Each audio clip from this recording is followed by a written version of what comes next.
It's a beautiful day. We had a bit of rain this week, last night as well. There's a slight breeze as we see the umpires take to the field. Weather forecast 26 degrees, a low of 9 degrees. Projected rain later this afternoon, but at the moment rain has stayed away. I'm joined in commentary with Rafiq Ismail. Good morning, John. Yeah, beautiful day in Bloem, a bit of cloud about, and we're looking forward to a full game here at the Oval as we see the two openers for the emerging team making their way out to the middle, Adnan Lachedin and Jorich van Schalkwyk. Both of them in good form at the moment. 2 games played thus far, both of them have got a century to their name, and the Knights unbeaten so far in this competition. As we said last time out, they're going for the treble, looking to win their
to see how they go.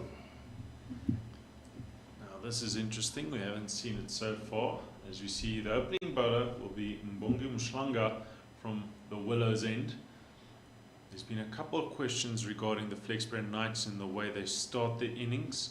They've been always done well, as we saw in their last match, recover the game, claw their way back, as you would say. This time, skipper Dame Pitt opts to start off with left arm orthodox spin. I suppose if you look at the dimensions of the ground, you're always expecting the spinners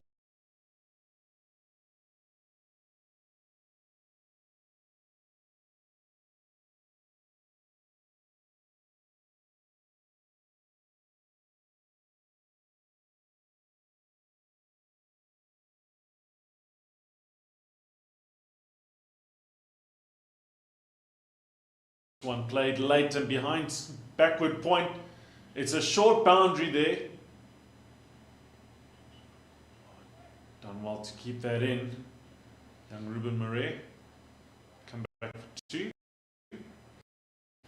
The Knights have played a number of games on this specific wicket or pitch.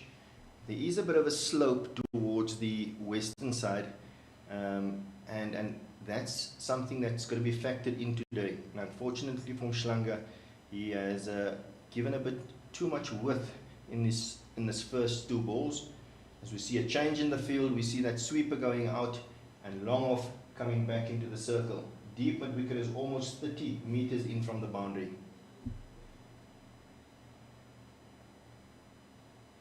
Oh, much better delivery from Mshlanga. Just a slight correction, they ran 3 in their previous delivery.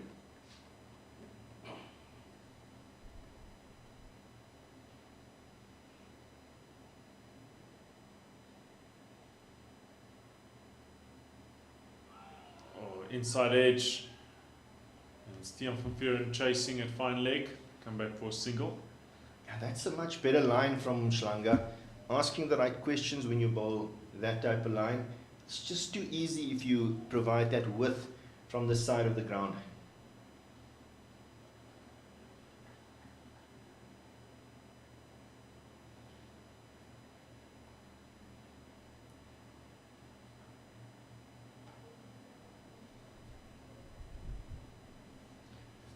And a dot to finish off the first over in the CSA One Day Cup fixture. 8 runs from it. Good to see Jason Rowles also in the squad. He's one of the standout players at the Under-19 World Cup. A player that shows a lot of potential. Also bowls his left arm spin, so it's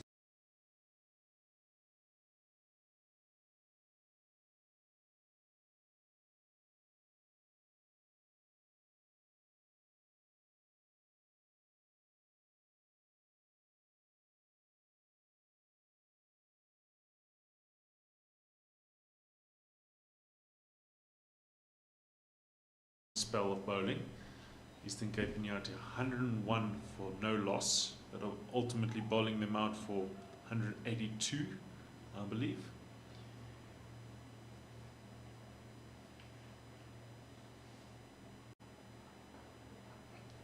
Stian van Vuren starts off from the Loch Logan end. This one worked down to fine leg.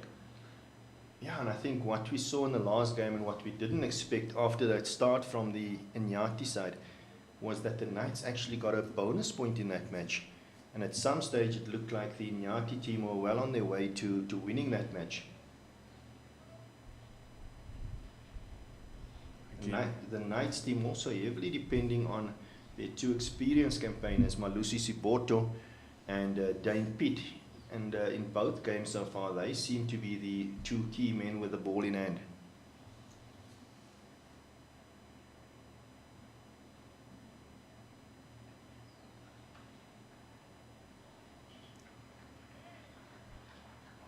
And this man bowling, Tiaan van Vuren, has been part of the SAA squad and would love to contribute more with the ball at this point.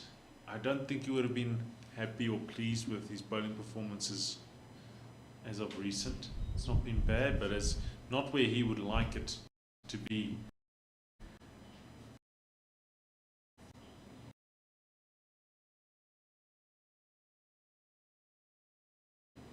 Yeah, it did seem like that wicket that they played on during the week seemed to almost play better towards the second innings.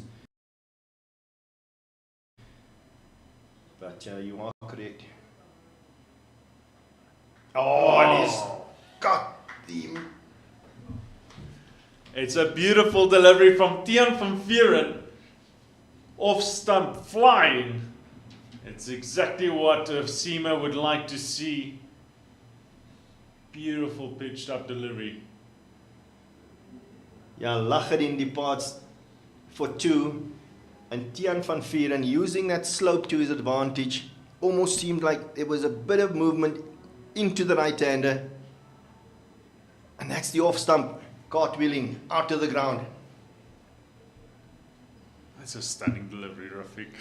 You were just saying that you would expect a bit more from him. And he's delivered in his first over to have a big blow here for the SA emerging team.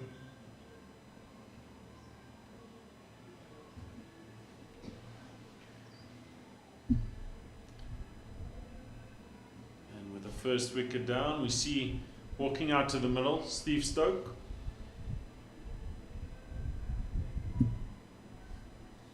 Also a player that has played in the 2 World Cups back, under 19 World Cups. Played and opened the batting at times with Luandre. Is it Pretorius? Steve Stoke, obviously a player that has showed a lot of potential early on in his career. Yet to fulfill that. He's come out to bat. And he's going to face the 4th delivery from Tiaan van Vuren, who's got his tail up.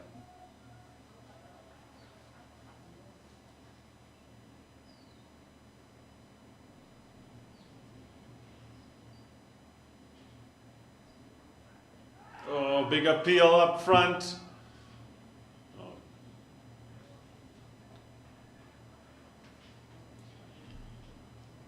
Interesting having a look at that one again, see where this is pitched. Yeah, looks a good call, but the umpire not convinced. So as we said, Steve Stoke, having played with Luandre Pretorius, and we know where his career is heading, Steve Stork looking to make his mark for this CSA emerging team.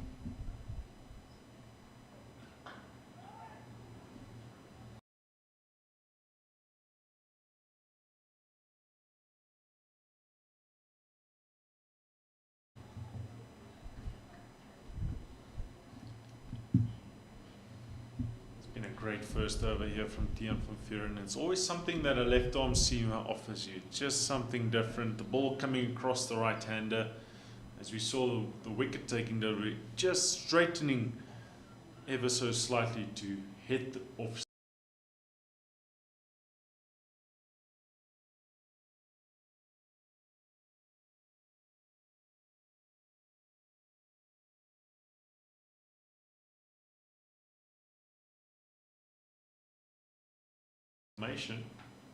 Yeah, that was just pure timing. It's almost like he just defended and punched that ball through past mid-off. So just pure timing from Steve Stork. It does show that ball's coming on nicely. So the end of the second.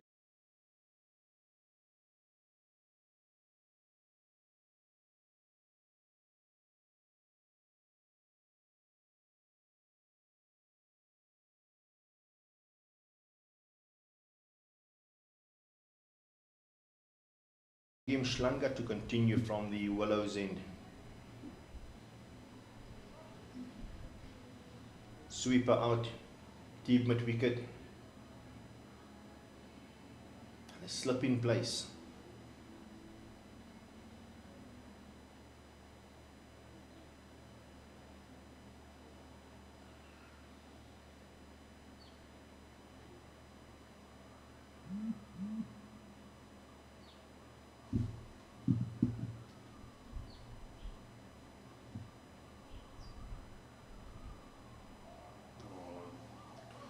First delivery to Steve Stoke. Just a bit of purchase there on the wicket.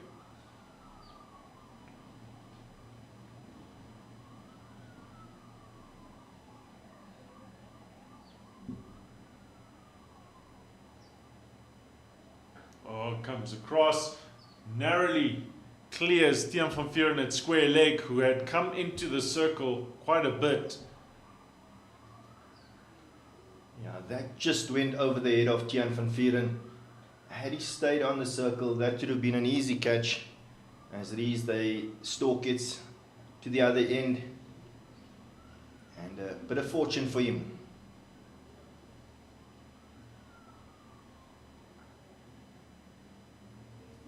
Going for the big cut shot from Skalkwyk. Maybe looking, trying to hit it too hard. There's a sweep out there.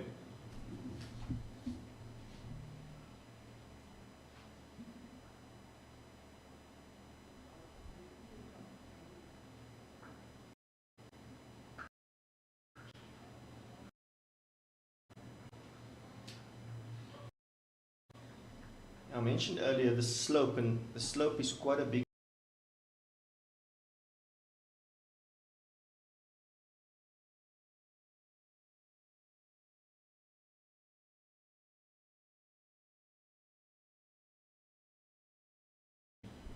to the longer boundary, obviously.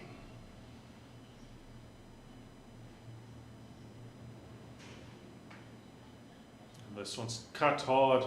Sweeper will have to work hard to get there. He does so. Come back for two.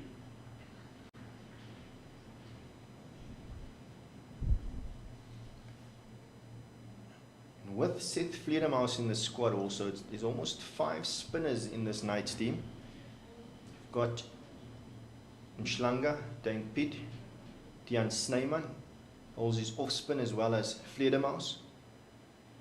And then Patrick Botha can also turn his arm.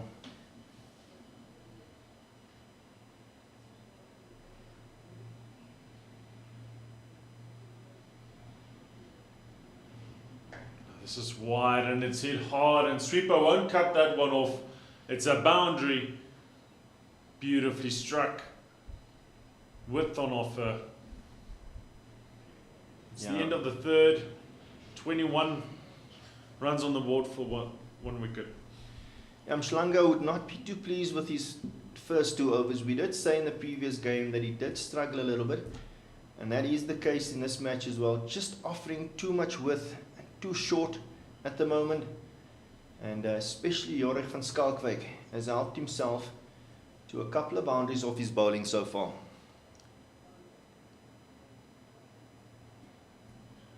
Yeah, there's a bit of purchase out there for him, and that actually allows him to come much straighter because the ball will be correcting. At the moment, having a deep mid-wicket and a sweeper, you're not too sure which length or line you want to be bowling. I would love to see him attack the wickets, maybe have that long off in place, but no, you're going for the pads. Good leave. And you know, let the ball do the talking. You still have the slip in place. Even with the way it is turning, it allows you to bowl just a bit fuller. But anything outside off stump for Mshlanga, it's almost a free hit. Yeah, it's a free hit because you know the ball's going to be turning away and you can throw your hands at it. Yeah. And to compliments of the CSA emerging side so far, they've done that beautifully so far this morning.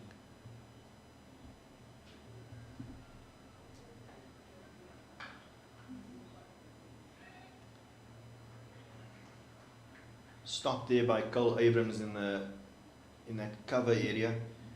Good shot there from Van Schalkwyk off the back foot. You mentioned earlier on, John, that this Knights team almost had to claw their way back into games because with the ball they did not have the greatest of starts in both these 2 matches that they played. And as we look at that run rate achieved at the moment, it's 6.6 at the moment already. Although they've had that good first over from Tiaan van Vuuren, they'd like to be able to create pressure from both ends, which is not happening at the moment.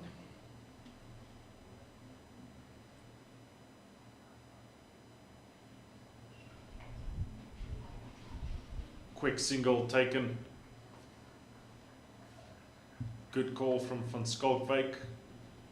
Presence of mind to see young Ruben Marais at square leg wasn't coming in quick enough. Yeah, 2 Titans boys in the middle, both of them from the Pretoria region. A number of these players in the squad are from that, either the Lions or the Titans region. If you look at Tiga and the wicket keeper also, and then the Manak brothers and Raoul's, they are obviously from the CGL, Central Gauteng Lions team, as well as Basson, the left arm seamer. So a number of players from the IFL area, Joburg or Pretoria.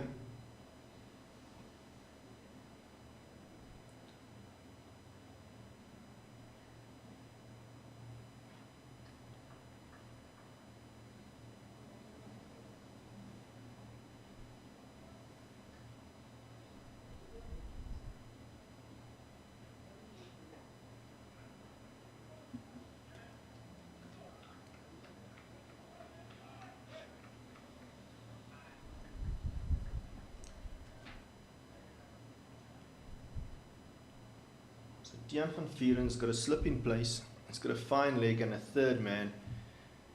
Just this over, maybe just a tad shorter.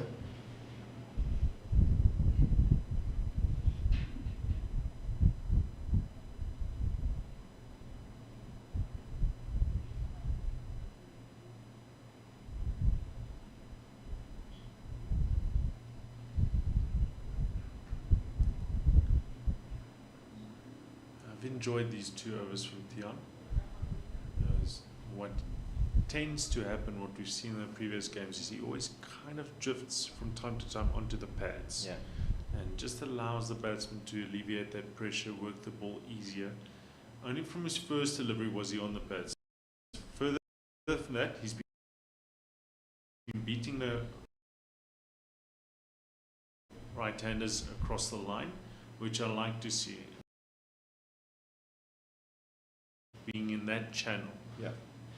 No, spot on. And in the previous game, on a wicket where we also felt that, you know, it was difficult to play that back of a length area, he at times also strayed too full.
Just get a sense it's a bit chaotic at the moment. Not great discipline at the moment out here for the Knights.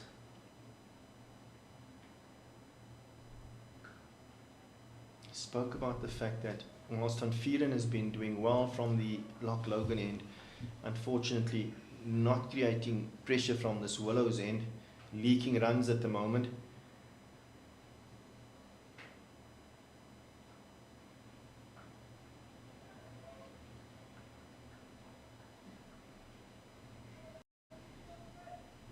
Still like to see much straighter.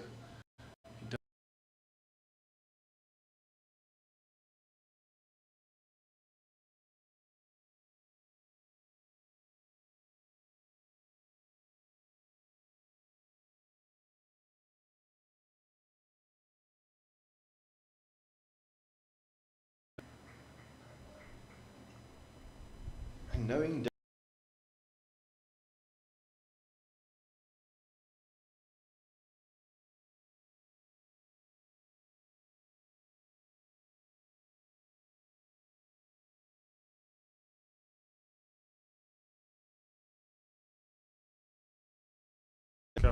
Aidan Markram electing to bowl the first over, getting the breakthrough against India.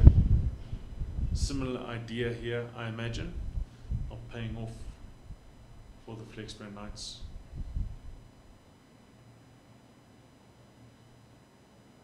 Oh, big slog sweep to deep square leg region. It's done well, it's cleared square leg this time, struck it beautifully, and that's a boundary. Steve Stoke, he tried that on his second delivery, didn't get all of it. This time around, beautifully played. And that concludes the fifth over, 36 runs for 1 run. And this is the concern we've been talking about, is that somehow, it always seems to be the case, but the Flexborough Knights, within the first 10 overs, the run rate achieved is 7.2. good shot there and good awareness from Steve Stork. Obviously only the deep mid wicket out. So if you get decent bat on that, that's always going to give you some value. And that one just going past that deep square leg area for 4. But they've given themselves a lot of momentum here after the first 5 overs, 36 for 1 already. And it's going to be interesting to see if Mshlanga will continue from this Willows end.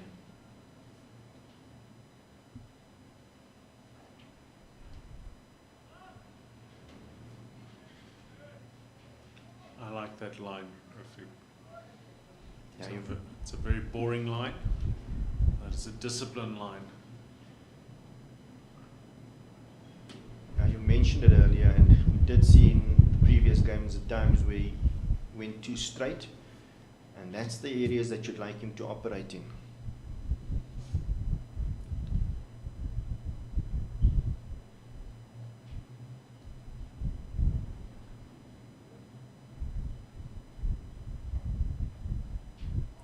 Beautiful bouncer, directed bouncer, square leg umpire signalling the 1 for the over. Yeah, well left as well by Van Schalkwyk. Obviously aware that there is a deep square leg out, and at this stage of the game, quite comfortable leaving that. Just also for our audience, the wind in Bloemfontein is quite a lot. Check the weather forecast. So at the moment, 23 kilometers blowing from the east.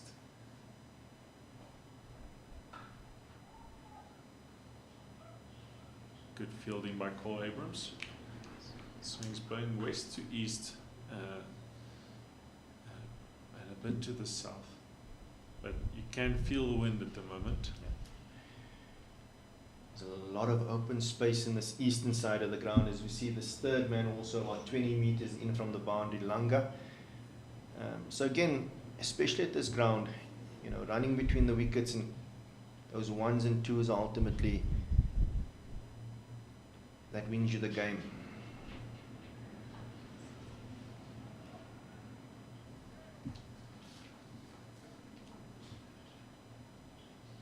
So a couple of seasons back, the emerging team played against the Flexborough Knights in the final of this competition at Mangaung Oval. And I recall players like Tiga and Luandre Pretorius playing on that occasion, and they convincingly beat the Knights in the final, easily actually beat the Knights in the final on that occasion.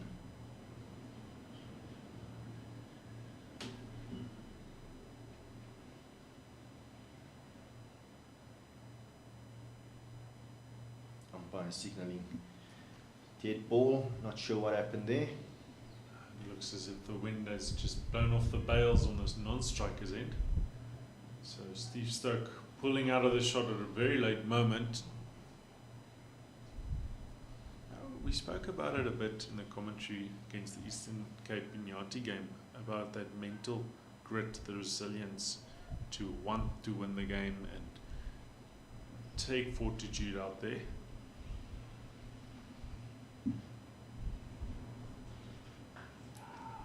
Yeah, the Knights team obviously spectacular season. Team that knows how to win matches, and winning has obviously become a habit for them this season. They want to continue on that path.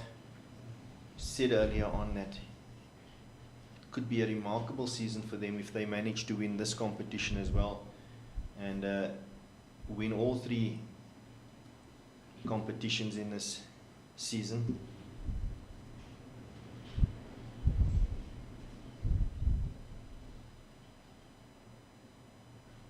Oh, it's onto the pads and it's picked up beautifully and it's gone all the way. Steve Stoke, it was Fuller, it was there to be hit, and off the final delivery it spoils the over for Tiam Verfuren. 7 from it. The CSA emerging side, 43 for the loss of 1. Yeah, Fuller and straighter, John, and to that short boundary, good execution there from Steve Stoke. Spoke about it earlier on. He is a dangerous cricketer, and if he gets a start here, it could be a long afternoon for the Knights bowlers. A couple of spectators coming in to watch the cricket. It's a beautiful day here in Bloemfontein. And I was just about to say, protect the over. And as we predicted, bowling change here from the Knights, Sitembile Langa, into the attack from the southern end, the Willows end. Said earlier on, I do feel that he is better suited towards bowling from the other end with that slope, because his natural delivery is one that angles into the right-hander. So it's going to be interesting to see how he bowls from the Willows end.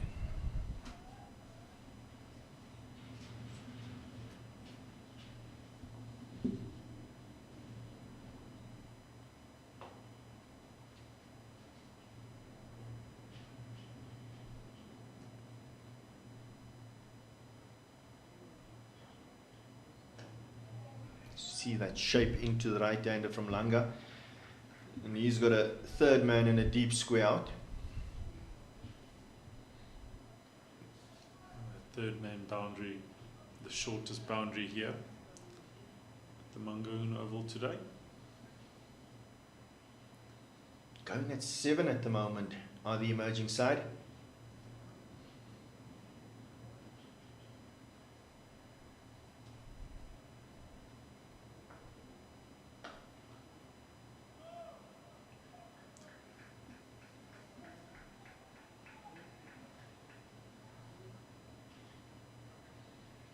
CSA emerging side.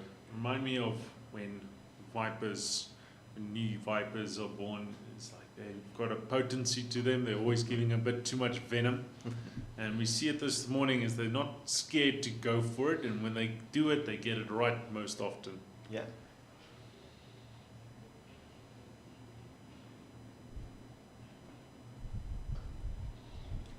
Now, interesting also, and shows you who's in control at this stage of the game. That first slip has only lasted for 6 overs. So the Knights obviously feeling that it looks like a good wicket to bat on.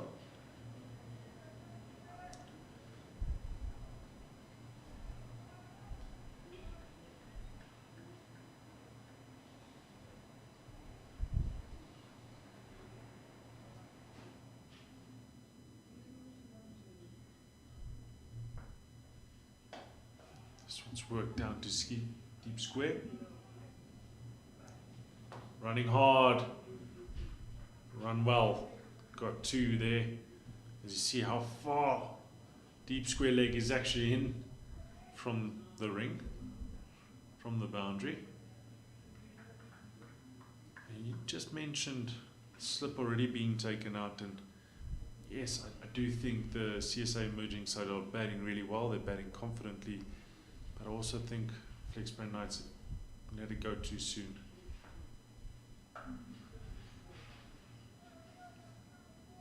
As they're running hard again, looking again for 2.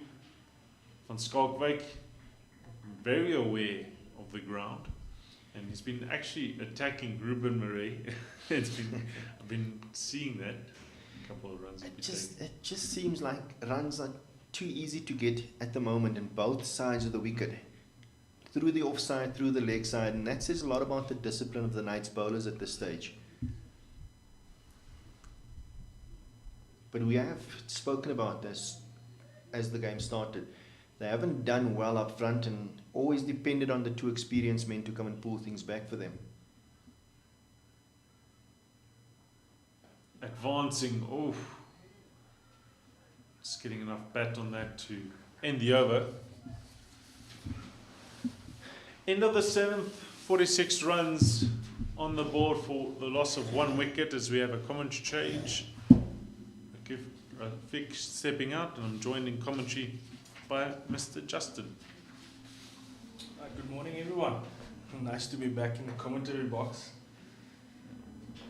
Yeah, the Knights struggling to get another wicket after Lachadin went for 2.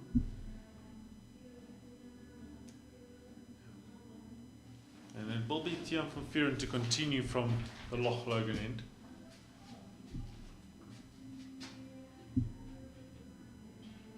Still have a deep square leg and 3rd man, no mid wicket. It's full again. So Justin, is my thought, and so from the Willows end, there just seems a bit of confusion at the moment what exactly the attack is from the Flexbrain Knights. Langa's been brought out, but he's been hit both sides of the wicket. He's bowled a couple of good deliveries, but as we said, the run rate achieved is still 6.5. It's a lot of runs.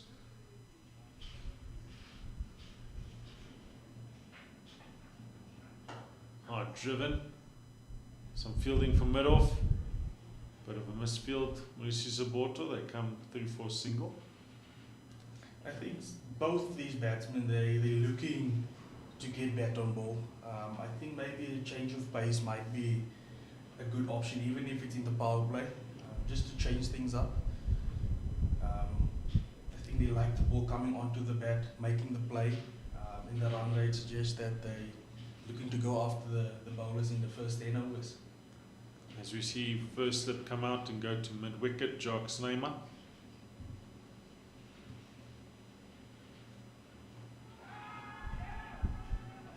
A half shot there from the bowler. Umpire not giving it out. So I would like to see them control the way the runs are being scored. Why not bring an off spinner in from the Willows end as we just have a look at this again. Good shot, I think.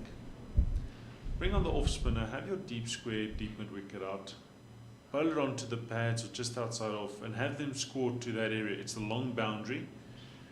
If they want to score through the offside, try and play against the spin, and it's turning as we saw. So it's always a risk when it's coming onto your wickets. Yeah, I think a off-spin bowler from the Willows end will make sense because the slope is on the left-hand side and the ball will be turning back into the right-hander. So there might be the ball just skidding on, keeping its line. As you see the wickets being dislodged again because of the wind we have here in Bloemfontein today.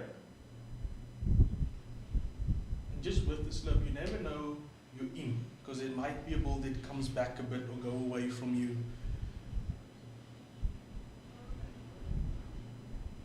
Oh, short stuff from Tian van Vuuren. Well directed bouncer. Steve Stoke this time trying to go for it.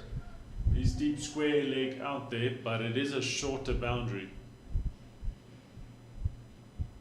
Yeah, Fafierin is bowling well this morning, except for the 6 in his previous over. I think that was the only bad ball he's bowled in his spell.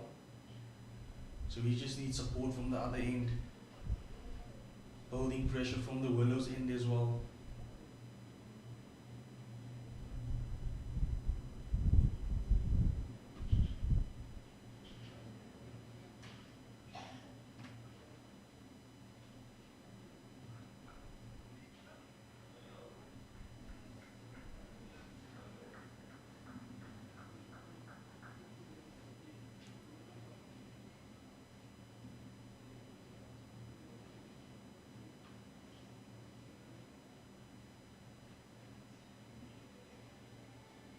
Yeah, 1 ball to go in the over. Busy with the 8th over.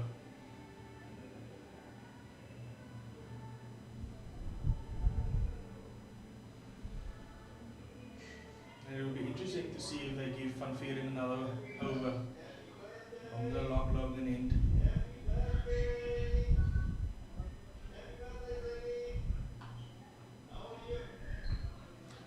It's a good end to the over, only 2 from it. CSA emerging side, 48 for the loss of 1 after 8. Couple more spectators out here today. Beautiful Sunday in Bloemfontein. So Tiaan van Vieren's taken the early wicket of Lachadin. Since then, CSA emerging side have punched back. Taken a good grip this partnership now with 38 runs. They're scoring at 6 runs and over. It will be longer to continue from the Willows end. Steve Stoke going at more than run a ball, 26 from 18.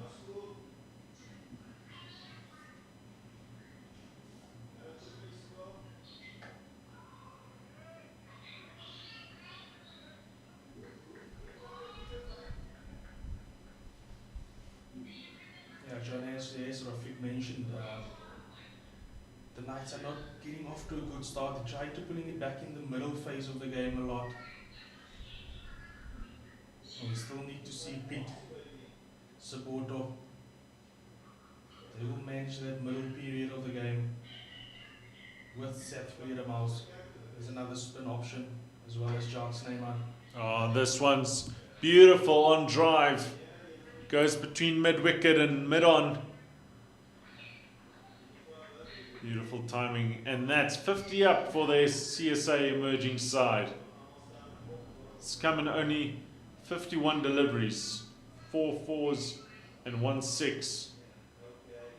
Langa following Steve Stoke as he was trying to open up and access the offside. He followed him onto the pads and he's played that beautifully. Yeah, very good balance there from Stoke. And that's the challenge with this field. Ring field on the offside, you can't go too wide. Langa needs to stay straight. Stoke giving himself some room again. Defended to mid-on, no run. What I also feel Flexbred Knights are missing here this morning is the likes of Joe van Dijk. A bit of raw pace, just getting a couple of clicks more in. The CSA emerging batsman looking very comfortable at the moment with the pace being offered.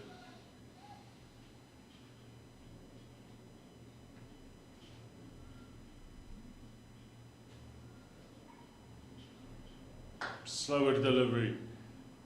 It's hit back and it's hit the foot of Langa. Looks to be in quite a bit of pain. It struck the ankle. You never want to see him go down like that. Umpires also signalled no ball.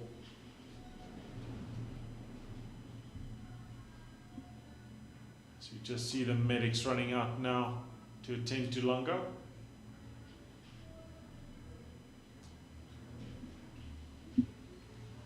Yeah, I mentioned that maybe going with a slow ball in the power play as well, just changing things up.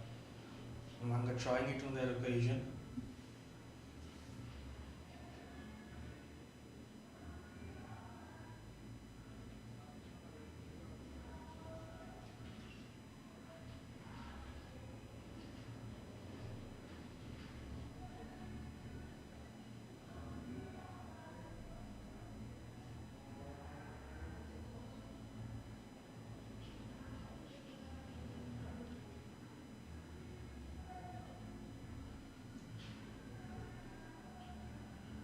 Looks to be in quite a bit of discomfort at the moment, Langa.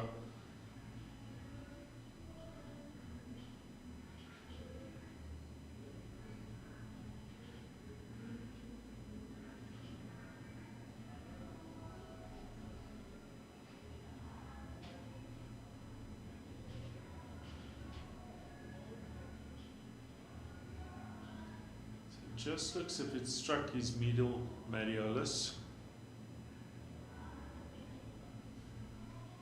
Skok pinky, as they say.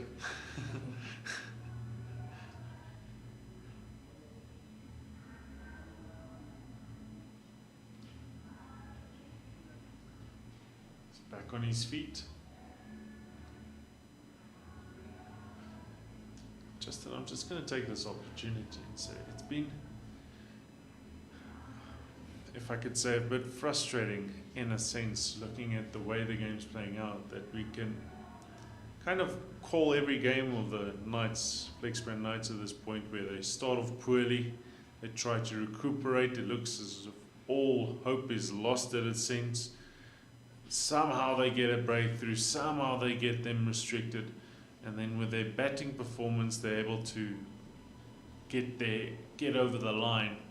But you always feel it shouldn't have been that much of a contest. And not taking anything away from the CSA emerging side, they've been playing brilliantly here this morning, but you just feel always as if in the first 10 overs, Flexbrand Knights missed the trick. I think the way Bloemfontein bowled, he bowled one too many overs in my opinion. He went for 16 in the first 2 overs. So maybe a change of bowling early up, maybe rotate the bowlers more.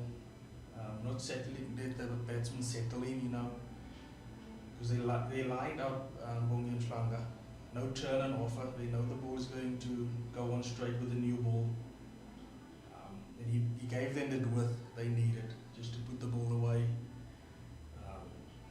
As we proceed with the game, it's a no ball, so it's a free hit. Also the second no ball this morning.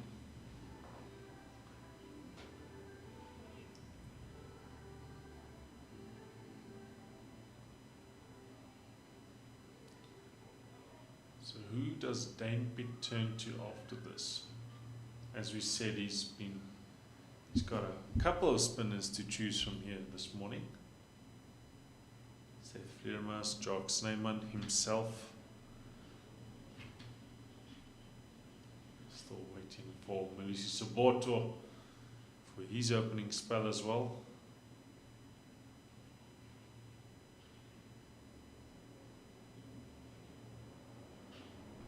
Oh, it's short and it's clubbed high and it's handsome and it's far. Massive 6 from Steve Stoke. No real pace on offer, and he's flat batted at over mid-on to rather impressive 6 for the Mangaung Oval. No, that's a massive 6. Got a bigger part of the ground. Cleared the boundary easily. A statement of intent, Justin. Most definitely. And he's batting at a good strike rate as well. Goodness me.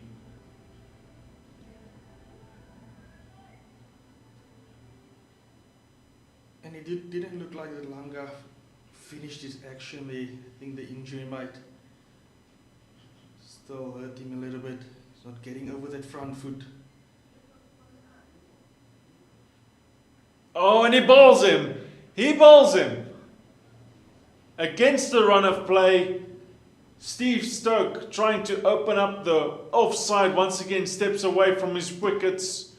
And Langa has just gone for the wickets and said, you miss, I hit.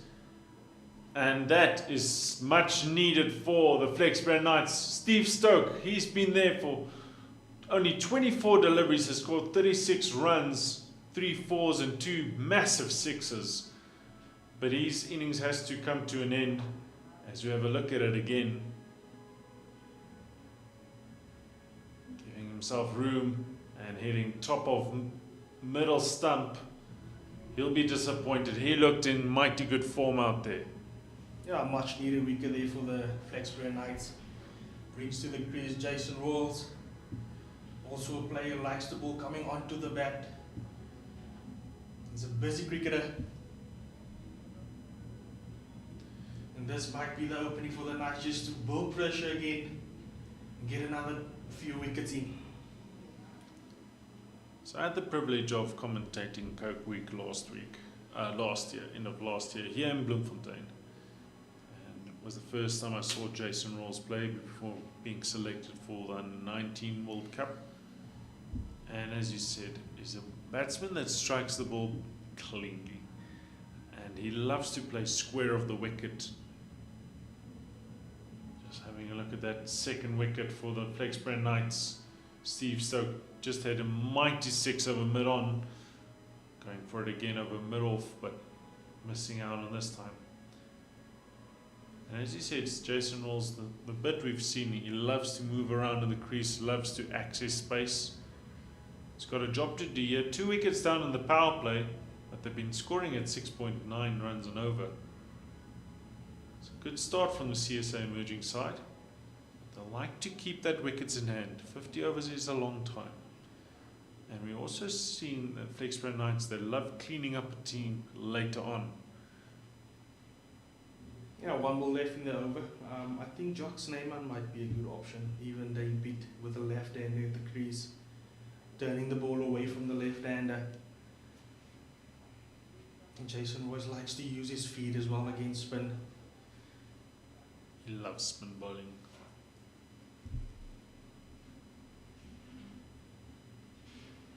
Lets that one go, and the end of the 9th over, 59 for the loss of 2. The big wicket of Steve Stokes in that over.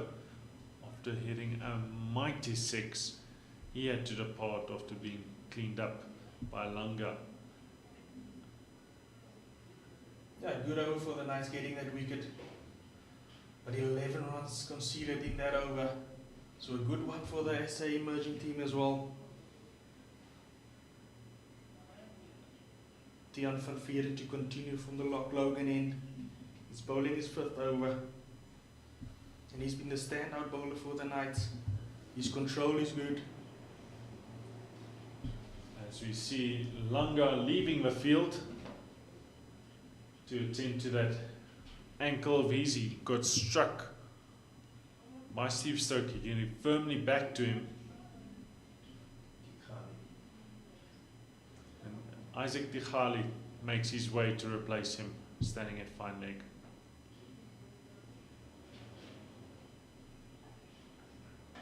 Driven, and it's caught at cover. It's taken, and that's the wicket of Van Skalkwyk.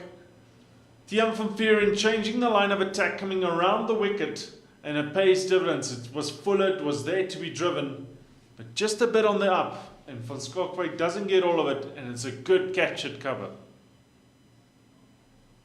Yeah, Van Skalkwyk goes for 19, 28 balls. It's a very good wicket for the Knights. Back-to-back wickets. Score 59 for 3 after 9.1.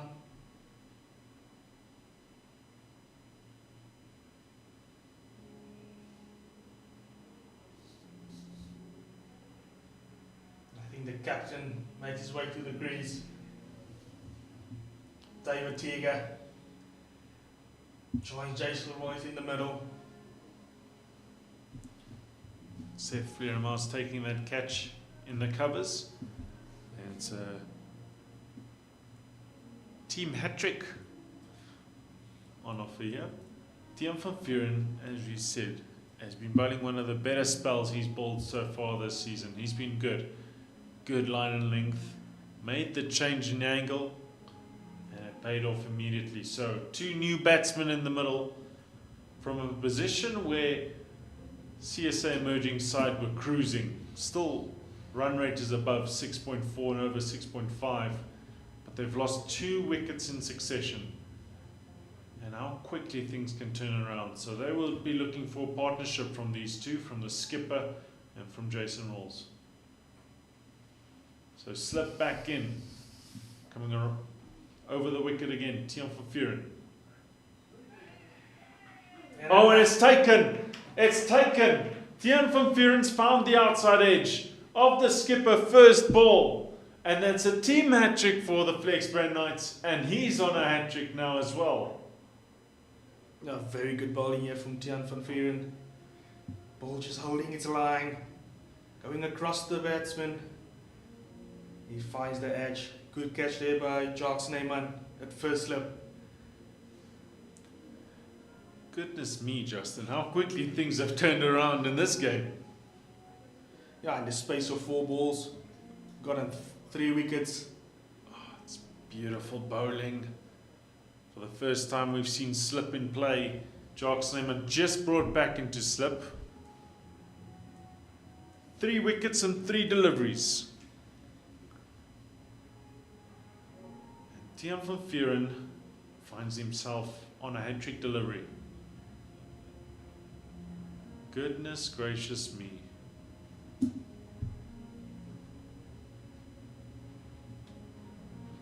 This is a very good spell here for the Knights. Just before the end of the first power play.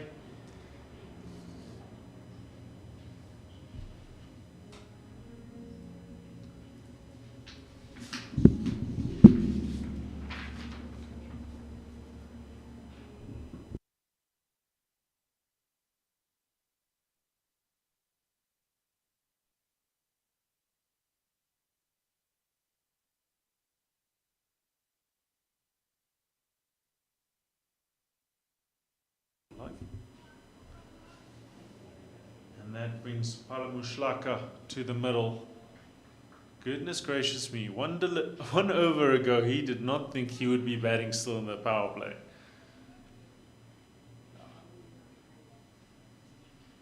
Palamushlaka to face the hat-trick delivery from Tiaan van Vuren. Oh, big appeal, big appeal. Oh, it's a good shout.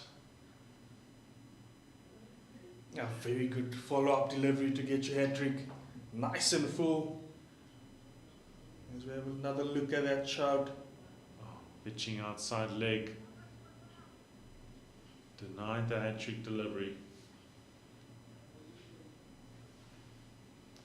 I think if he just needs to come around the wicket again with that angle. But he remains over the wicket. Oh, it's in the air. It flies over slip. Third man will get there. It was high. Hanged in the air for a long, long time. Might have just come off the handle there.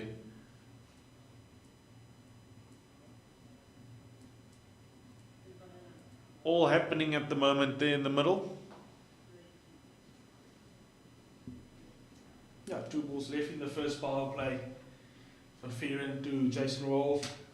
2 slips in now. As we see Patrick Botha getting into the slip corner. Second slip.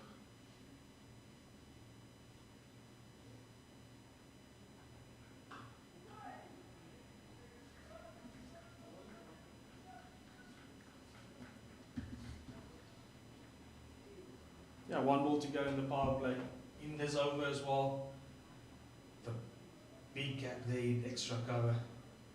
For Vuren wanting Jason Rose to drive. Yeah, offering him extra cover. No one there. Very squarish cover and then backward point.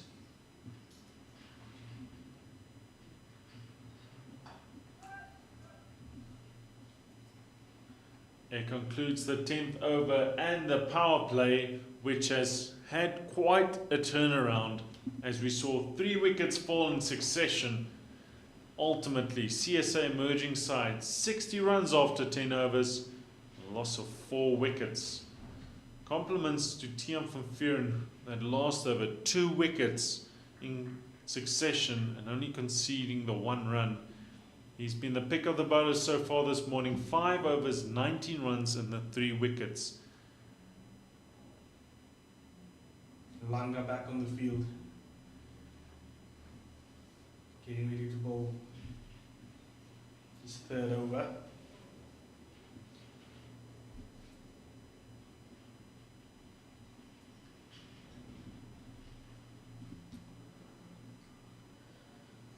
Yeah, I think Van Vuuren earned himself another over there, maybe to get one more in.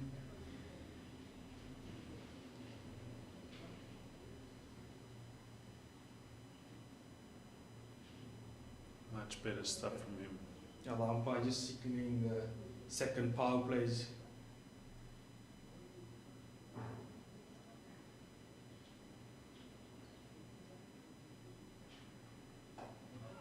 It's full, it's worked. Deep square leg.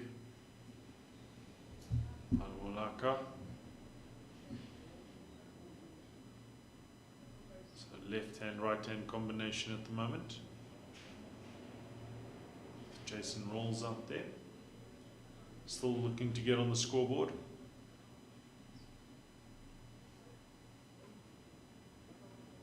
Yeah, line back to Jason Walls.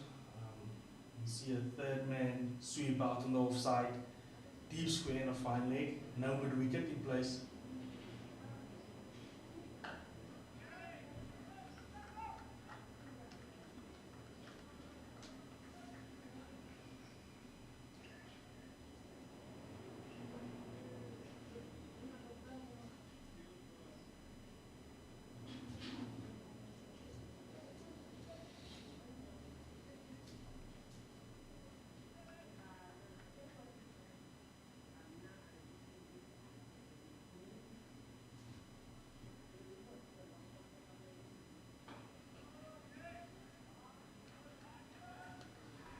Bit of rebuilding here for the SA emerging side.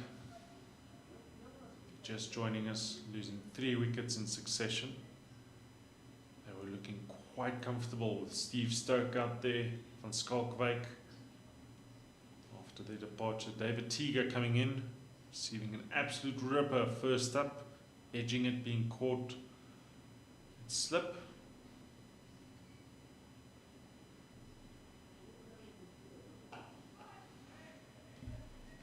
As you mentioned, John, rebuilding phase here for the SA emerging, but we're still seeing 4 guys out on the boundary. Roll still needs to get off strike, off the mark, maybe just get another fielder in the ring, building that pressure. Well, you do get your wish. Slip has gone to mid-wicket. Not exactly what I think you intended, but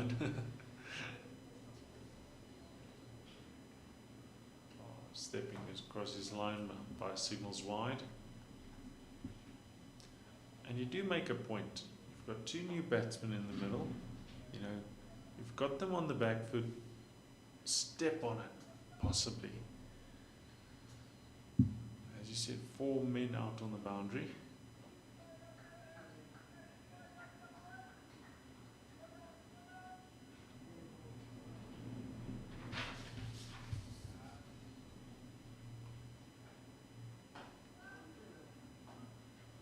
Driven, stopped by Cole Abrams at cover. You can just see on your screen the wind is blowing just with a cloud cover that's just come in. Clouds are slowly but surely building up here in Bloemfontein.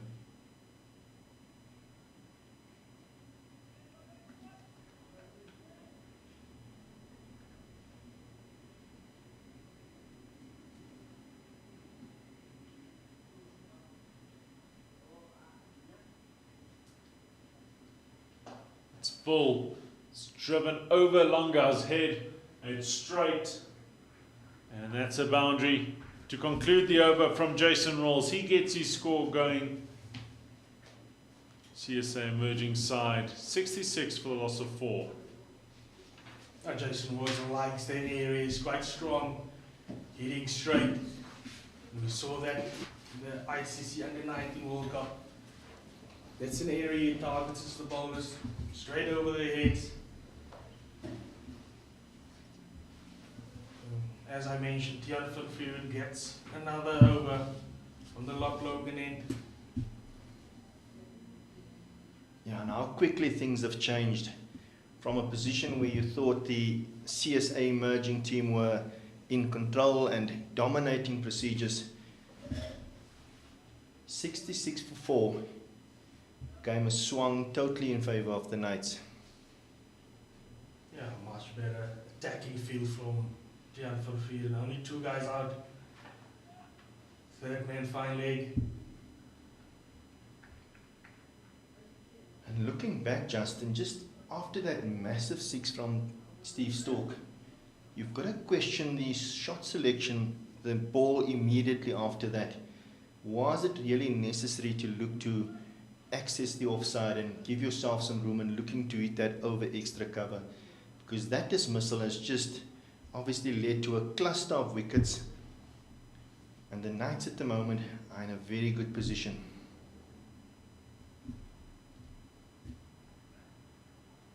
Again, past the outside edge.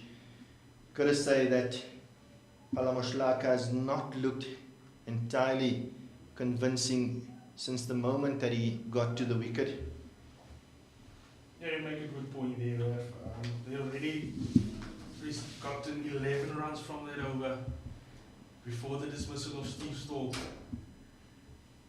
Was it necessary to go over, hit another boundary again?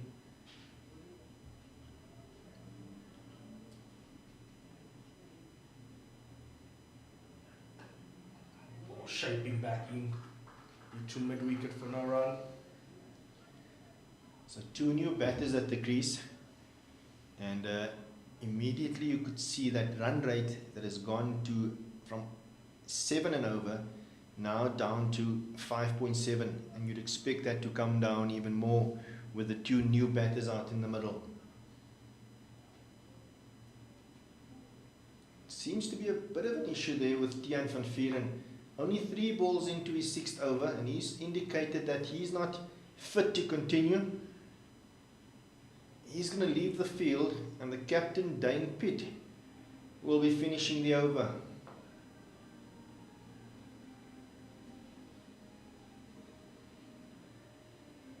Yeah, Tian van Vieren being the pick of the bowlers today, leaving the field, slightly limping off the field.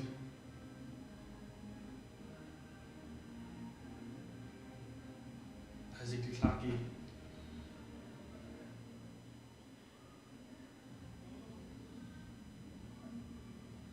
On the field.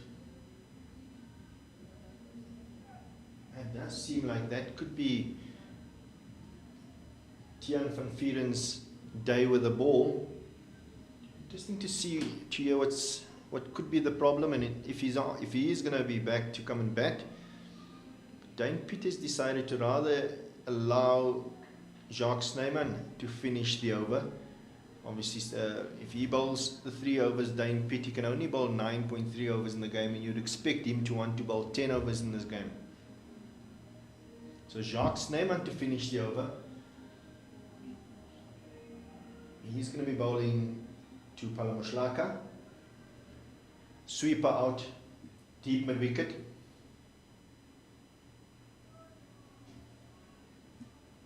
And a deep square, so only the 3 fielders out. And a long one as well. 4 fielders out, obviously, in this power play.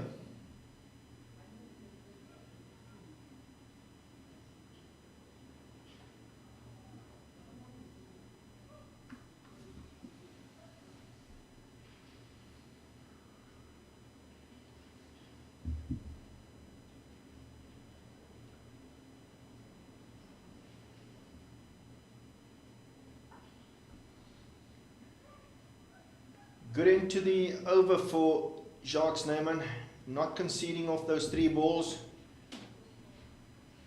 No, that's the first maiden of today, of this innings. 3 balls from Van Vieren, 3 balls from Snyman. 66 for 4 after 12. And it's interesting, right, for the last 7 overs, 27 dot balls were bowled. Very good play here for the Knights in that last 7 overs. As we see a bowling change from the Willows end. Looks like Saboto. Yeah, Malusi Siboto, he's been one of the key players for the Knights this season. You can see strong winds blowing out here at Mangaung Oval. He's going to bowl from the Willows end.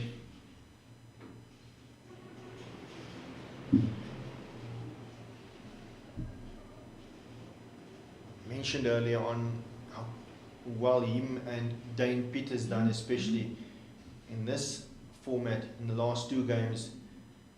The two players that the Knights could always manage to get the Knights back into the game. He comes in with Tiaan van Vuuren, who's done an excellent job, picked up those 3 wickets, and they've got the CSA merging side on the back foot at the moment, 66 for 4 after 12.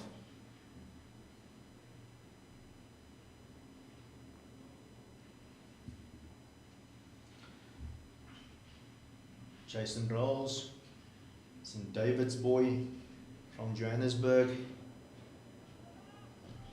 Another true St. David's boys out yet to come and bat. Aman Manak and Murtaza Manak. Twins, I believe, Justin. Yes, you're right. Yeah, supported to Jason Rose, also 4 players on the boundary, deep square, fine leg, third man, and a sweep out on the offside.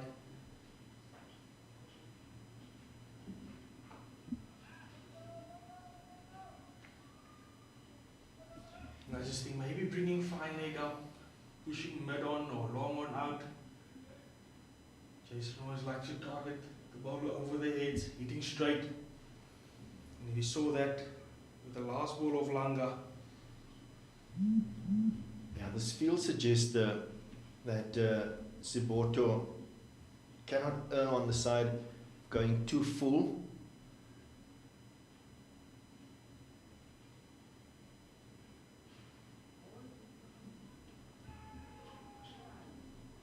Bit of an appeal from Siboto, but the umpire indicates that's it, the thigh pad.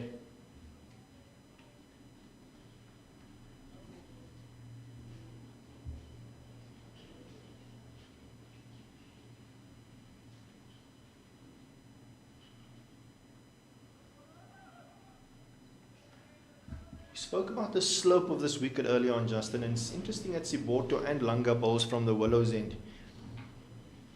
Yeah, very interesting. I thought Dane Pitt might have brought himself on from the Willows end, giving Siboto a run from the Lock Logan end after Jock's name on.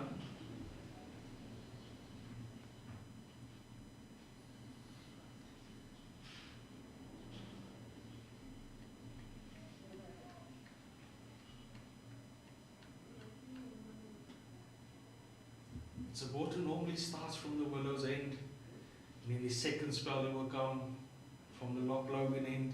You normally see that.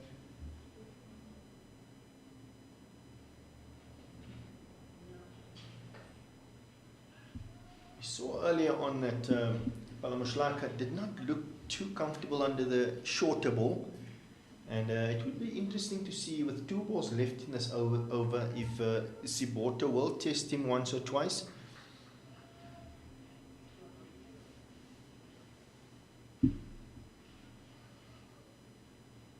Tiaan van Vuuren a bit quicker than Siboto, but he's got a very good bouncer. He's Malusi Siboto.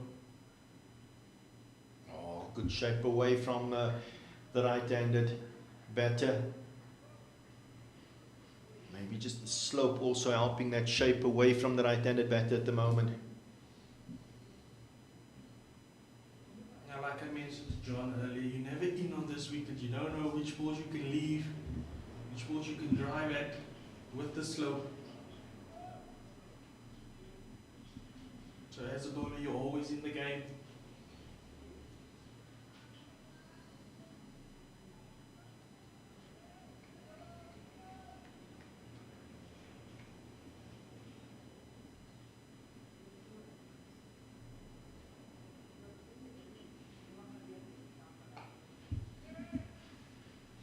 Good over there from Malusi Siboto, just conceding the 1 run. And that's the end of the 13th over, 67 for 4 at the moment.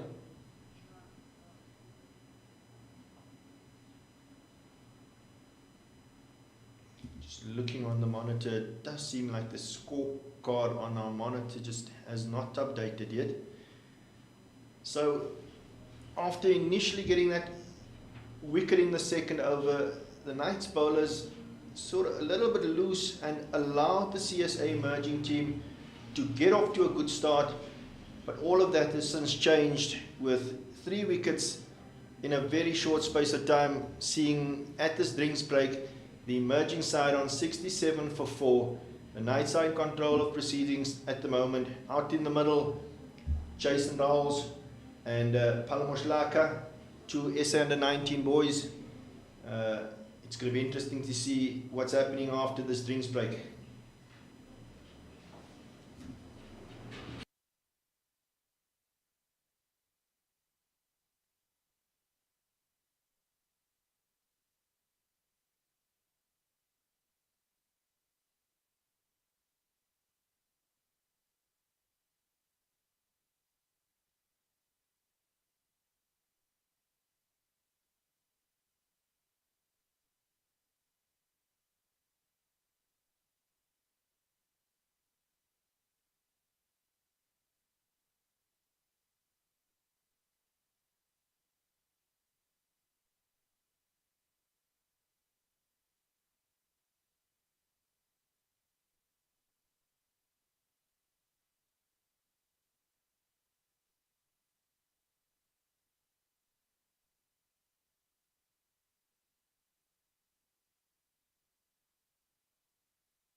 So back after the drinks break, and it's a change of ends for Sitimbile Langa. Spoke about it earlier on whether we felt that him and Siboto might not be better suited from that end. He is going to come and bowl from the Loch Logan end to the left-handed Jason Rawls. And he's going to come over the wicket.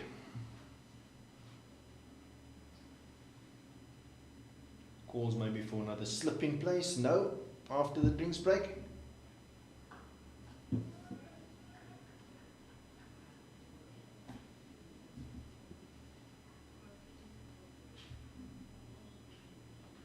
Yeah, they've been quite defensive to Jason Rawls from the beginning. 4 players out, 4 guys out on the boundary. Deep square, fine leg, third man in a sweep on the offside.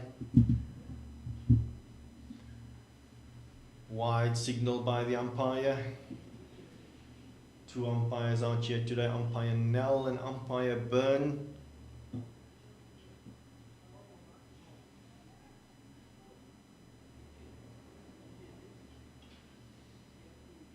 Still just the fine leg, third man, deep square and a sweeper out for Rolls. Sports play down to that third man area just for one.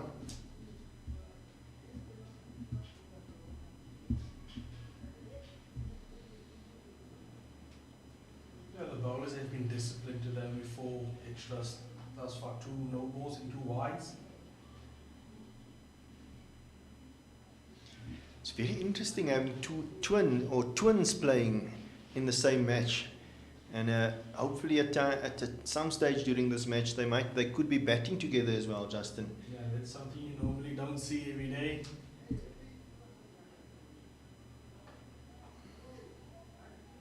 Can't recall that I've seen twins batting together.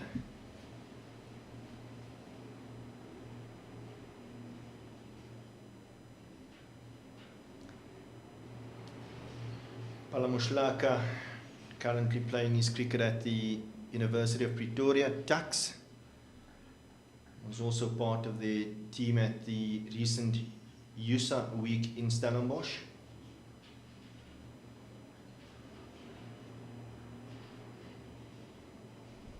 David Tiger, also a Tuks man.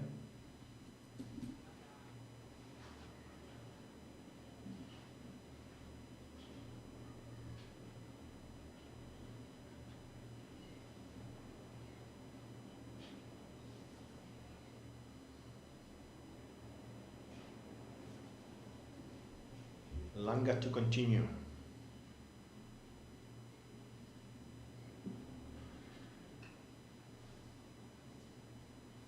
Again, just the one down to third man.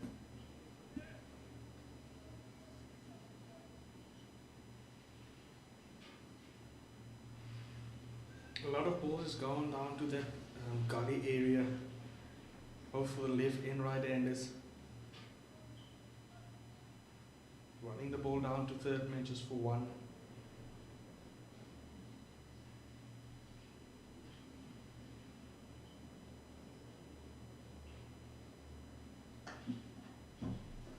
That's the end of the 14th over, 71 for 4.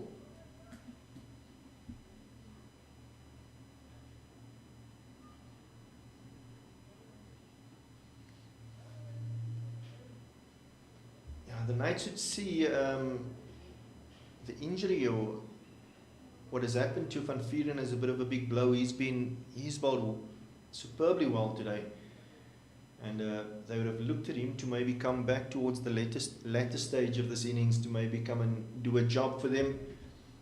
As it is, it remains to be seen whether he's going to come back onto the field. Lucy Siporto is going to continue to the left-handed Jason Rowles. He's asked his fine leg to come back into the circle. Deep mid-wicket out, third man, sweeper. Sweeper's almost about 15 to 20 meters in from the boundary. Tells you how big that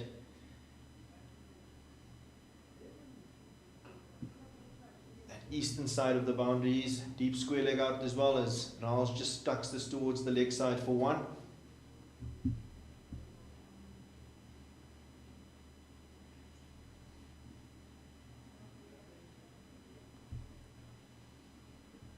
Yeah, and if Van Vuuren doesn't make it back onto the field, the Knights only have 2 seamers left. In Siporto, in Langa.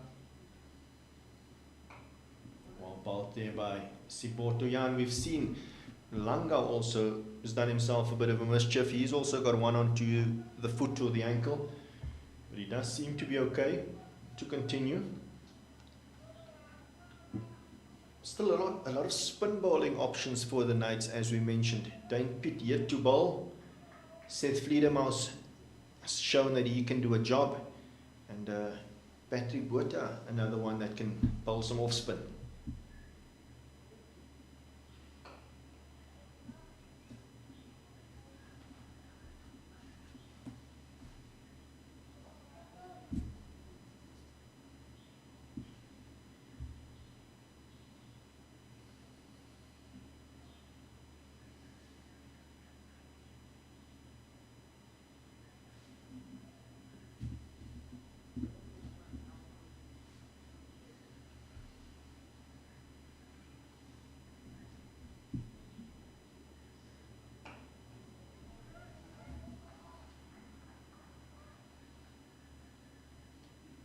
Malusi Siboto again doing a job here for the Knights. Only conceding that 3 runs so far. He's one of those players that's got the ability to go at under 2s or under 3s depending on the match situation. And just keep things quiet, and he does pick up critical wickets as well.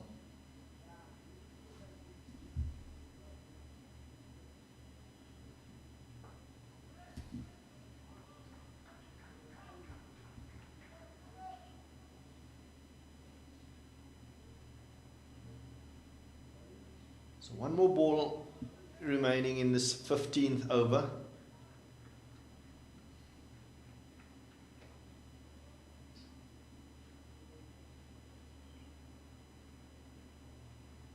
See the 2 experienced campaigners in conversation, Dane Pitt and Malusi Siboto. Both of them have captained the Knights this season.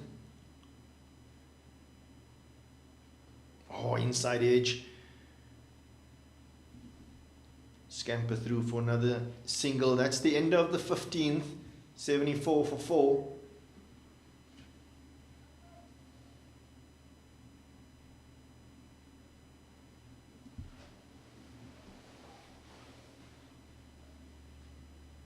Guys, the power play, the run rate was 7.2 at one stage. In the last 10 overs, 39 dot balls were bowled. The run rate at the moment, 4.9. Yeah, so we saw that run rate early on up to the 7 mark. It's now come down to 4.9. Does tell you that obviously there's 2 new batters out in the middle, but the Knights have been squeezing in those dot balls as well and creating some pressure out here. See a gully in place at the moment. Going straight to that field, and you did mention early on a lot of balls from that Loch Logan end getting played down to that 3rd man area. And the Knights picked up on that, and they've put in a gully in a catching position, hoping to get some success.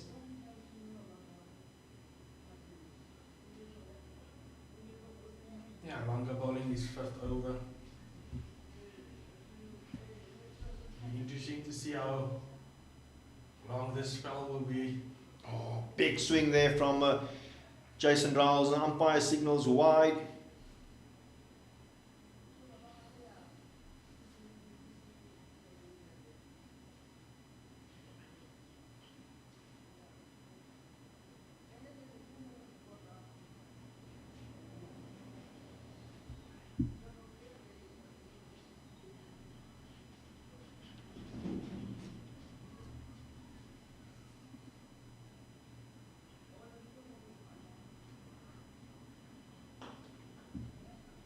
They're going to scamper through for a single and a direct hit. But Jason Riles made his ground. Fielding done there by, seems like Ruben Maria.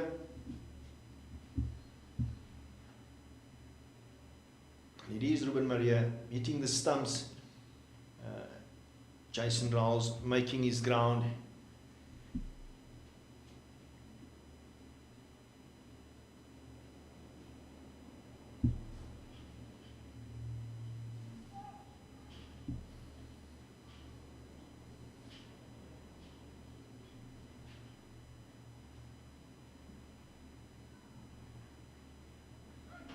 Another wide there from Langa, straight down the leg side. Now the extras total will move on to 6 in the 16th over. We saw the Eastern Cape Inyati play a couple of weeks back, a couple of days back, and we complimented their bowlers on their discipline, which was a very disciplined performance against the Flex Brands Knights.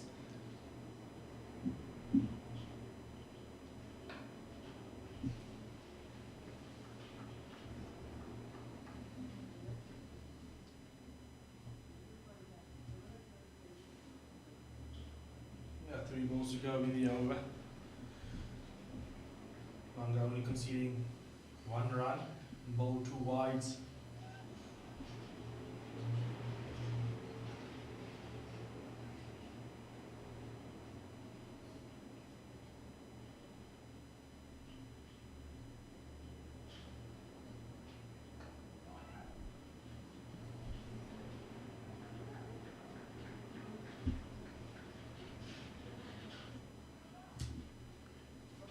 interesting if you look at it. Valumuslaka has faced 19 balls so far for that 4 runs. Obviously needing to consolidate.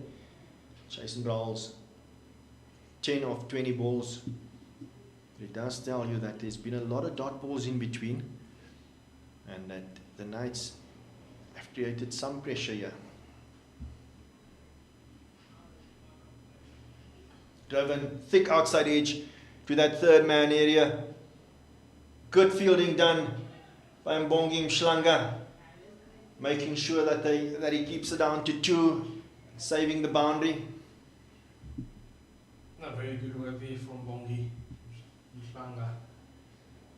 Running to his right, diving stop, keeping it down to 2.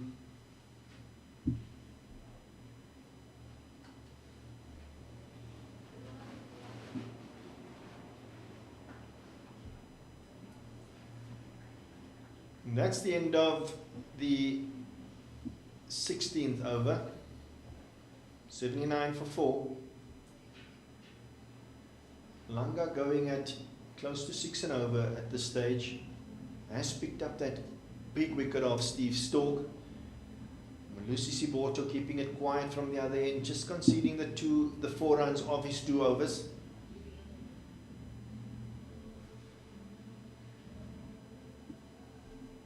He's going to continue to Jason Brawls.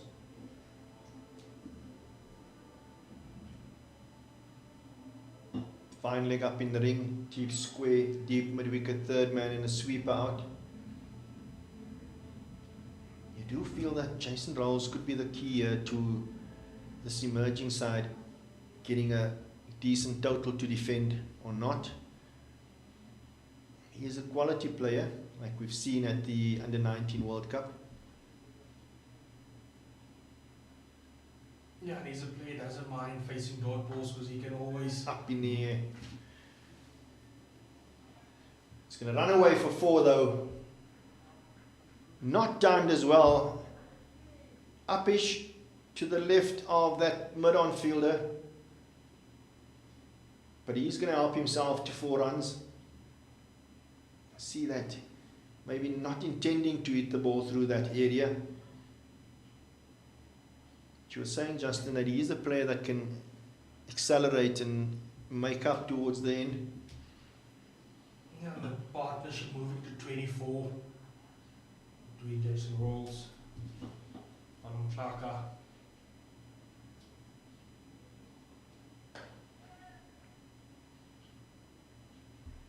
Another 1 to the total as Bongi Mshlanga does the fielding in that mid-off position. Having to run to his right again. Yeah, once again, good cricket awareness, hitting the boundary, getting off strike the next ball.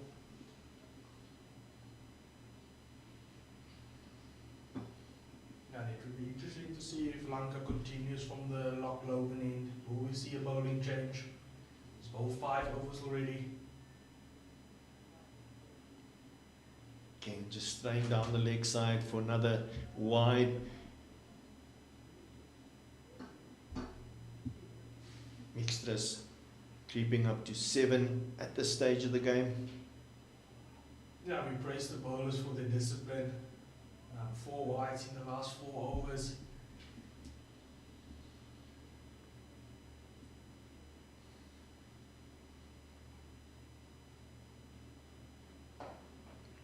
Straight to that mid-on fielder. They're going to scamper through for a single.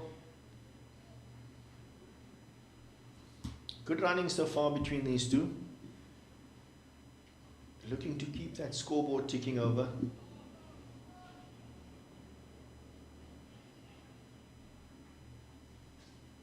Yeah, mid and mid off on the edge of the ring. It's a good running from these two.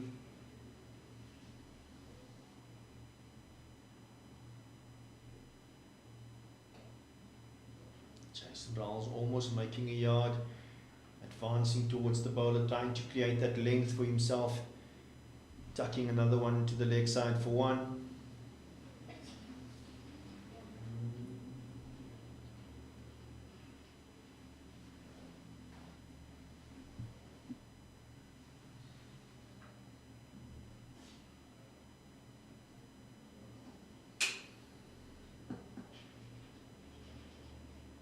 It's the shorter ball we spoke of early on.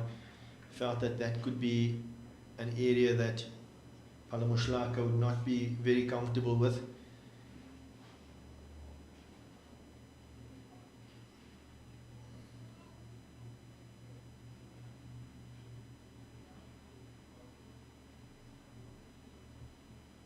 Just got a gut feel that they will bowl Bongi Mshlanka from the other end. Interesting that Dane Pitt has not bowled yet. Again, a little bit straight to that mid-wicket fielder. Run out opportunity. And Jason Rowles manages to make his ground. But excellent fielding there in that mid-wicket position. Oh, and if that had hit, that would have been the end of Jason Rowles. Looks like Isaac Dikhali has done some excellent work in that mid-wicket position and almost managed to hit the stumps, and that would have most certainly been the end of Jason Rowles, as it is after 17 overs, 87 for John Armour. Great to be back, and Jason's called it correctly. It is Mbongi Mshlanga who will be taking over again from the Loch Logan end. Yeah, it's an interesting call. I've seen Mshlanga struggle initially. 3 overs for 27. But from the Loch Logan end, you do sense that he obviously bowls to the long boundary on the eastern side.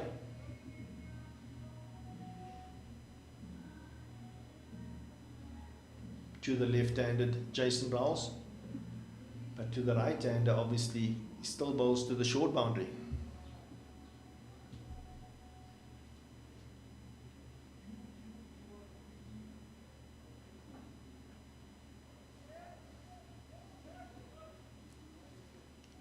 Time will tell about the decision of him coming to bowl at this point in the game.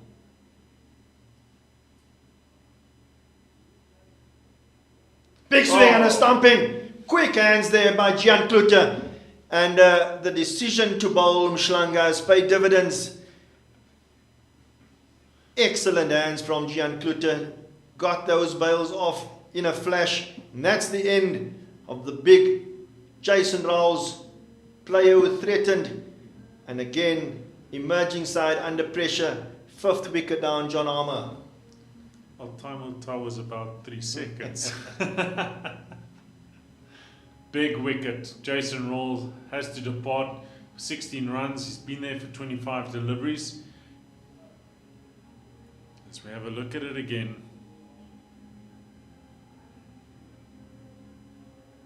Mid-off up in the circle, trying to clear him, not getting any contact, and Gian Klute dislodging the wickets. It was quicker and almost fuller. And I wanted to mention that in the last match, Mshlanga bowled a lot better in his second spell.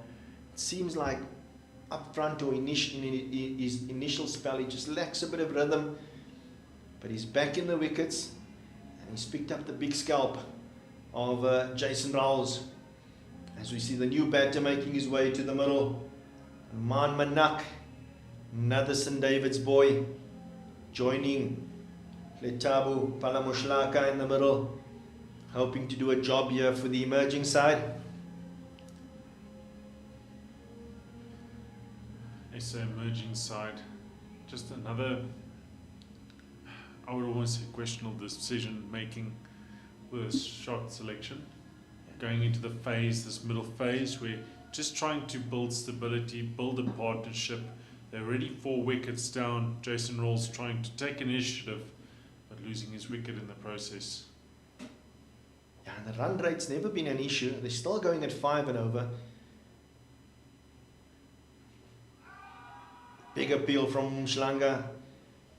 So there was no need to almost play those big shots. You can actually look just to consolidate again and try and build a partnership, because they batted so quickly up front.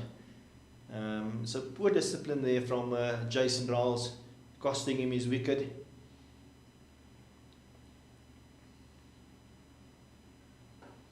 Aman Manak, another one of those that have played at the recent Under-19 World Cup. So we mentioned earlier on from the CGL, one of the Lions boys, St. David's boy, just like Raul's. I just picked up earlier that his twin brother into coming back next.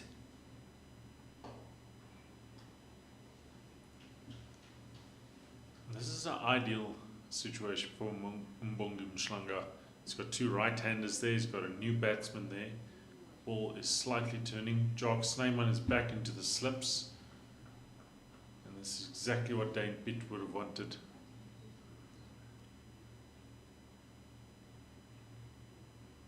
Yeah, that slip tells you that the Knights have got their tails up. They're looking to attack. They are in control of this game at the moment. So you see the end of the 18th over. 88 for 5. A big over there for the Knights. Seems like Malusi Siboto will continue from the Willows End. A lot of discussions taking place between him and the captain, Dane Pitt. So looking at the wickets so far, Rafik, 5 wickets have fallen, but the run rate is still up there. At times scoring easily above 7 runs and over. Looks like a batting wicket. A combination of that and up front, you know, from the one end especially, I thought the Knights' discipline wasn't great. We saw, you know, them bowling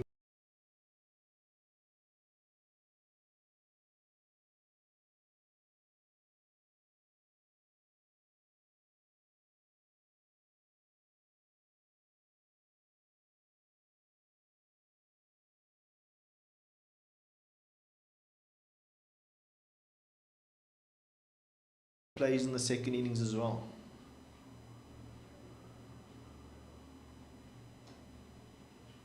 Again, but too straight from Siboto. Play to that fine leg area. And one thing the Flexburn Knights have been backing themselves with bat and ball is their ability to stay in the game. Their batting effort going through the whole lineup and with their bowling effort. They're always persistent in the mix.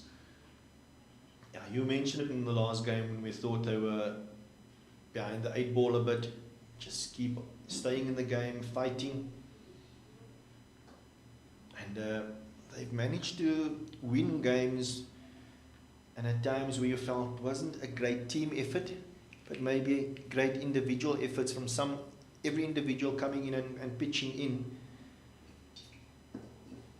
And it's interesting also that somebody like Ruan Haasbroek will not be playing today. I think he's been a big addition to the Knights team. He's played a superb knock in the last game as well. So he'll be missed today. Oh, a shorter ball. Not too convincing from Manak. Allowing the ball to hit him. Just making sure bat is out of the way. Malusi Siboto's got good variations because he bowls that leg cutter, and especially towards the end of the innings, utilizes that very effectively.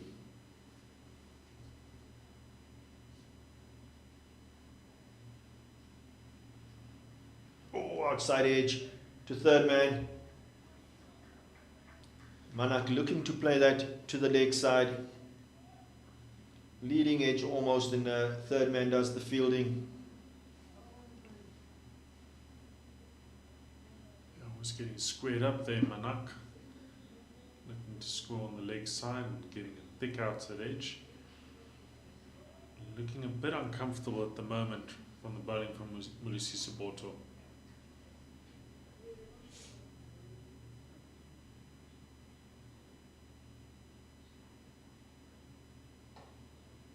Again, play towards fine leg. You can see Malusi Siboto looking to get that LBW into play.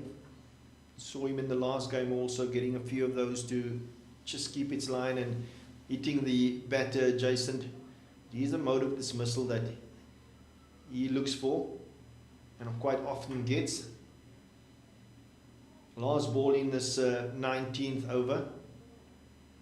Still a healthy run rate of about 5 at this stage.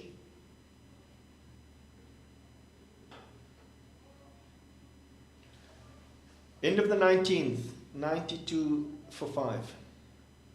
Speaking to Malusi Soboto before the match and asking him about the previous match where they would have loved to elect to bowl first, were put out to bat, and when we really did see the ball moving in the first 10 overs. And I asked him, what would his strategy be today? And he says, you know what, end of the day, bowl it for the wickets. He keeps it very simple. He says, if you attack the wickets, you're usually doing well. So he keeps it very simple, his game plan.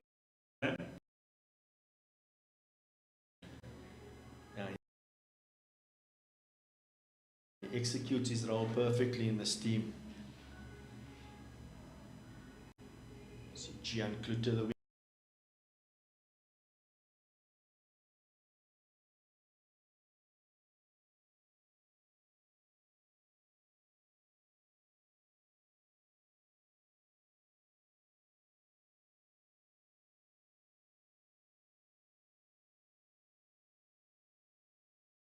partnerships.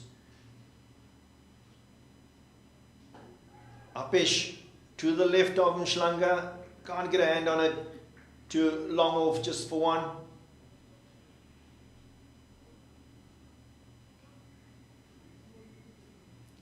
SA emerging side have really batted well so far today, but again, just a bit of discipline. They've lost too many wickets.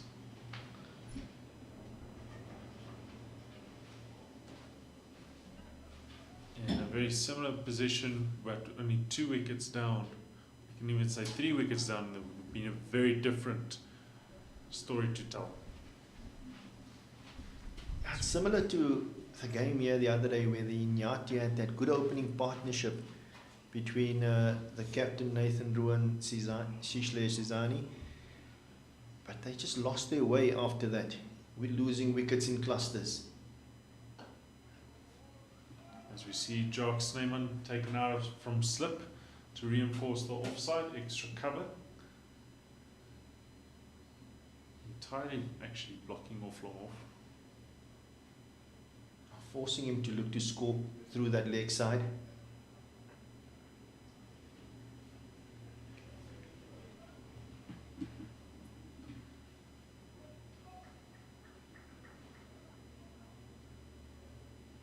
Much better over from Mshlanga.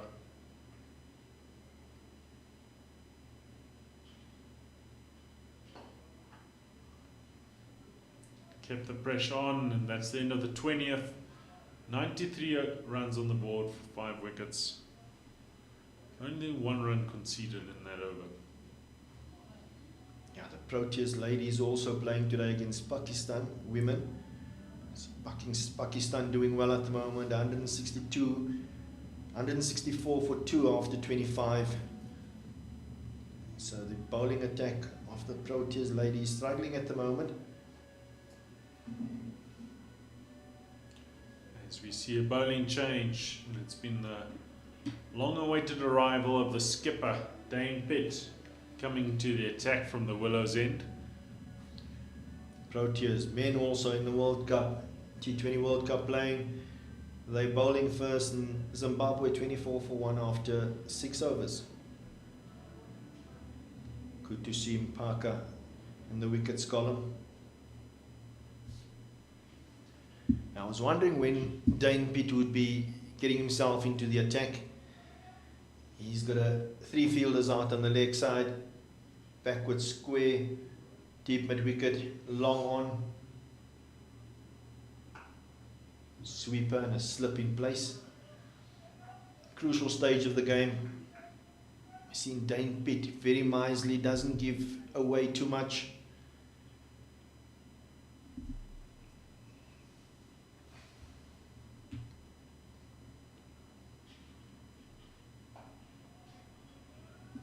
One thing he really does well is play around with his pace variation. That really does upset a batsman's timing.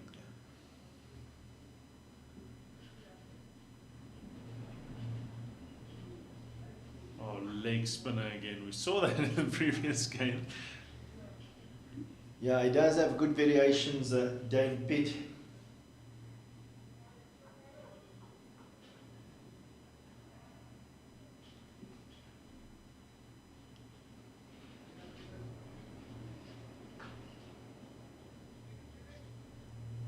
Manak off the back foot, just to that long on fielder, where Dikali does the fielding.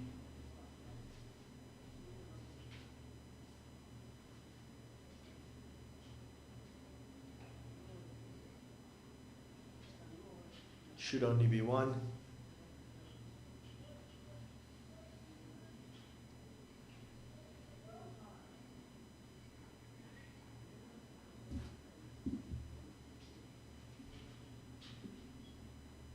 Oh, the one that goes the other way again.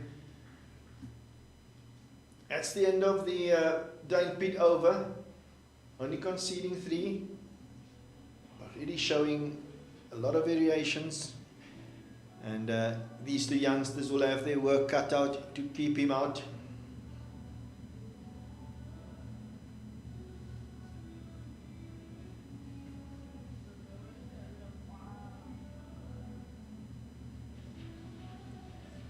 So that run rate is ever slightly coming down and down and down. At the moment, 4.6 to the over. As Mbongi Mhlanga is going to continue from the Loch Logan end. Still having that reinforced fielder on the offside, opting not to have the slip.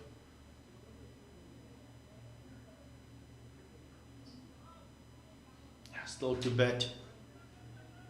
The other, Murtaza Manak, also from St. David's. Pandile Mbata, Glenwood boy.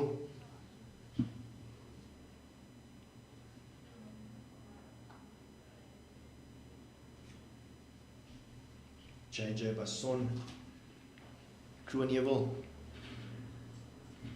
up in the CGL area.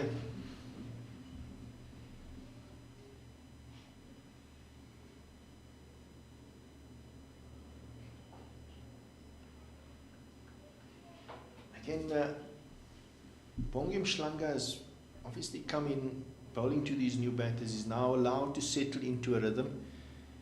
Looks a lot more in control. Not being put under any sort of pressure.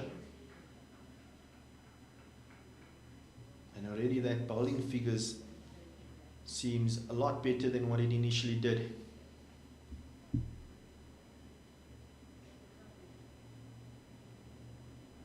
Swept past that short fine leg for 4. Just as we complimented his control. He's bowled one quicker down the leg side, and that's the 100 up for the SA emerging side of 138 balls, 7 4s and 2 6s.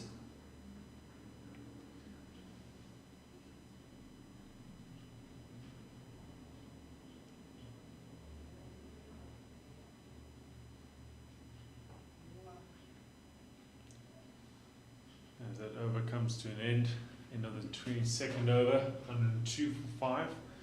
And Rafiq, I can always love to get technical, especially when it gets to the left arm orthodox, being one myself. And from a skipper's and a captaincy perspective, it's not what you do in the situations like this. It's about that first spell. It's about those first couple of overs. You've come in to do the job when the pressure's on. So a lot of development still required from, I think, a lot of bowlers. That seemed too easy. He's played that back to Dane Pitt. He just sticks out his right hand and nonchalantly takes the catch. And that's the end of Arman Manak. He departs for 5. Spoke earlier on about Dane Pitt's first over, and the questions that he's asking, he's made that look too easy, John. Definitely. He's taken wicket. He's got that 6th wicket now for Flex Run Knights, who you feel are well in control at the moment. We will not have the two twin brothers batting together, unfortunately, Rafiq. But yeah. again, that's the point I'm trying to trying to emphasize just before the wicket is if there's problems, we've mentioned it time and time again, Knights are turning to the skipper and to Malusi Soboto. And it's about building yourself as a bowler to be that guy that the captain turns to and says, listen, please fix the problem for us. Yeah. No, for me, and from our point of view here, it could become a problem going forward that when you do face stiffer opposition, or you might get to a situation where Dane Pitt or Malusi Soboto also has the off game, and at the moment, just as a bowling unit, you don't sense that that they've put together their best game so far. So you are looking at some of the other batters, and today Tiaan van Vuuren has done that. He's been superb with a new ball for the Knights, but as a bowling unit, you still sense that they are not creating pressure from both ends and still leaking those runs, and that there's a lot of room for improvement there. But this man has been superb this season. And also, as we said, Tiaan van Vuuren being a left-hander, you always expect some magic from the left-handers. Left-arm orthodox, you think of Maharaj and the role he plays for the Proteas on the senior level. Morteza Manak out in the middle. Another St. David's boy. Big opportunity for him. Great platform for these youngsters to showcase their talent.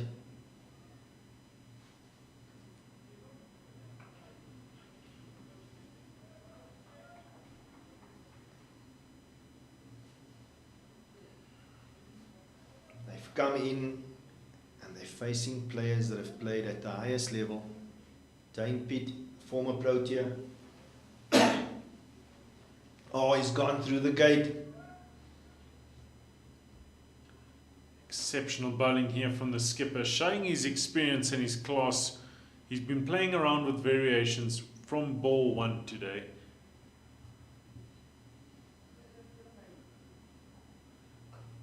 A little bit quicker that time around, looking to wrap him on the pads. That's the end of Pitt's second over. He's picked up that all-important wicket of Manak. 2 overs, 1 for 3. The end of the 23rd, the Knights are in control here, 102 for 6. That's a wicket maiden, Rafiq. Yeah, picked up a wicket with his first ball and 5 dot balls after that. See some of the crowd out on the embankment. Some cloud about today, a little bit windy out here in Bloemfontein. But the faithful have come out to support.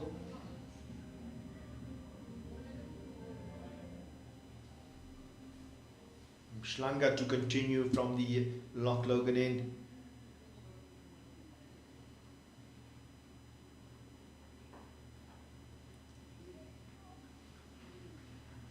Alamushlaka has faced 37 balls for his 17. So not doing a lot of damage, but he's still out there.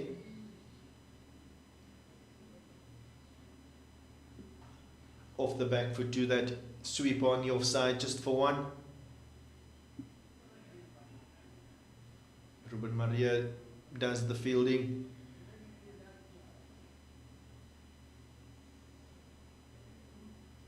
So we see long off coming back into the circle, deep square leg, and a sweeper. Only the 2 men out at the moment.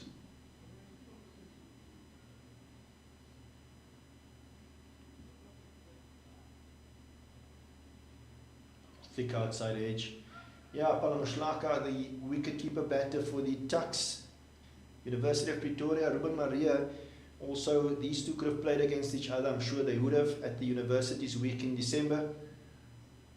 Ruben Maria ending up that tournament being the leading run scorer at the USA week, and also getting selected for the USA team of the tournament at the end of that competition.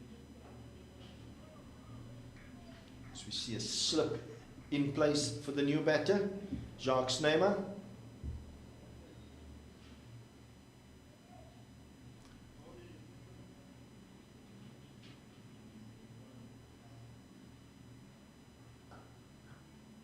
Excellent fielding by Seth Vleeremaus. Took a good catch earlier on. Fielder long off, pushed out to the boundary. And again, just that one ball in the over where he goes down leg and slightly quicker, but Malusi Suboto is going to hold this one in. They are going to come back for 3, and the umpire signals 3 leg byes.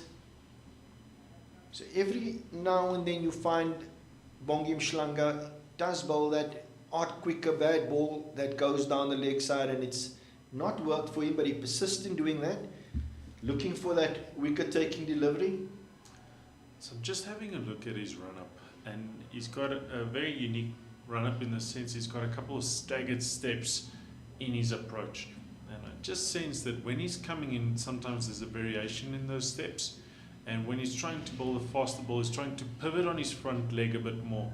And he's twisting off that leg, and it's just causing him sometimes, when he's trying to force the effort, pushing it down leg to the right-hander. And I think that's what's happening there. Big shot for LBW. Umpire says no. Maybe just going down the leg side. So have another look at that.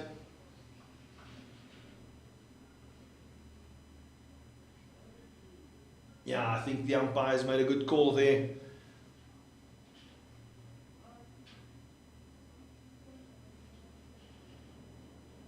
Oh, this one just turning sharply back into the right-hander.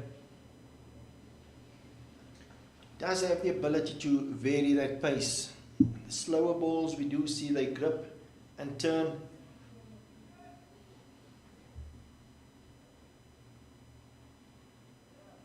Again, quicker and fuller, asking a lot of questions. Is Dane Pitt? See, I love the fluency of Dane Pitt's action. When he comes in, he's got a good pace to it. This one's hit down. Also, we stopped the mid-on. At the moment, both of the Manak brothers not having any answers to Dane Pitt. Yeah, Manak picked up the wicket of Aman. He's looking for that of Morteza. It's high, it's up in the air. It's going to land safely. Should be coming back for the second. Going to look for the third. And they are coming back for 3. But you have to say, not overly convincing again there from Morteza. But he does help himself to 3. But it's also a no ball. So naughty there from Dane Pitt. It's going to be a free hit for Palamoslaka. Change in the field.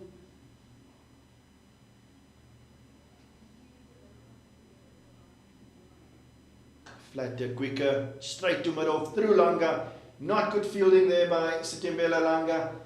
They are going to look to come back for the third, but good fielding in the end by Isaac Dikhali.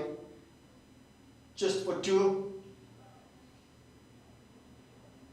Isaac Dikhali, the substitute fielder, but he's been very busy so far this morning. It's been good in the field.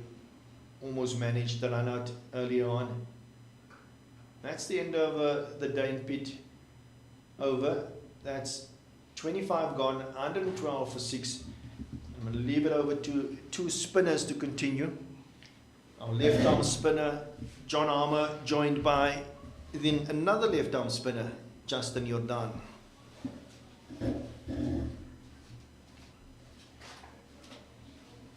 Welcome back, Justin. Yeah, thank you, John. We have another left arm spinner on the field in Bongi Mhlanga to continue from the Loch Logan end. Yeah, as I mentioned, just a comparison between the 2 actions of Dane Pitt to Bongi Mhlanga. Dane Pitt coming in with a very nice fluent action, a bit faster through into the crease than usual. As we look at him, Bongi Mhlanga,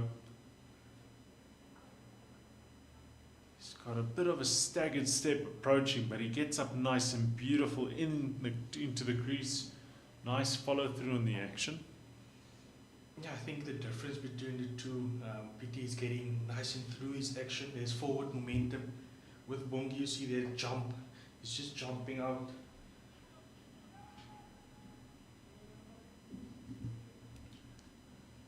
So his momentum is not going forward the whole time. Also just closing off his chest a bit, and that does ask yourself to work a bit harder in the crease to get the ball in line. Correct. Oh, big appeal, and it's given. Mbonga Mhlanga has been attacking the wickets. It's been good bowling. He's been asking a couple of questions, exactly what he would have wanted. And that's straight in front. Morteza Manak going backwards to a full delivery, trapped in front. And that's the 7th wicket down. He has to depart for 5 runs from 17 deliveries. Beautiful bowling.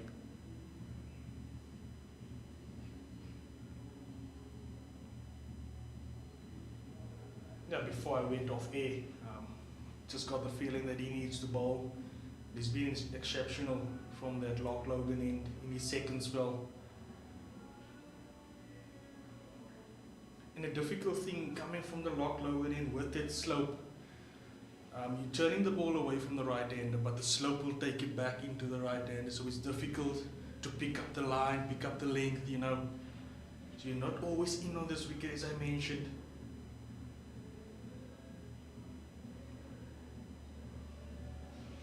Andile and Bata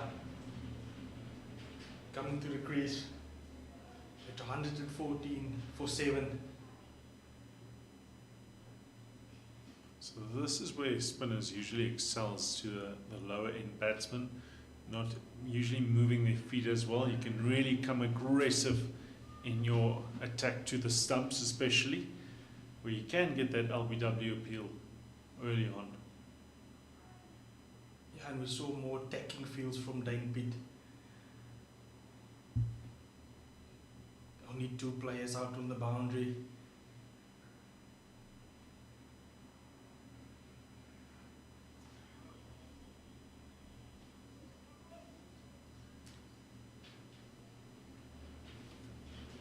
So again, we see the Flexbrand Knights really coming back together in the middle overs.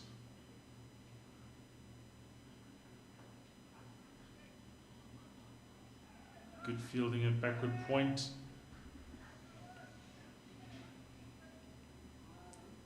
They just put on the pressure. They just hit their areas. Again, a good spell from Malusi Saboto.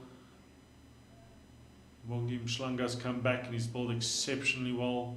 Dame Pitt, he's been in the mix as always, the skipper.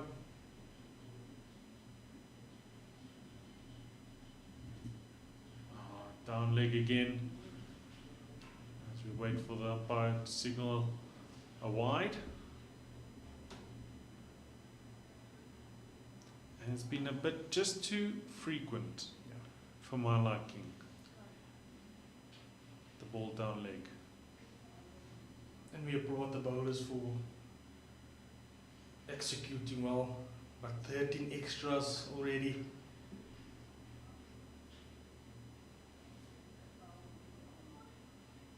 Slight fumble there, gets 2 runs, good running. That concludes the over. And it's not just been 13 extras. Remember, it's been a couple no balls, and after that, if I can recall correctly, Steve Stoke actually smashed that massive 6 off the free hit delivery. What a strike that was. So end of the 26 over 119 for 7. A situation that could have looked very different if they kept wickets in an SA emerging side. Still batting at 4.6 to the over, but the wickets column is the problem. Yeah, as we mentioned earlier, see the wicket is a bit drier than normal. Dane Pitt finding missing the edges, turning it both ways. But playing this late cut to get off the mark.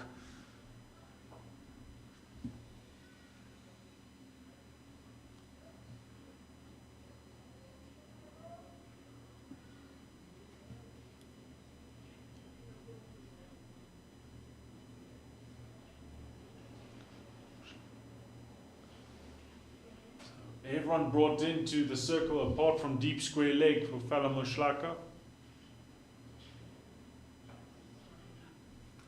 He's been out there for 42 deliveries for his 22 runs. A good pace there by Dane Pitt. Nice and slow through the air.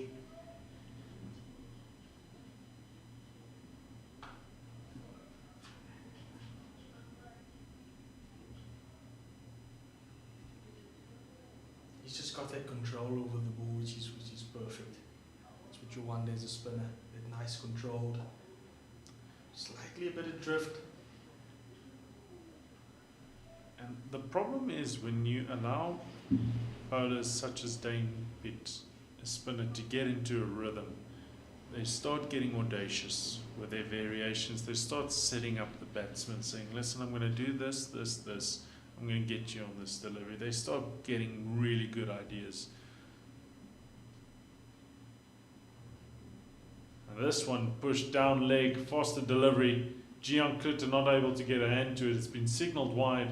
Will come back for 2. Poor execution on this occasion.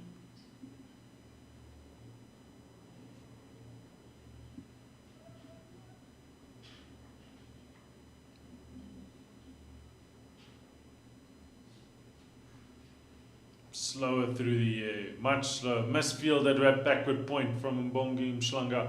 It's running away. They're running hard. It's not going to get there.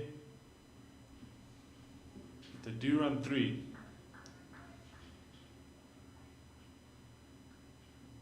It was floated up, thick outside edge.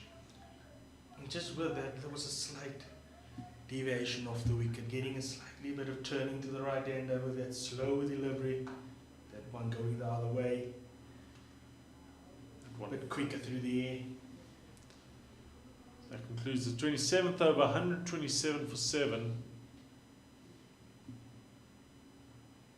Yeah, good over there for the SA emerging. 8 runs coming from it.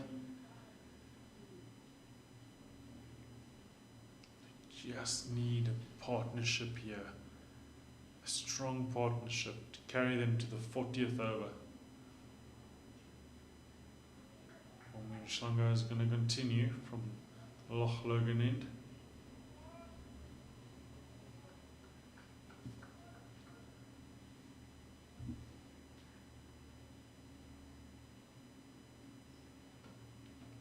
This one's played down to sweeper.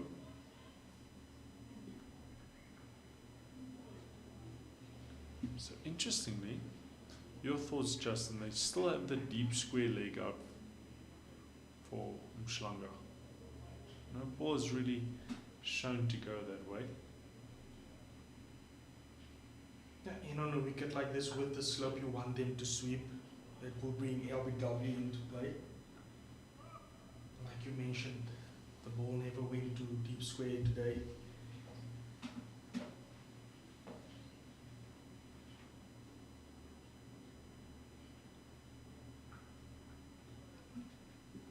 Only one who played this sweep successfully today so far was Steve Stoke. 1 boundary over square leg. Came off the bowling from Mbongi Mshlanga early in this match. This one with straight up beats mid-wicket. They'll run, get 1. Yeah, me personally, I wouldn't mind someone sweeping me, especially if the ball's not turning. It brings me into the game. Brings the LBW into the game. It's all about confidence. If you're not comfortable doing it, a safer option is to put square leg out. And consistency plays a big role in that. You need to be consistent. That's where the confidence comes from.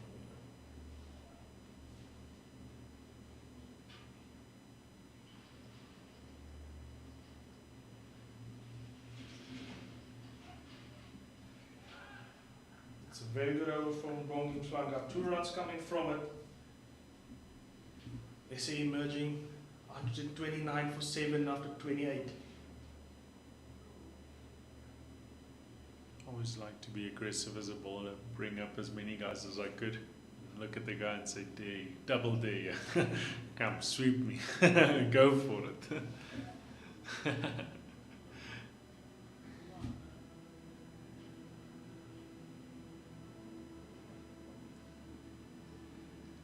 Dane Pitt to continue. He's only going into his 5th now, having a much later entry into this match than we used to. He's been playing around a lot with variation and pace so far this morning. Yeah, I think we might see Jock's name and Seth Vledemas coming into action soon. With Bongi only have one over left.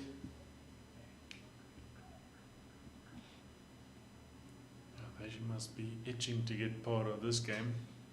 Please, skipper, give us the ball. Toss again, nice and slow through the air again.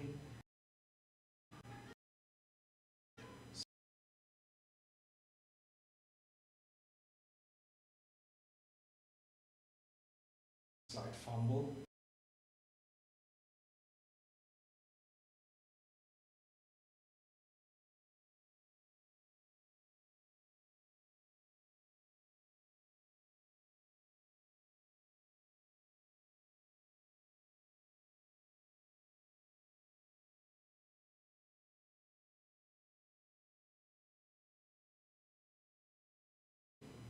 Scamper through for one.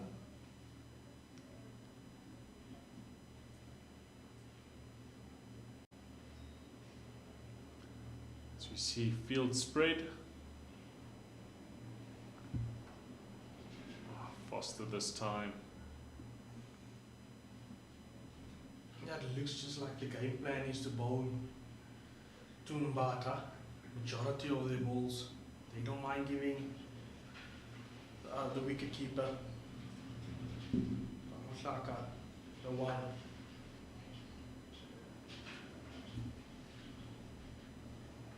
Good over so far from Dane Pitt.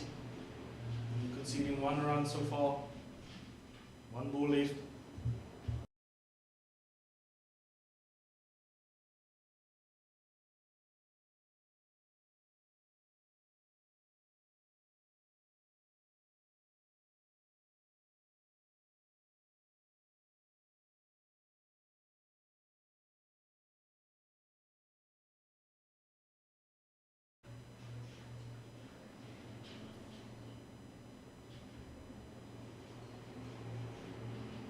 So Mbata getting off strike from the first delivery. As you see the field spread once again.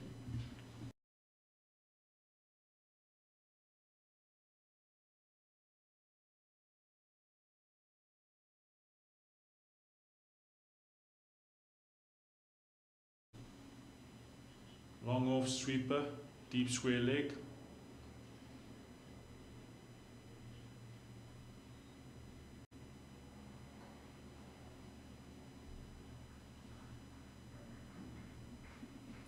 I think Bongi will be effective if we can just get that pace a little bit slower through the air.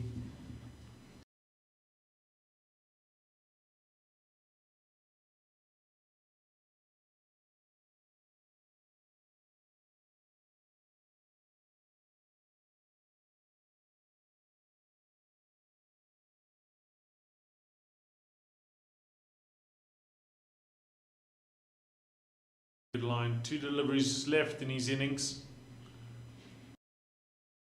In his spell.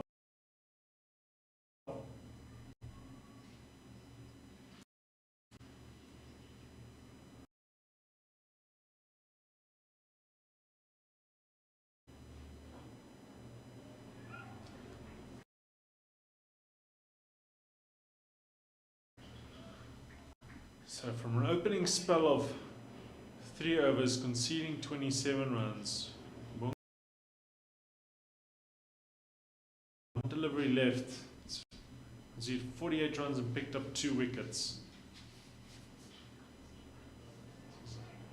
Cut, and this will be a very good ending to his spell.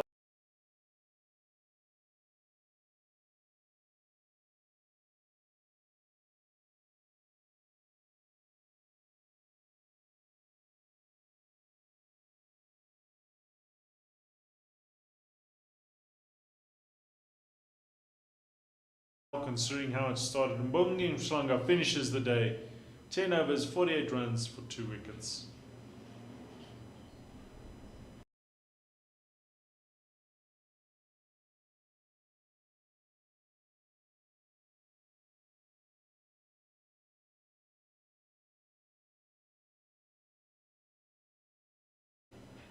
assure you, Dane Pitt is going to look to keep ball in hand.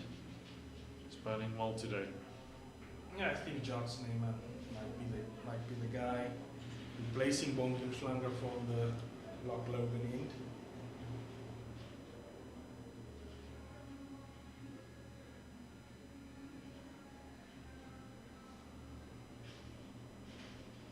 Float it up. It's hit over mid-off. It's not been hit cleanly, but it's going to run away and get to the boundary narrowly. Much needed boundary for the SA emerging side. Yeah, and as a bowler, you don't mind that. It's what you want to see. Slower through the air.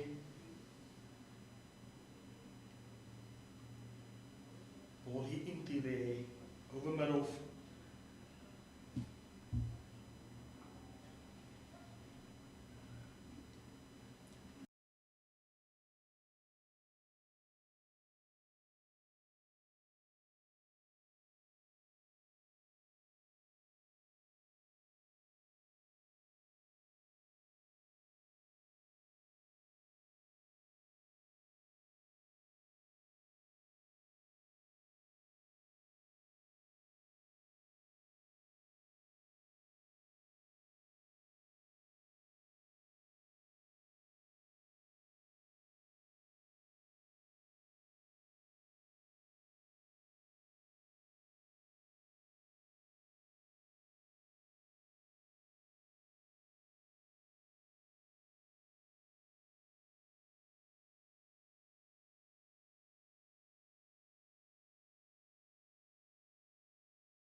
after 5, and Matlala conceding 3 boundaries in that over. At the same stage, after 5 overs, the CSA emerging side, they were 36 for 1. They had a decent start, but then just lost their way after the cluster of wickets when Stork, Van Schalkwyk and co got dismissed. The Knights flying at the moment, looking to chase down that 149 for victory. Yeah, JJ was on. Continuing from the Lock Logan end to Gian Kluter, who's on 24-13 balls.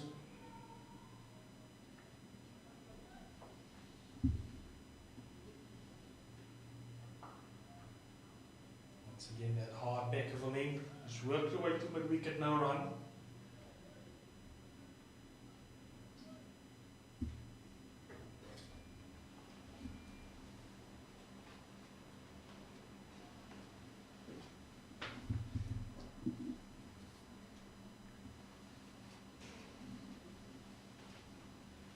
Only the one slip in place at the moment. Adnan Lakhani.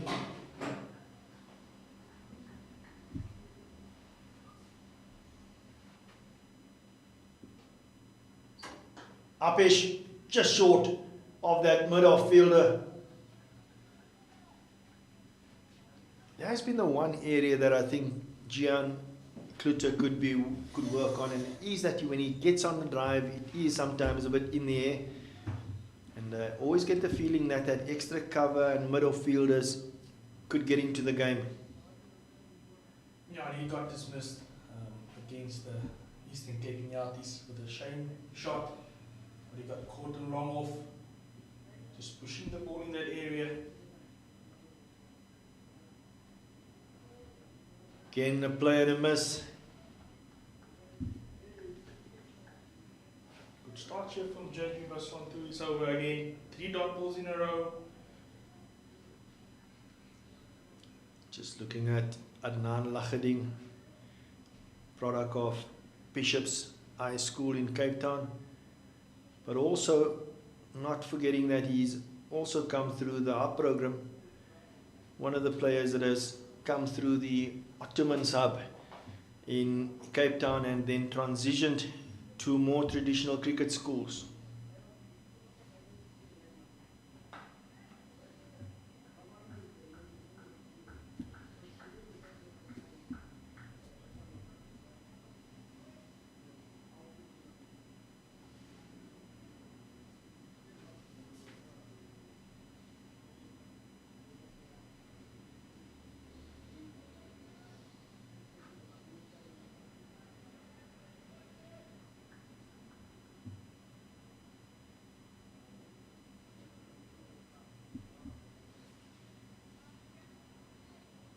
On to continue.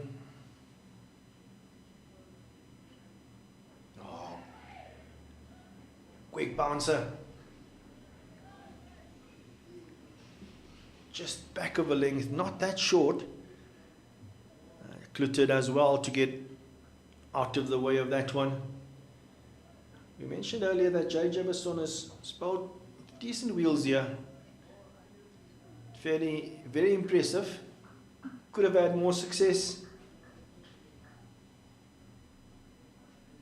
No, 1 ball to go. And he would want to end this over with another dot ball.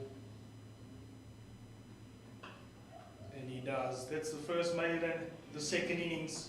Good over there from JJ Basson.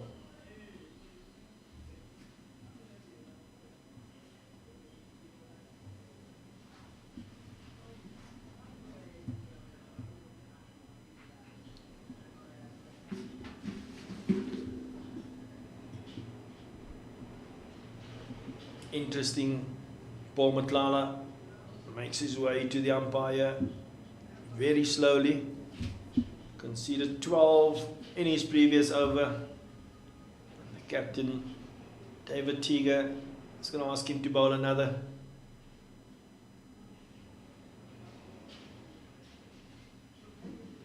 still the two guys out on the offside.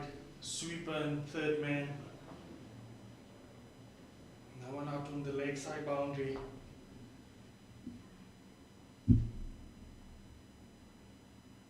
Again, off the back foot. Sweeper out this time. It is only one.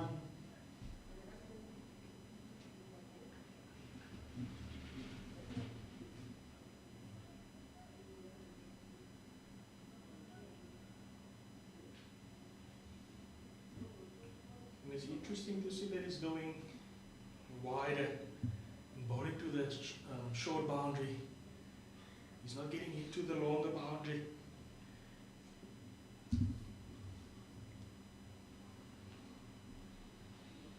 To Jan Kluter, he's going to have a deep square out, and the third man still carrying this slip. He's going to have to make sure that he gets his lines right here with only 3 players out on the leg side. Can't afford to go too straight.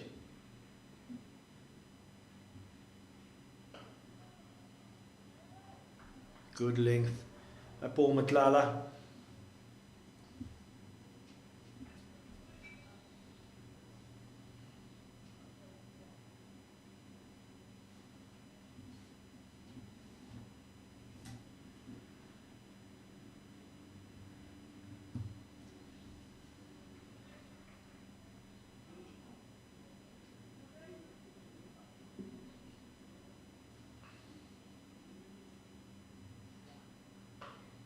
Off the back foot, through the covers, for another boundary for Gian Kluter. Gian is quite strong there, square of the wicket. He loves it in that area.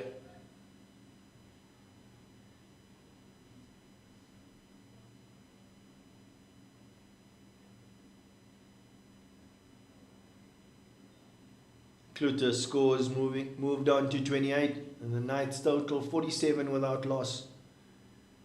Halfway through the 7th over. Clara has been on the short side. First to Jock Snyman and now to Jan Kluter. Yeah, it's been a bit of a baptism of fire. Looks a bit under the pump, obviously. Pulled away to that deep square leg fielder just for one.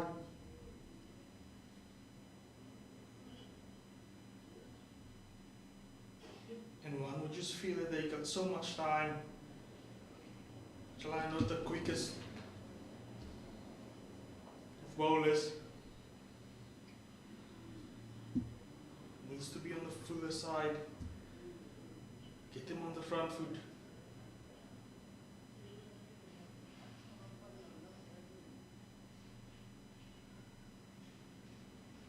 Again, short and wide.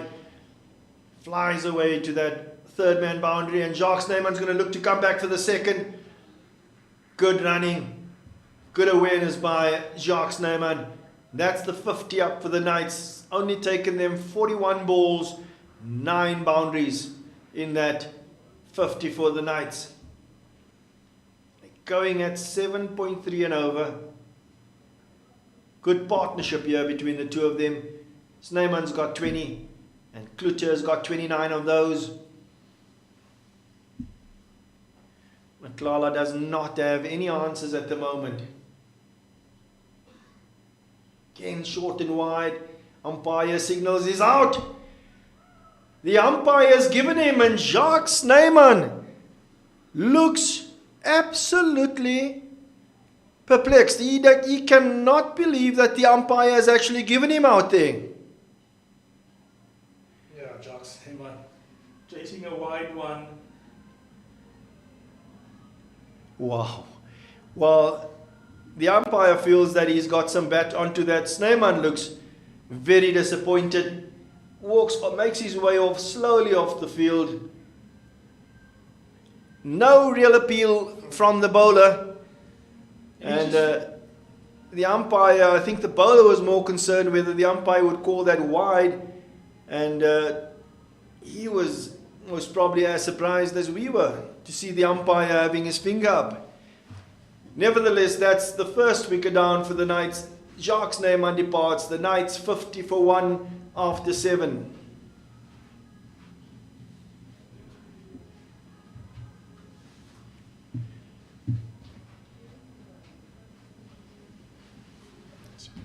New man making his way to the middle. Cole Abrams. John, you surprised also to see the umpire getting his finger up there? I was expecting the wide signal. But we're not up there in the middle. But would like to see this again. Here it is.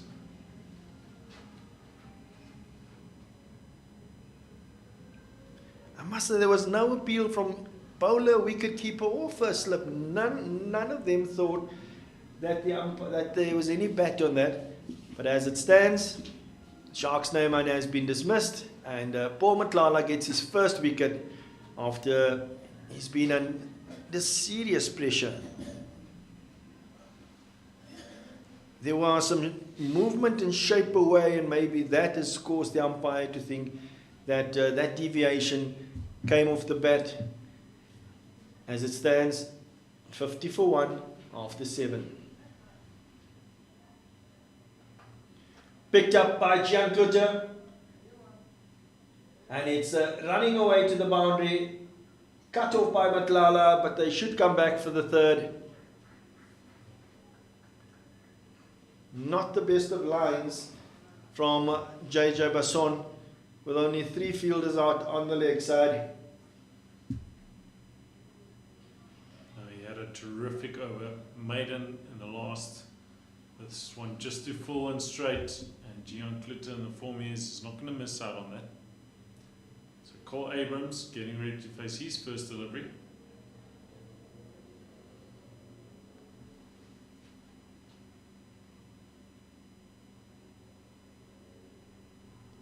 Cole Abrams, first game of this competition, valuable 80 odd against Mpumalanga.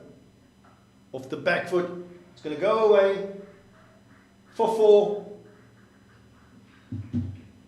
Seen a couple of those back foot shots going for 4 in this night's innings. Cole Abrams is off the mark.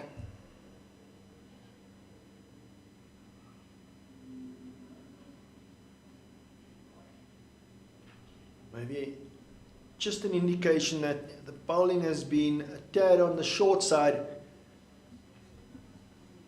Earlier on, 2 slips in place. You want to get to bowl those areas where you get those slips in the game. Just 1 at the stage. Wide. Not signalled by the umpire. Feels that that is within the lines that are indicated.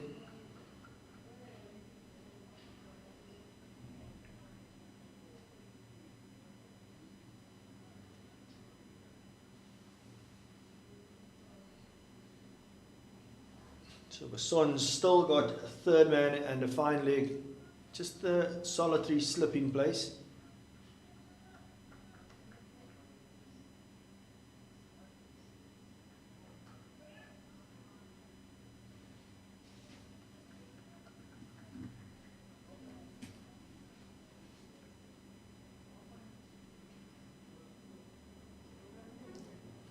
Knights still scoring at 7.7 to the over, and they have batted well, but it must be said that the scoring is also self-inflicted here from the SA emerging side. They've not bowled with as much discipline as they would hope for, and with the batting quality that the Flexburn Knights have, they were not missing out.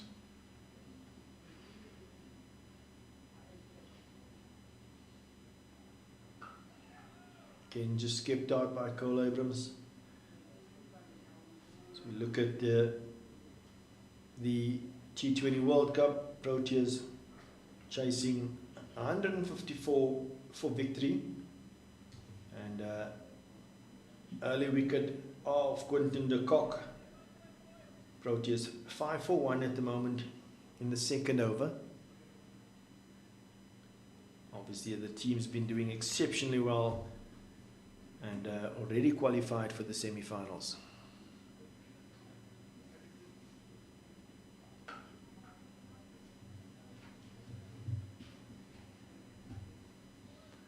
That's the end of the 8th over. Another good one from JJ Basson, apart from that boundary in the second ball. Obviously also Gian Klute picking him up for 3. 7 of that over, 57 for 1.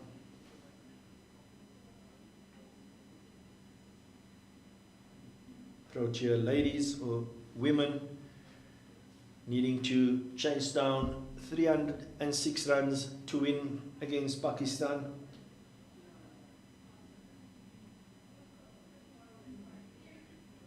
So a lot of cricket happening elsewhere in the country as well.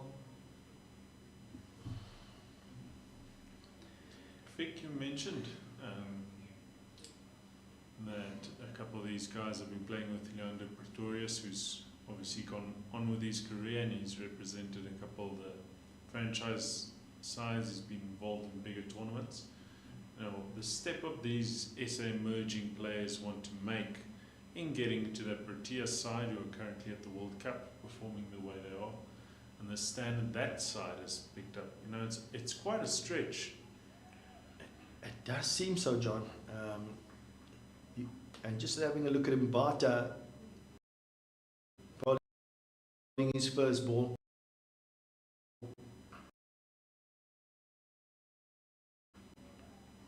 We've seen some special players in the past coming through and almost easily making that transition from schoolboy cricket to first class and then to the Proteas. You've mentioned Leandro Pretorius. You think about players like Riley Rousseau,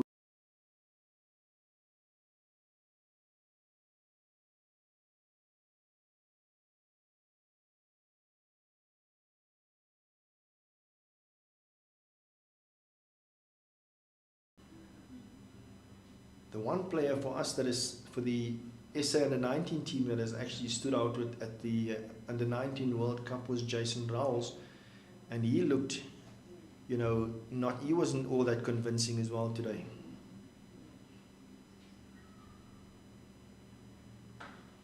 Over the top. Yeah, Klute using his feet again, popping that one over mid-off for 2. We've seen him, John, use his feet quite often in the last game as well, and effectively and successfully so. Now, we were speaking of air early on, and if you look at, obviously there's a lot of talent out here and a lot of potential.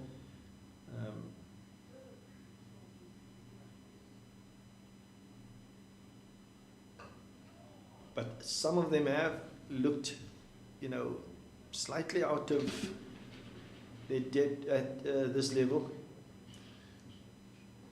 You know, ultimately, when you're making that step up, as the way Devil Brevis has stepped up into the Protea side, you've got to ask from a batting perspective, not him just to bat, but to face the likes of Bumrah, of Stark.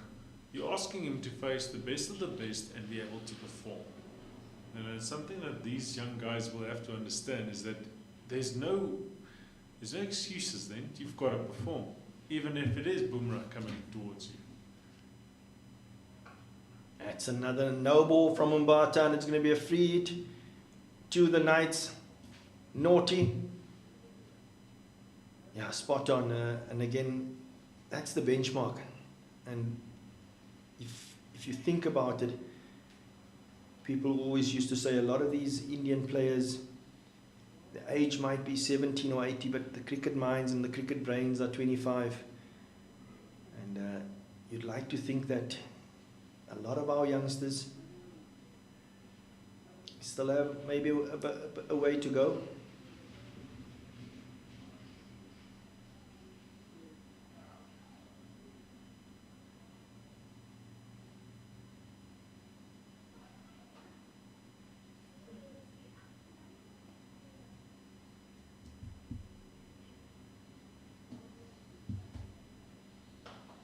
Hit down the ground, it's straight. Long on is there to cover it off. They're running hard for 2 and they'll get there comfortably. Because one thing I think we always tend to miss is that cricket's actually quite a fierce game.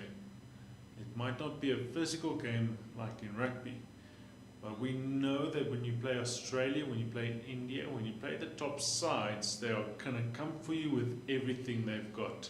And from a physical perspective as well, especially from the seamers running in, they're going to look to rattle you.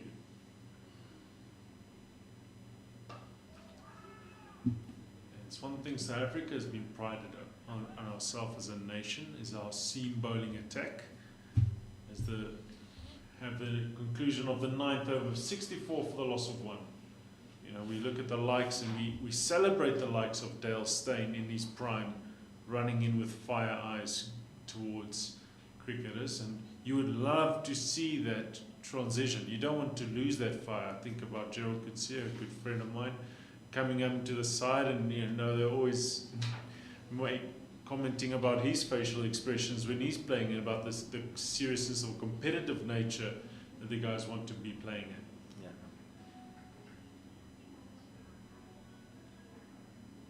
Now, one can only hope that the valuable experience that some of these youngsters are gaining by playing in this competition will only stand them in good stead.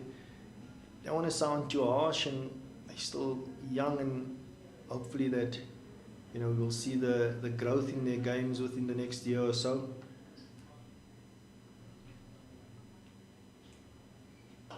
Driven. Excellent shot there by Cole Abrams. Past that mid-on fielder for 4.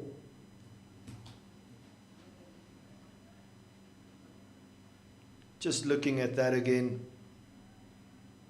Just too full from JJ Basson.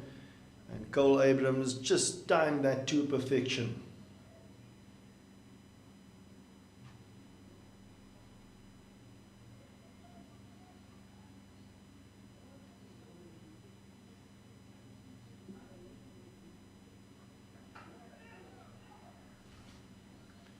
Cole Abrams, a youngster that hails from the southern parts of Johannesburg, I believe. Club around there called Delphos Cricket Club that I know that he's represented as well. Last season played for the Northern Cape Heat. This season he's done his part and done his bit for the Flex Brands Knights.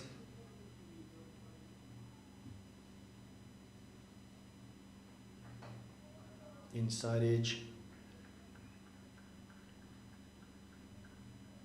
The one bowler that's threatened here and is actually impressed is JJ Basson here. He's been unlucky. Yes, he went for that 7 runs in the previous over and got driven for 4 in this over, but he has shown some signs that he's got some potential.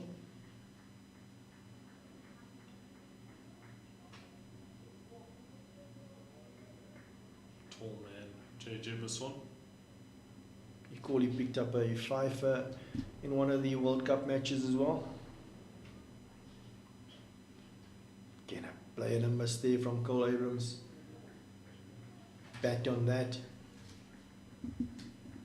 Either going square to that boundary on the offside, or somebody like Lachert in the slips could have been in the game. It's actually reminding me of years ago, Tsotsobe. Beautiful action. Yeah, Lonwaba Tsotsobe.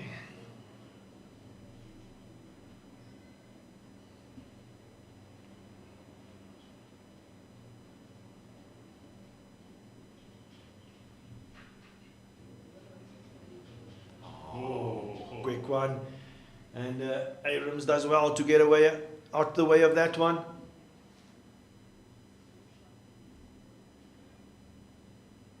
Talk about some fire, Rafik.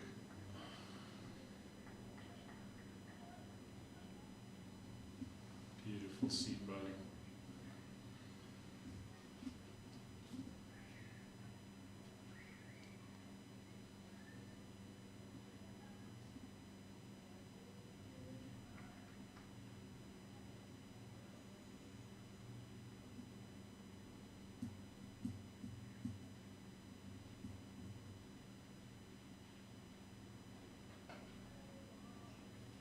End of the power play, end of the 10th over, 68 for 1. Just looking at that comparative scores at this stage, the SA emerging side lost those wickets in clusters. They were about 50 odd for 1 and eventually ended up 60 for 4 after 10. And I suppose that's where the whole game almost changed.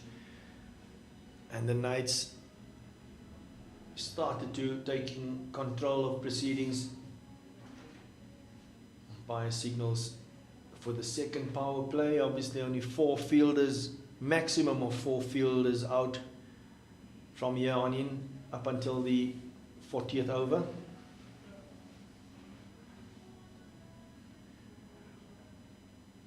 Mbata to continue. Bandile Mbata, Glenwood boy from the KZN area. He's going to have a third man out. Sweep on the offside. It looks like a deep square and a fine leg. Still carrying that slip.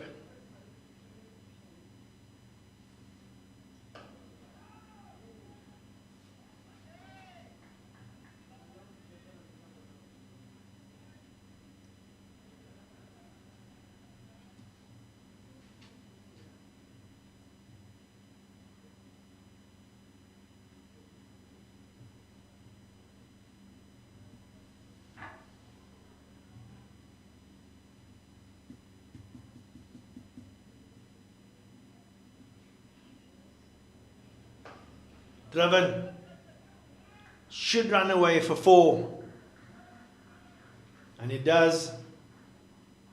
Another boundary takes the total to 71. Great shot again from Gian Kluter, stepping across the line, making sure he's in line with that delivery to play it onto the onside. Hits it straight down the ground.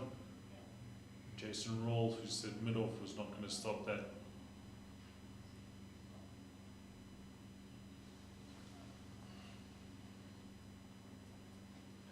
You see a fielding change, mid-off being pushed back to long off. So sweeper, long off, deep square. Again, Gian Kluter just looking to create that length, just advancing, and Mbata takes it in a bit shorter, but he still tucks it to the leg side for 1. Gian Kluter has really shown this season how a person can use your feet to your advantage, but still not take unnecessary risk, especially with this as he gets into positions where he's comfortable. He's not like looking to overhit the delivery, where a lot of guys are trying to go outside of what their normal game plan is. He's really brought it alive within his game. I do get the feeling that at that point of release, his head's still, and he gives himself the best chance of still executing. So the timing of that movement's become so important also. Loves to go forward, he loves to go back across his wickets, from his wickets. He's really excelled in his career until this point to master those skills and to use it effectively.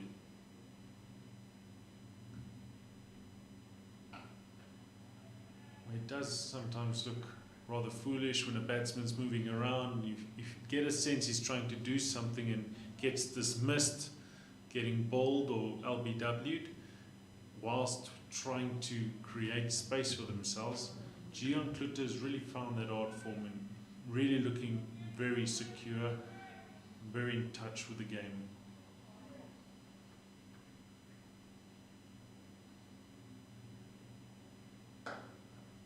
Well played by Abrams, straight to that long on fielder where Rawls does the fielding.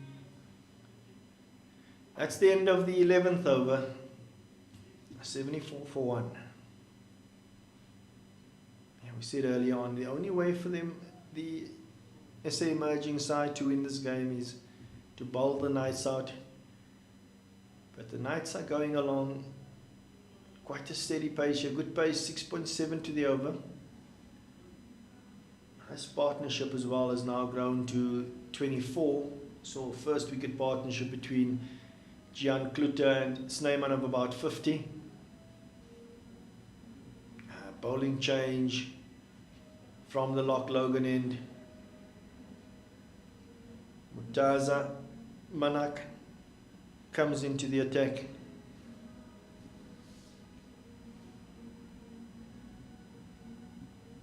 So when you boil it down to bowling, it's all about disrupting the batsman in his rhythm and trying to create chances for getting the wickets.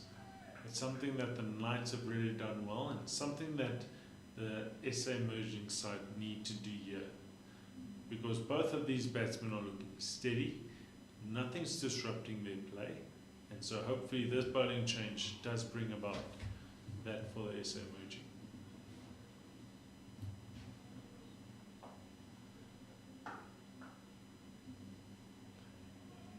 See the off spin of Manak. He's going to sweep out on the offside, deep mid wicket. Up in the air, over mid off.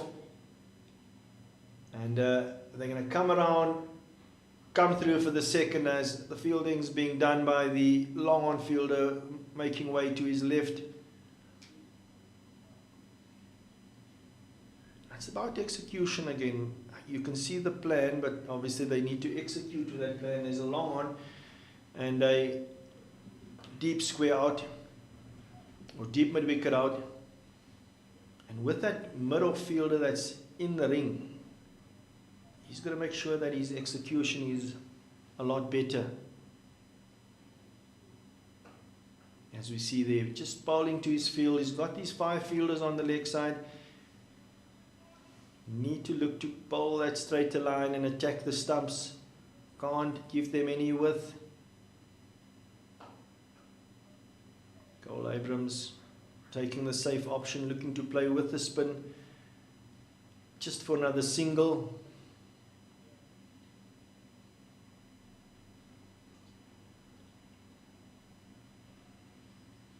And Manak is going to bowl his last ball of this over to the left-hander Gian Kluter. Still got a slip in place.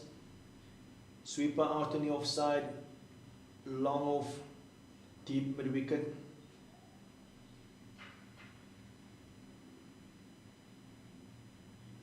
So even though we are in this second power play, only the 3 fielders out.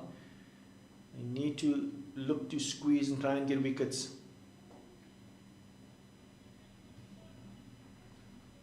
End of the 12th. 77 for 1.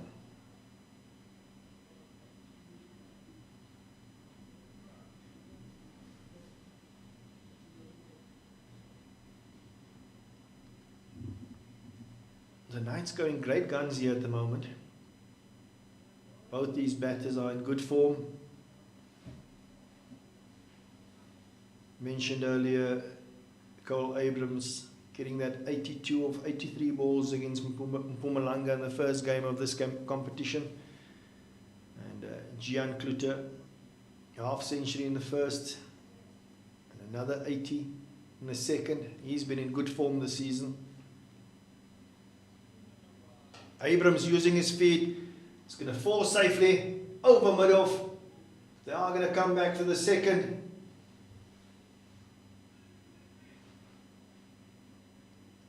With the lack of pace almost from Mbata, you can almost walk down into his channel and look to create that pace and length for yourself. Something Cole Abrams has done a couple of times now, looking to go over the middle fielder, not trying to overhit it, just clear him comfortably. He's got a couple 2s like that.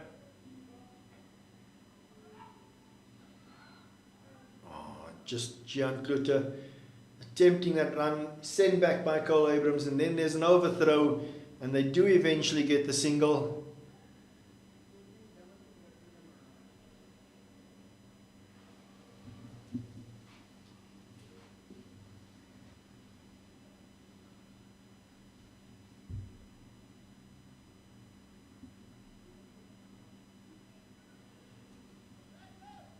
4 balls left in this third over from Mbata. He's gone for 16 so far.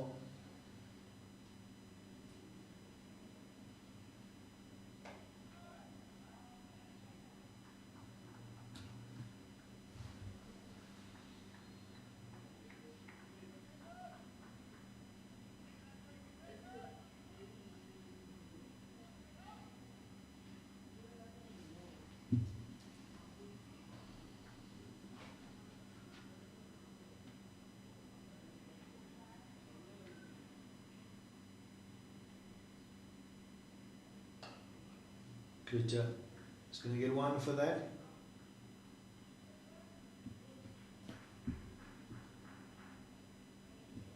His score moves on to 43, his partnership 31, and the Knights total 81 for 1.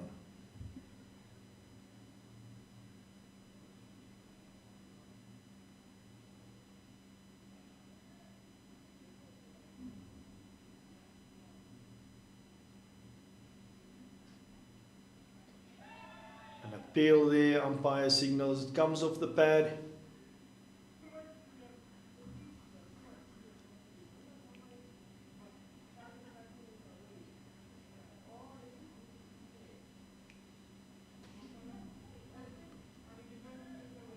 It just seems like the SA emerging side just running out of ideas at the moment, almost just looking at their body language.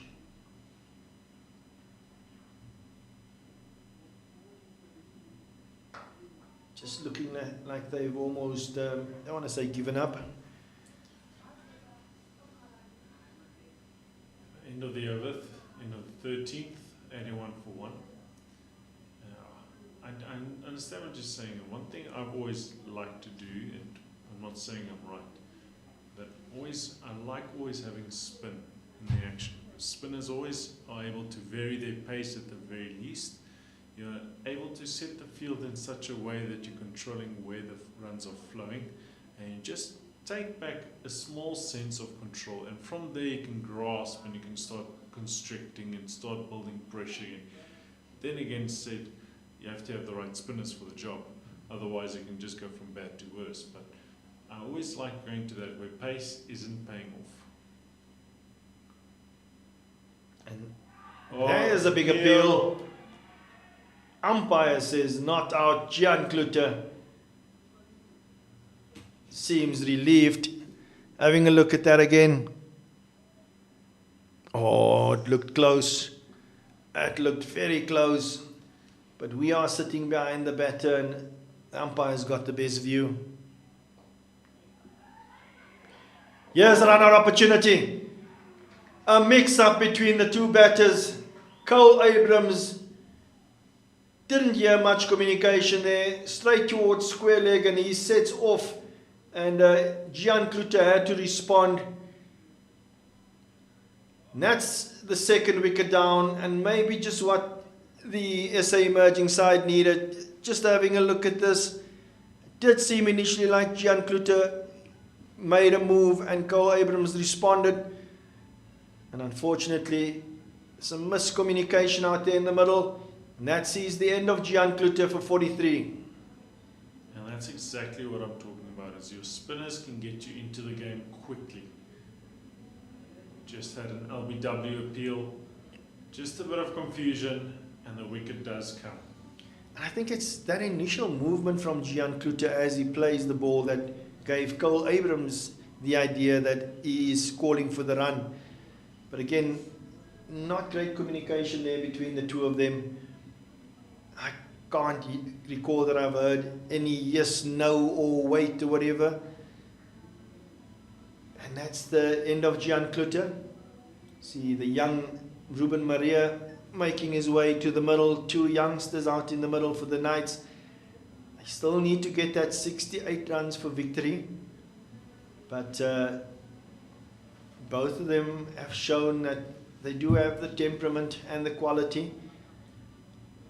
Spoke about it earlier. Ruben Maria, leading run scorer at the USA week, and ultimately earning himself selection into that USA team of the tournament. He's going to join Cole Abrams.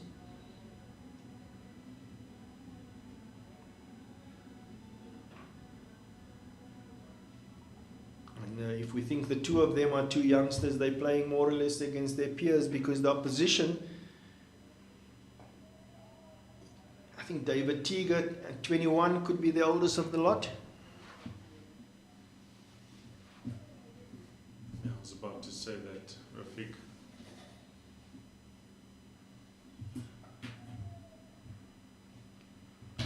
Two sides of the same coin. So a little bit of pressure. It's paid dividends here for the CSA emerging side. We see long off going out, just about 20 in from the boundary. We saw those wickets in clusters at the nights from the emerging side. So they would be hoping for the same here, and hoping that they could be getting those wickets in clusters and just pulling things back. End of the 14th over, 81 for 2. Time for change in commentary. So maiden from the Nuk plus the run out. Exactly what they needed. As Rafiq just said, we've seen a lot of wickets in clusters here at the Mangaung Oval. SA emerging side will be looking for the same here. Get one or two more. Young Ruben Murray on strike for the first time. Mbata to continue from the Willows end.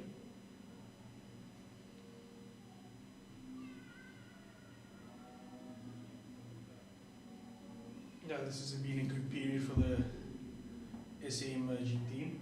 15 dot balls in the last 4 overs. It's creating a bit of pressure. Bata to Maria. Clip to mid wicket for no run.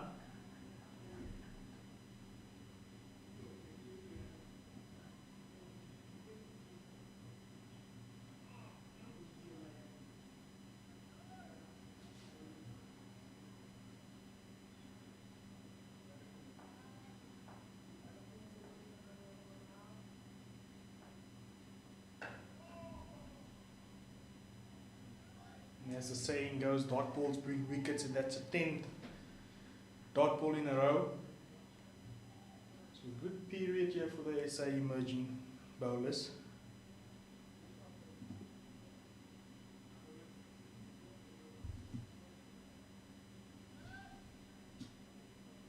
The Knights needing 68. The SA emerging needing 8 more wickets.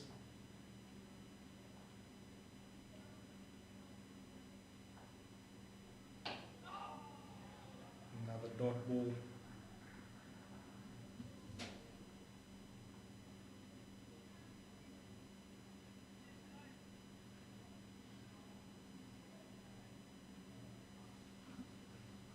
Good over so far from Mbata. And Ruben Murray seeing the ball off, getting his eye in.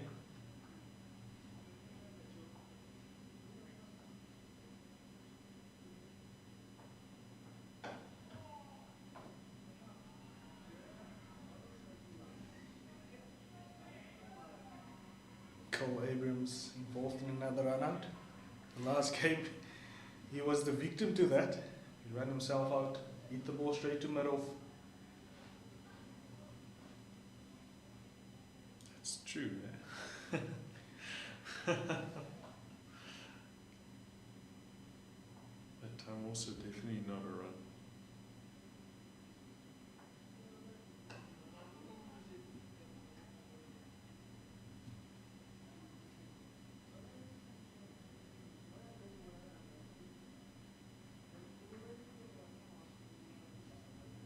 Yeah, 1 ball to go in this over.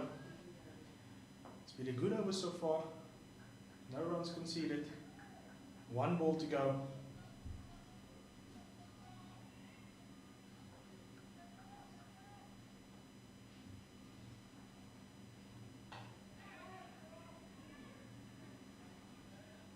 struck firmly, a bit of width on offer.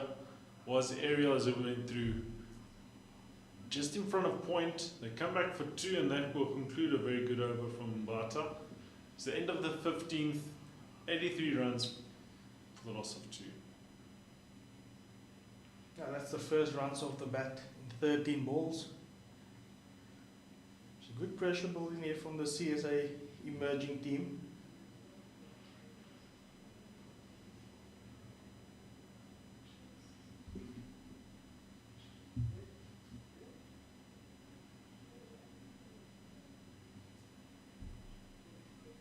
So Murtaza Manak will continue from the Loch Logan end.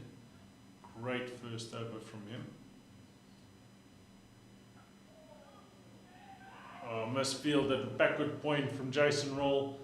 Ball's running away, they'll have to chase. They're running hard at the wickets.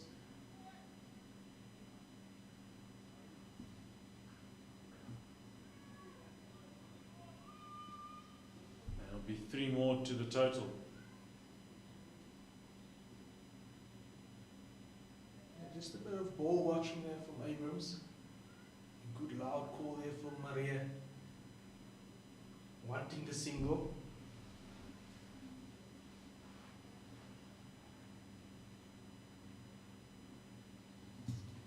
So Ruben Murray, the left-hander.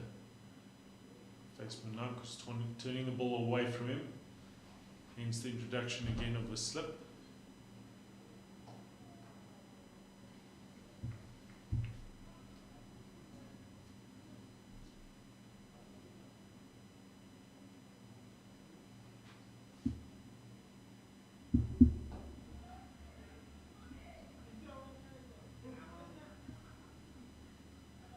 Single to Maron. I wouldn't mind seeing 2 extra covers there for Maria. With the ball turning away and the slope, taking the ball further away, maybe getting 2 mid-wickets in, or 2 points.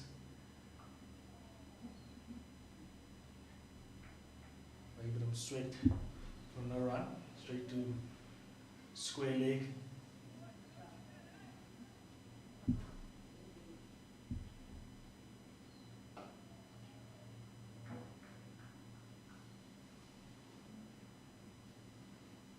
Down to long one.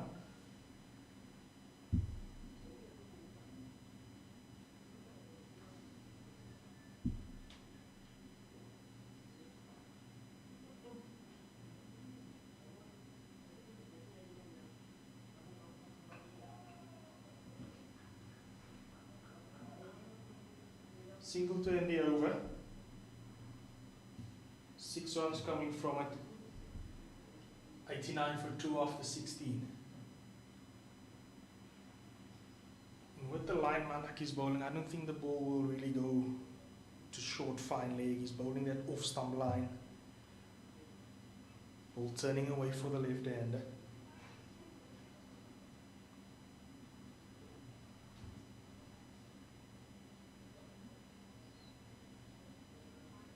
So 60 more runs required here from the Flexbrand Knights to win this match against the CSA emerging side.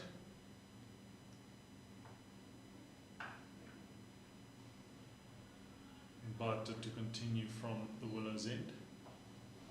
It's built some nice consistency over the last 2 overs.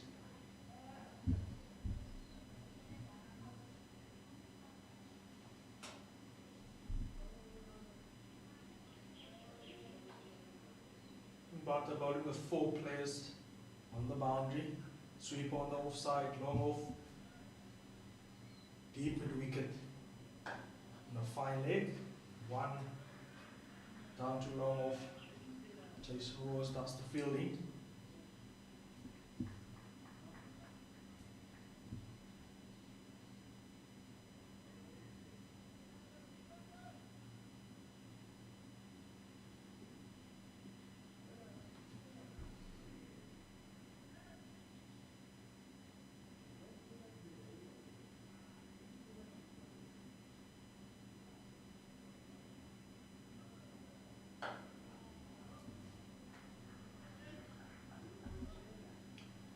one down to long on.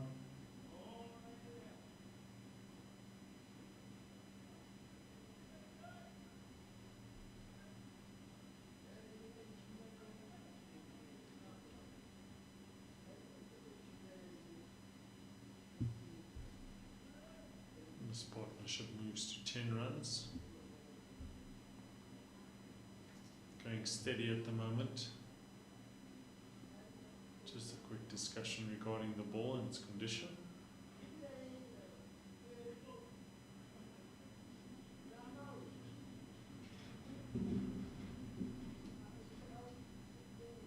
Cole Abrams 21 of 32 balls. Ruben Maria 5 of 11.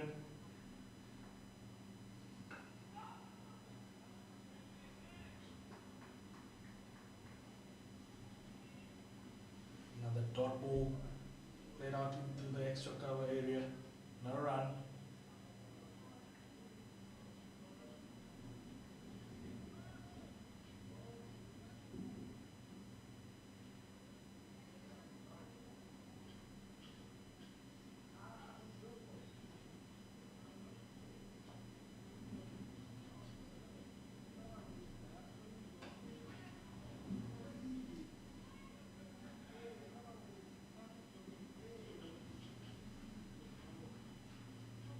Good shot there by Ruben Maria. Cover drive to the sweeper boundary for one.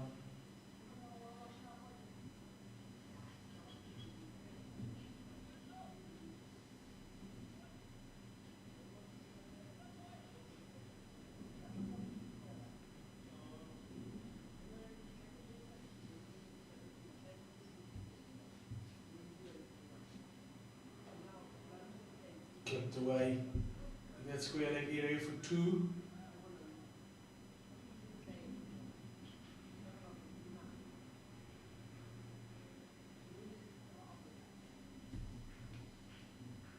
That's the end of the over. 94 for 2 after 17. And with that, we're having a drinks break.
we're back after the drinks break, where the Flexbrand Knights find themselves 94 for 2, requiring 55 victory here, starting the 18th over. Mortaza Munak will continue from the Loch Logan end to Ruben Murray.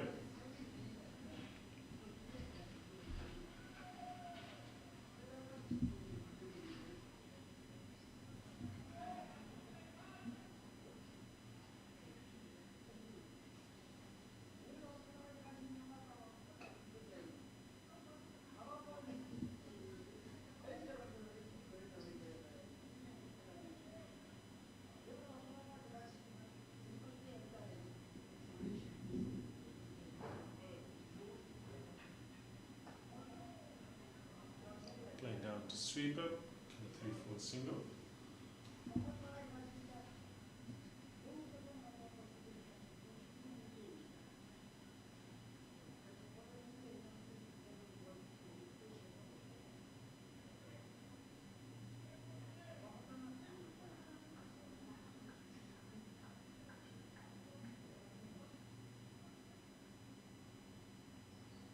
Floated up, advancing down the ground, sweeper getting underneath it, and it's taken.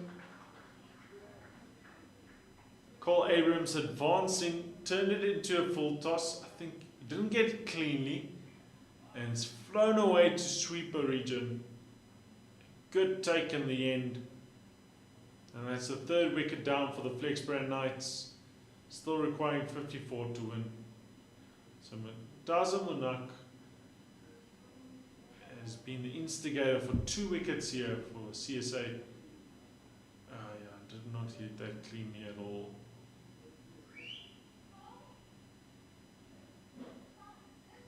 Brings the end of Cole Abrams. 23 runs for 33 deliveries. He's just been asked to wait on the field. Not too sure why.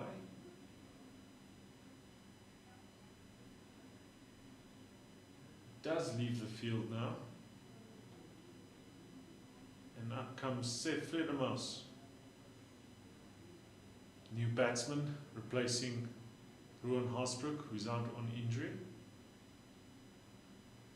Exceptional fielder, lively in the field, would have loved to bowl, but skipper and the side had done an exceptional job with the ball, not requiring his services. Well, they require his services here to get that last 54 runs.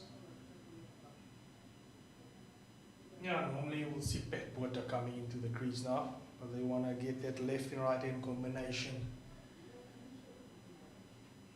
with an off spinner in mind coming from the Loch Logan end.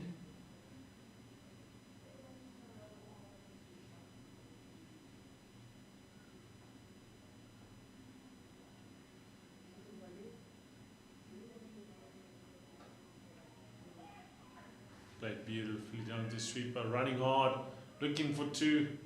I'll get there comfortably. Yeah, gets off the mark immediately with 2 runs. Last ball of the over.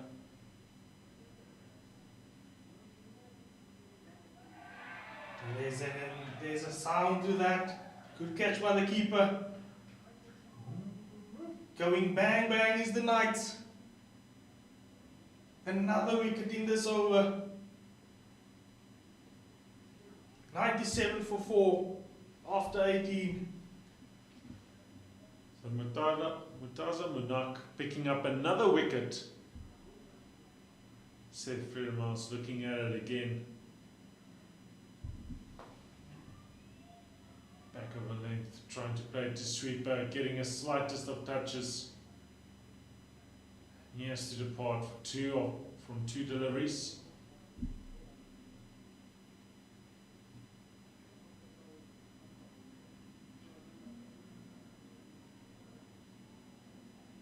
Now we do see the veteran Patrick Botha stepping up to the plate.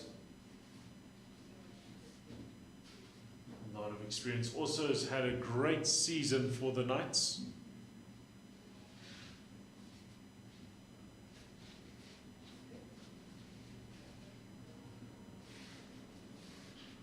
Justin, we spoke about wickets in clusters. We just saw another one. Yeah, the same pattern. We saw it in the first innings. We're seeing it now. And the interesting thing is, will Tiaan van Vuuren be able to bat? Because he's the all-rounder in the team. So you want to see these two guys take it home for the Knights. 52 runs needed. It looks like the captain is bringing himself on. Tiger from the Willows end. Yeah, it was costly in his first spell, 2 over 17 runs. We'll be looking to rectify that.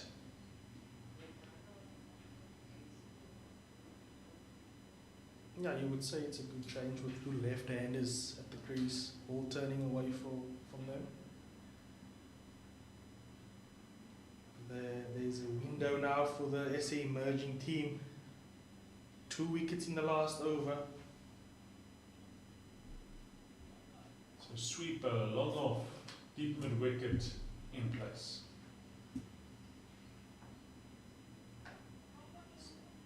Pulled short, good stop at backward point.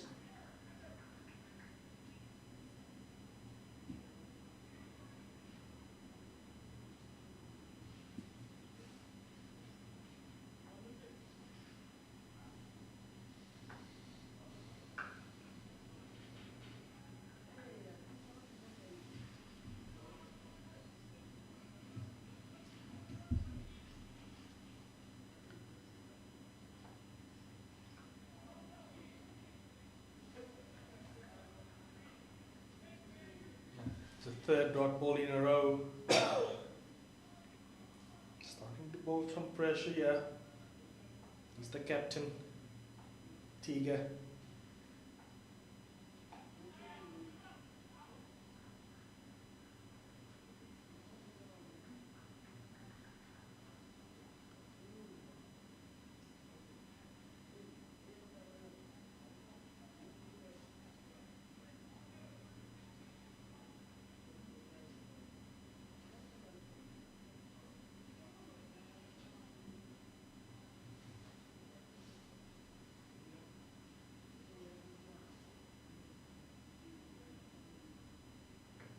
Oh, big appeal, and it's given.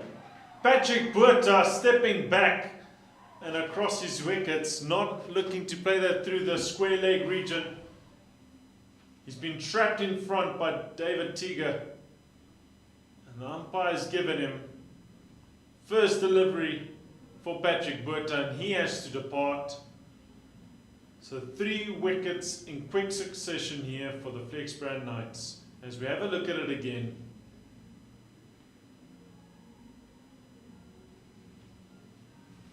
Looks close.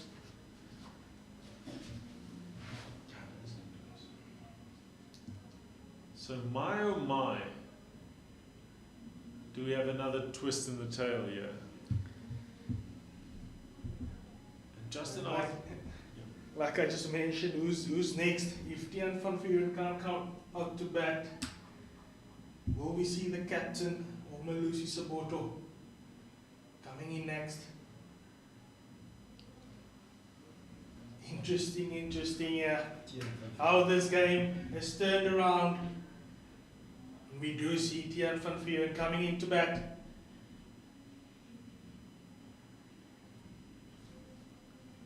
and 51 runs, all of a sudden seems much further than it did two overs ago.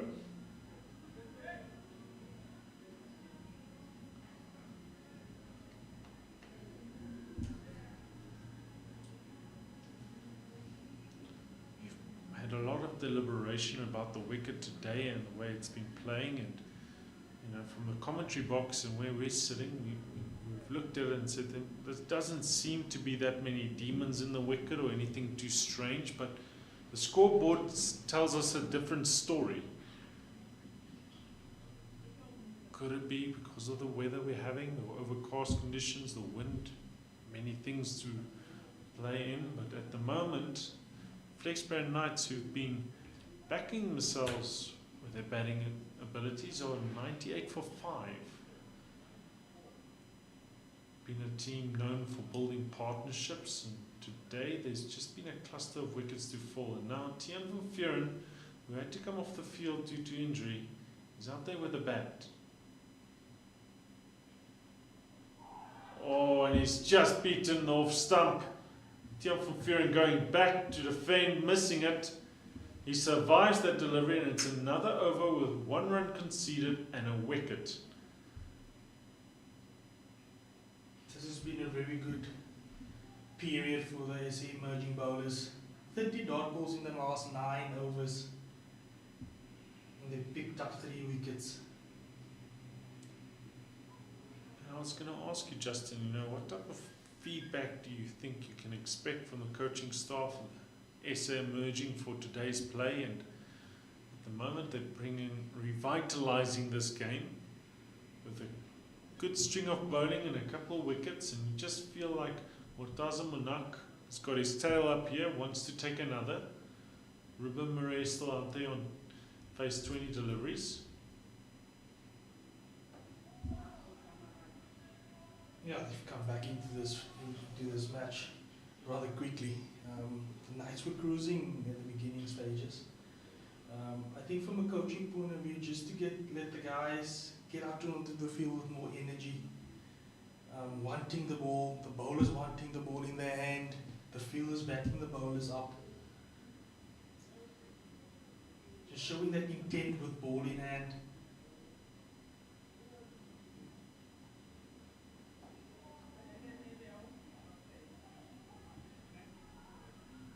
Running to get there comfortably.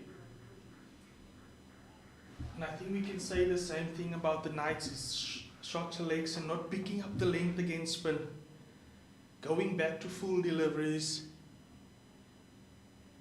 Yeah, as the 100 comes up for the Knights, it's taken 117 deliveries.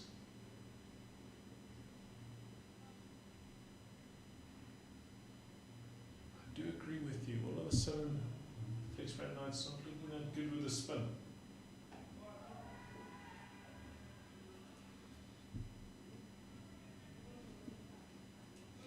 And there's a lot of things to take into account with the slope, the pace the bowler is bowling at, the field placing.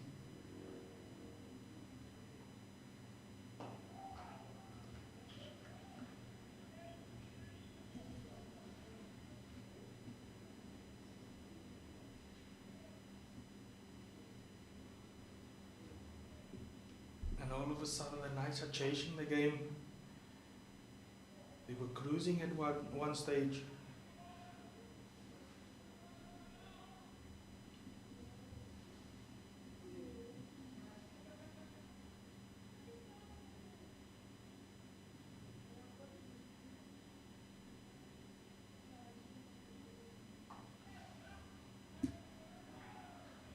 Good stop and backward point and Bata. Now it's just to 1 run. It's the end of the 20th over. 101 for 5.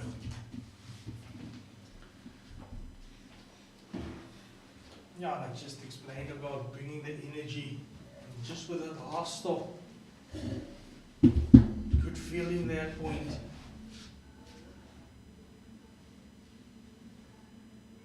Yeah, just looking at that comparative scores, 99 for 5 were the emerging side. The Knights at the moment, 101 for 5, so even Stevens at this stage, one would say. Knights need a partnership here between these two batters.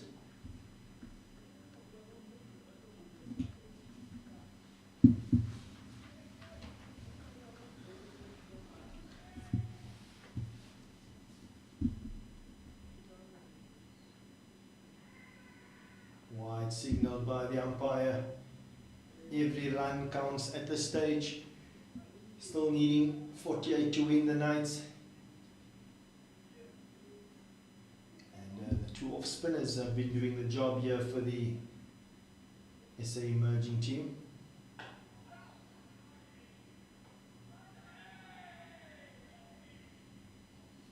Suddenly a bit more energy out in the field from the SA emerging team. spoke about their body language earlier on.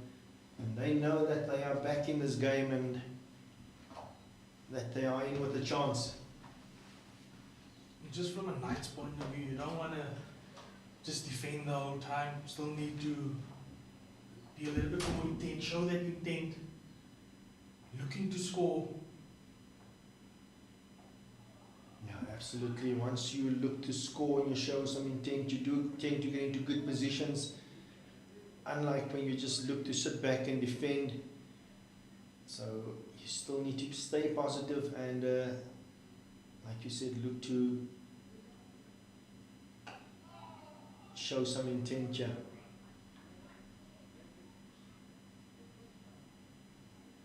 Similar patterns in both innings. Saw the emerging side always also sitting pretty with 1 wicket down. And then just that loss of wickets in clusters. And it's now become, again, a very interesting game here.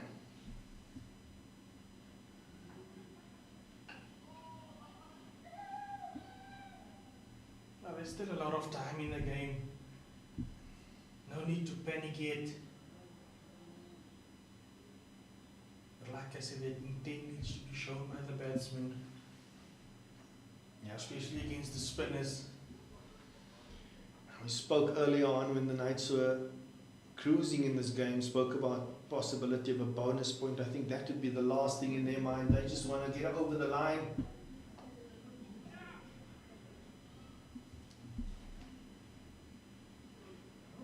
Another good over there from David Tiger.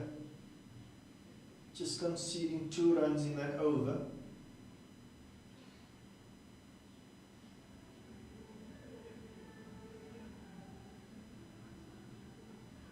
A lot of time in the game, as you said, Justin. 46 to win. We can discard the overs for now. There's enough overs in this game. It's about whether the Knights will get the 46 or will the CSA emerging side get the 5 wickets remaining. Mortaza still in the attack. He's bowled his 5 overs, 2 for 15.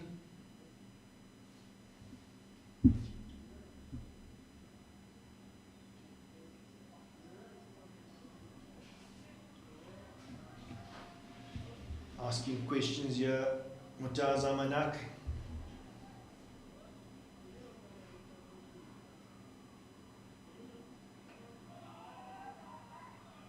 Run of opportunity is gone.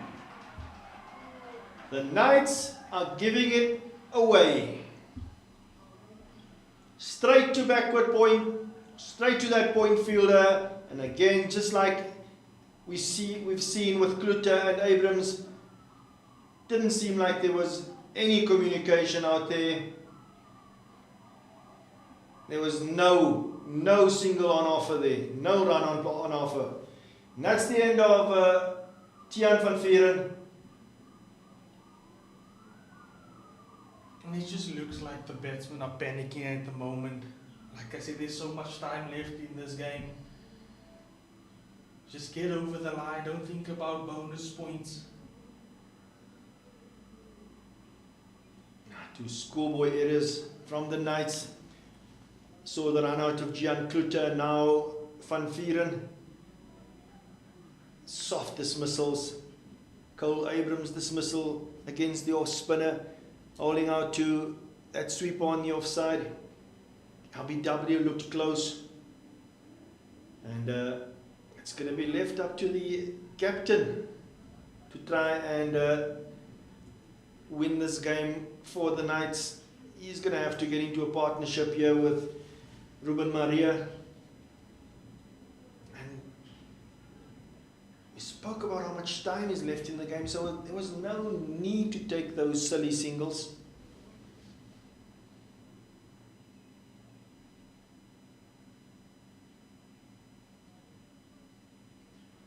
It all comes down to game awareness. Do you understand what the scenario requires at the moment? 103 for 5, there were 21 overs bowled. No need to panic. Just one down to deep square leg. Dane Pitt gets off the mark. Energy back into this SA emerging team. Tails up. They are in the pound seats at the moment. And credit to them, they've had a slip in place for most of the game. We said that they needed to attack. Only way for them to win this game was to get 10 wickets. Again, straight to mid-on. They're going to look to get a single easier this time around.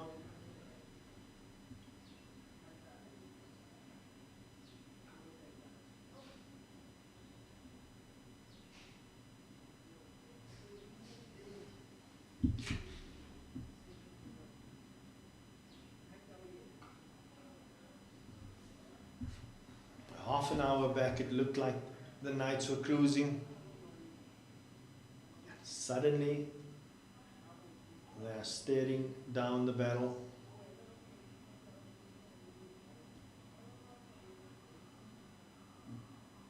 .43 to win.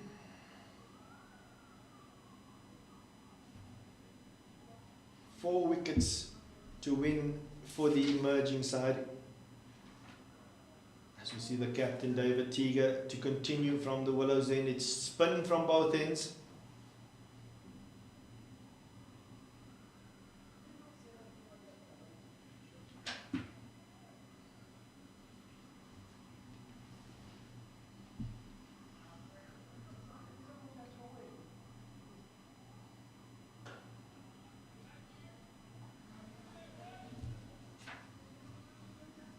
Yeah, in the last 5 overs, 12 runs were scored and 4 wickets fallen in that period.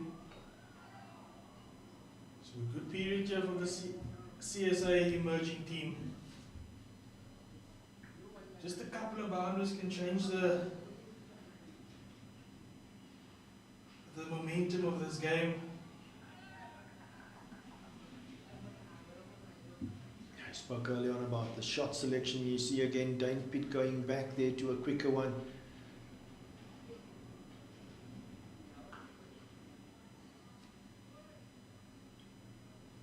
And I just think they're trying to play the ball too square, especially if it's on the stumps. We saw one with Patrick Botha trying to go too square. Just worked it on too deep and wicket for one.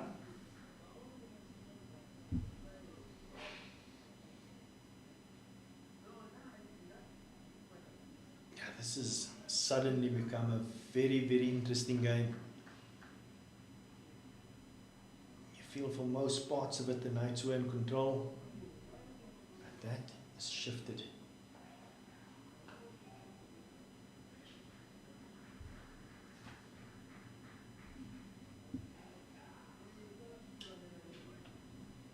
End of the 23rd. Valuable ones and 2 singles that are being scored here, and at the end of the day that's probably what's required from the Knights at the moment, to just look to keep it low risk. There's a lot of 1s and 2s out there, and just knuckle down and try and get that 41 down to 30, down to 20, down to 10.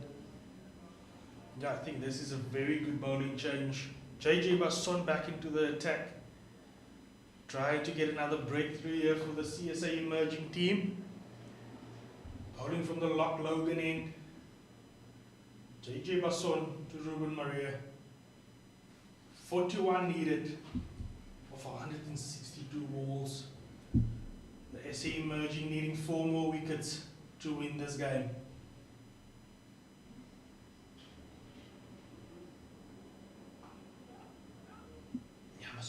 Basson was very unlucky in his opening spell.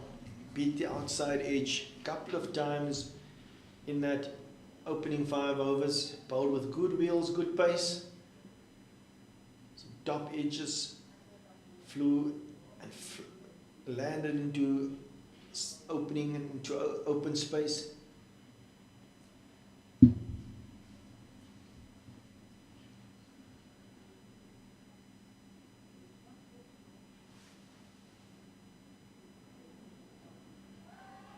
LBW appeal again.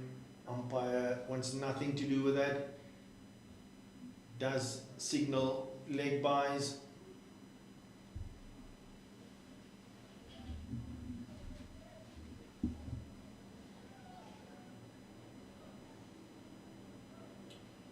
Yeah, 40 runs needed for the Knights of 160 balls.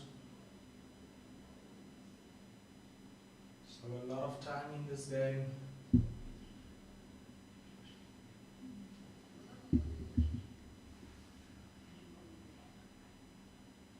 Dane Pitt to face Basson. Not much of a backlift, backswing from Dane Pitt, but effective for him. Somebody that's got test 50 behind his name. No muck with the bat. He's got to show his experience and stay out there with the young Ruben Maria and try and get the Knights over the line. We're now down to 30s. 39 to win.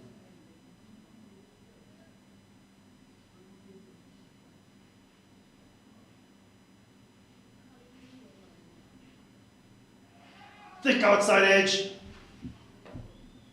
And it's gone for 4.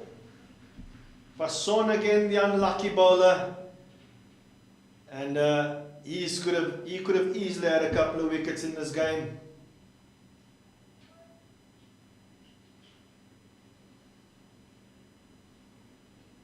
Diving, Steve Stork.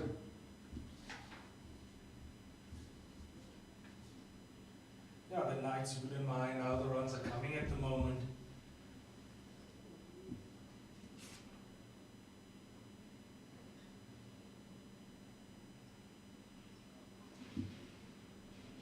It's the first boundary in 12 overs.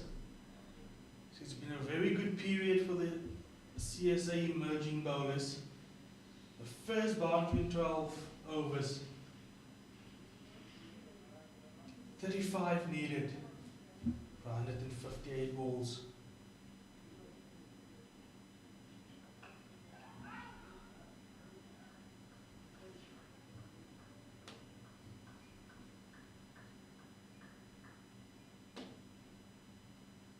Yeah, decisive calling this time around by the Knights. Can't afford another run out.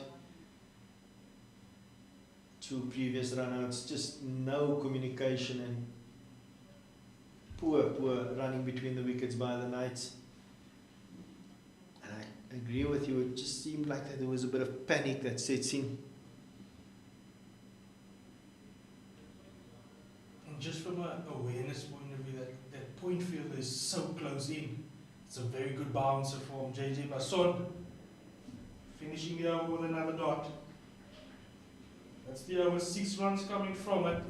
114 for 6 after 24.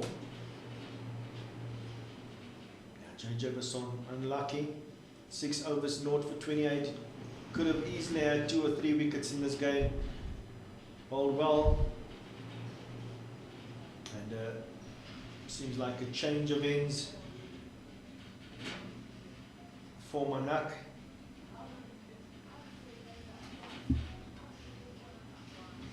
Taza Manak coming from the Willows end. Pauli's 7th over.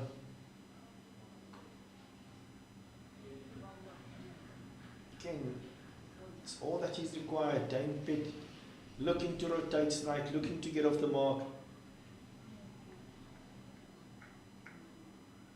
Yeah, but I also feel that that's a bad ball. It needs to go to the boundary. Get a pass point.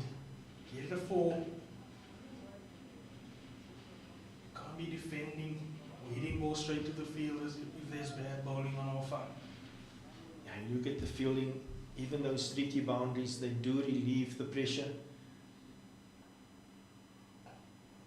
Much better bowling here from Manak, targeting the stumps.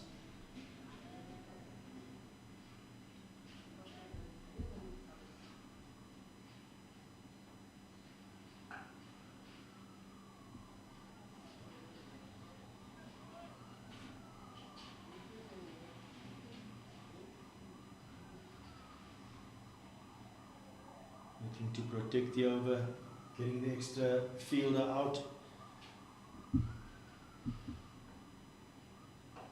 And again, good bowling. Just the single off the first ball.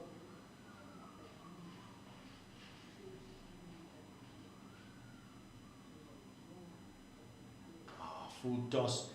Again, you'd feel that Maria's missed out there. That full toss was there for the taking. Could have easily dispatched that over that mid-on fielder through that mid-wicket area. But as it is, just another single. Comparative scores, Knights 116 for 6 at this stage. The SA emerging side 112 for 6. And as we said earlier on, this game is very evenly poised.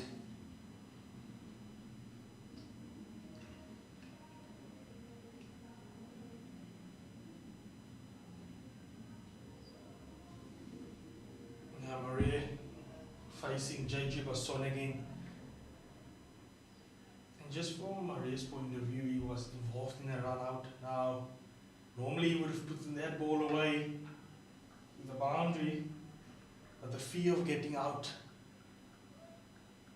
might be playing in his mind, because if he goes out now, just the bowlers to come. But I still feel he needs to back himself, show that intent.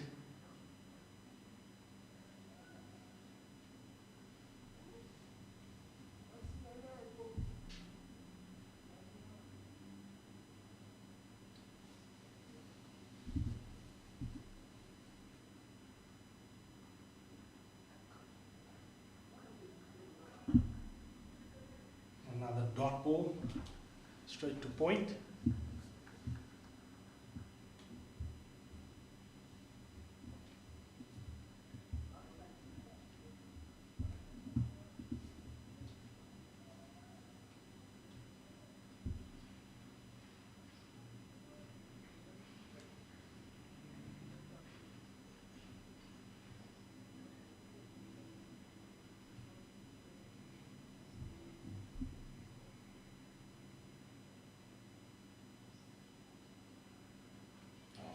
Basson going past the outside edge again.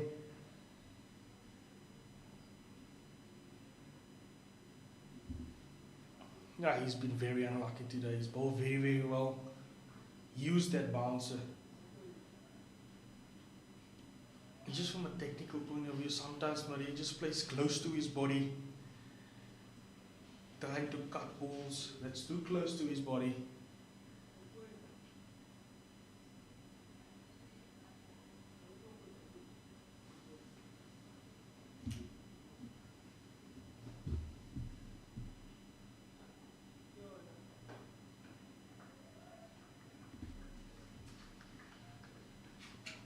Dot ball here from JJ Basson. 4 dot balls in this over so far, 2 balls to go. Nice leading 33. CSA emerging team needing 4 more wickets.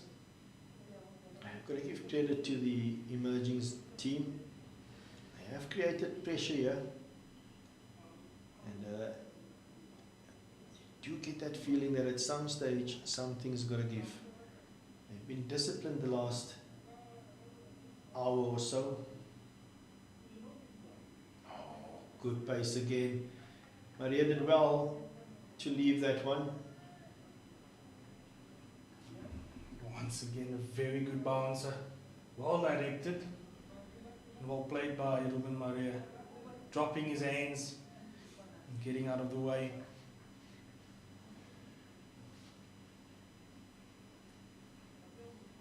5 dot balls so far. Are we going to see another maiden or a wicket maiden?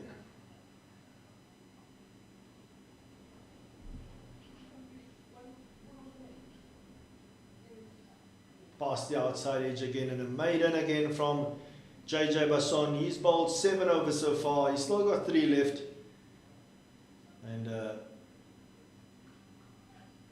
Knights 33 to win. Emerging SA emerging side needing 4 more wickets to win. As we see Murtaza Manak to continue operating from the Willows end.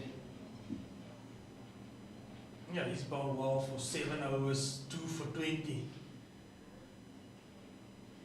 And I like the pace that he's bowled at and the lines that he's bowled at. We saw earlier on Mushlanga not attacking the stumps as we would like to have seen, and maybe just bowling too quickly at times and dragging it or giving width.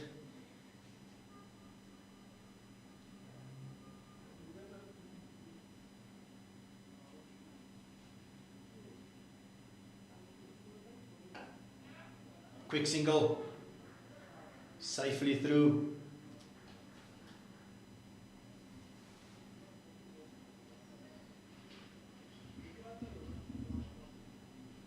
Maria involved in that run out with Tian van Vieren, but looking to get his team over the line. Again, another quick single, they all count. 30 to win. Very risky run there. Jason Royce being left-handed, the ball going to his left. But a single nonetheless.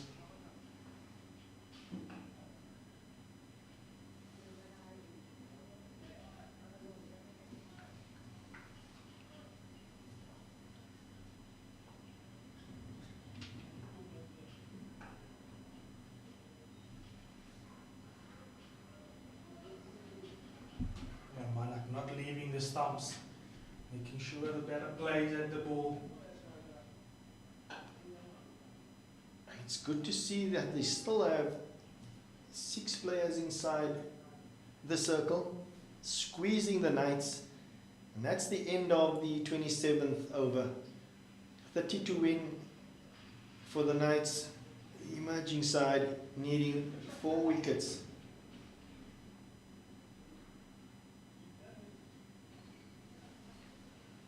This partnership now is valuable, 16 runs between Dane Pitt and Ruben Maria.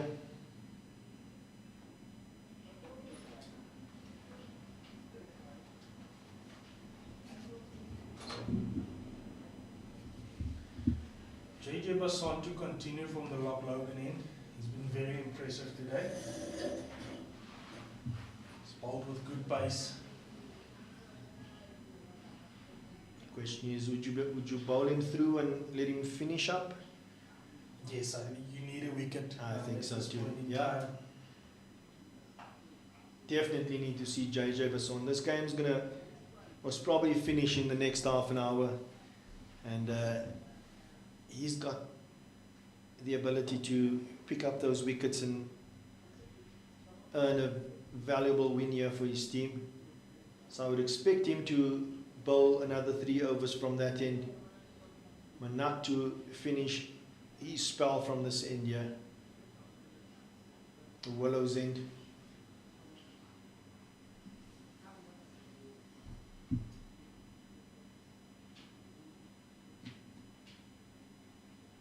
Oh, and he's taken it! Excellent catch, low down from Steve Stork, and just reward for JJ Basson, who's bowled well today, and a good catch in the slips from Steve Stork. Yeah, and I was about to mention they've earned the right to keep a slip in till the 27th over. That's a very, very good catch. To his left, nice and low, very good catch there from Steve Stork. Momentum on the side of the CSA emerging team again. 3 wickets needed, 30 runs needed for the Knights to win. Yeah, the Knights staring down the barrel here.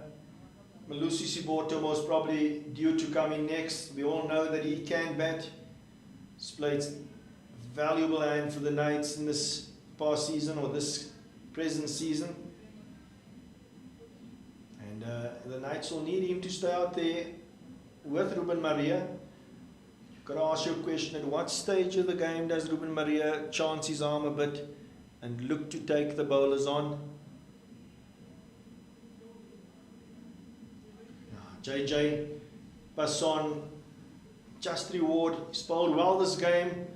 Deserved more than the 1 wicket that is there in the wickets column. We'll have 2 left-handers out in the middle. And it would be no surprise to see the 2 off-spinners operating from the Willows end and Basson to finish his spell from the Loch Logan end.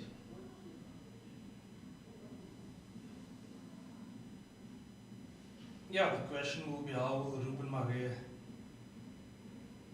how will he go about his business?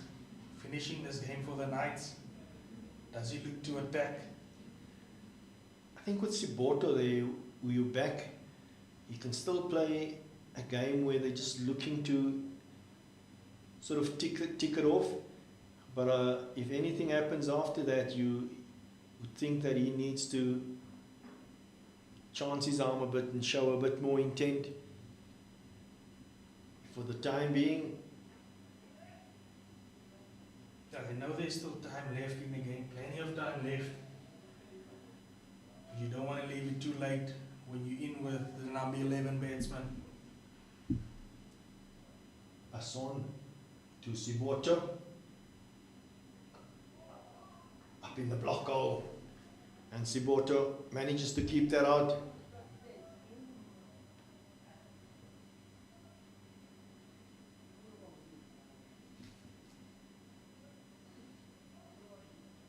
In rugby and soccer, they talk about a game of 2 halves.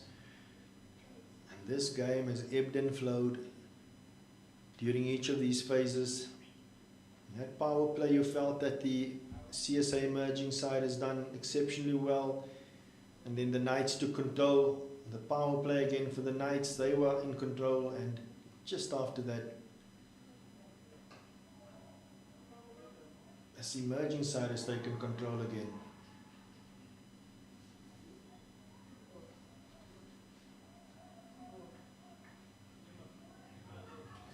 Yeah, momentum in the side, on the side of the CSA emerging. You can hear it in the field. There's a buzz going around. Encouraging the bowler. Knights needing 30 runs. CSA emerging needing 3 more wickets.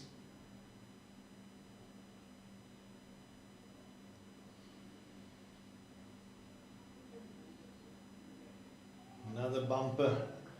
Siboto gets out of the way.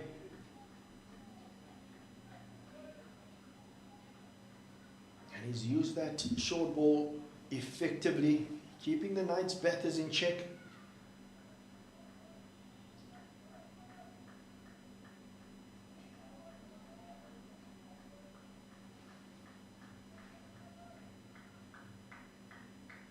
One ball to go.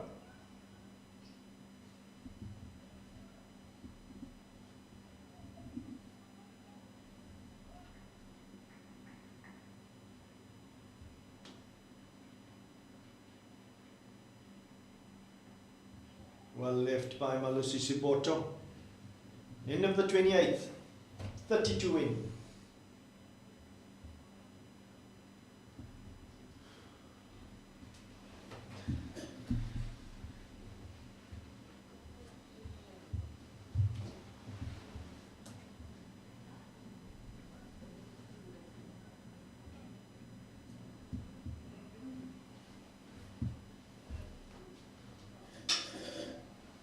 My Rafiq, what has happened here? It feels like just a couple of minutes back where we were thinking that the Knights were totally in control and looking at the bonus point win. But in saying that, we saw a similar situation in the previous match where the Knights were playing here, where it just seems to be ebbing and flowing the whole time. It's cannot put your finger on it who's going to win this one here. But momentum with the SA emerging team.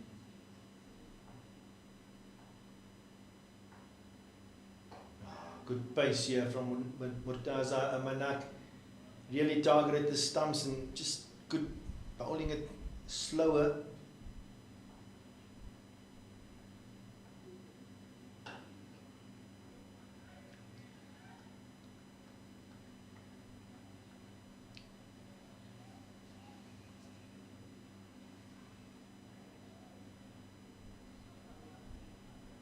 And they're stretching the field now to try and get Mauricio Soboto on strike.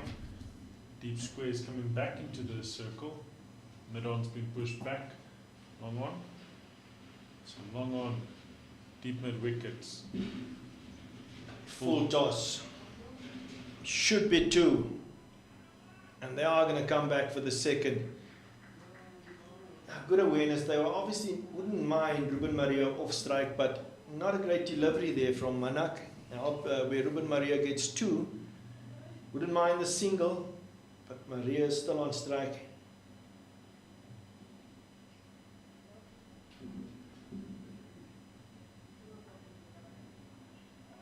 Again, play and a miss. Bit of width given there. Bat on ball, could have easily seen maybe that's going past that backward point fielder.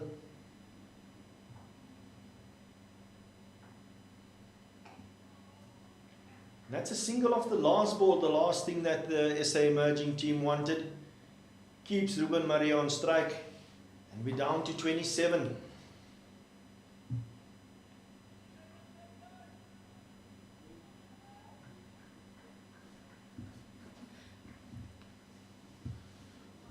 Today's been a rather interesting cricket match in this one-day cup, where in the first half you felt SA emerging side really batted well, and then they lost the plot for a second, and the discipline of the Flexbrand Knights really shone through, restricting them to 148.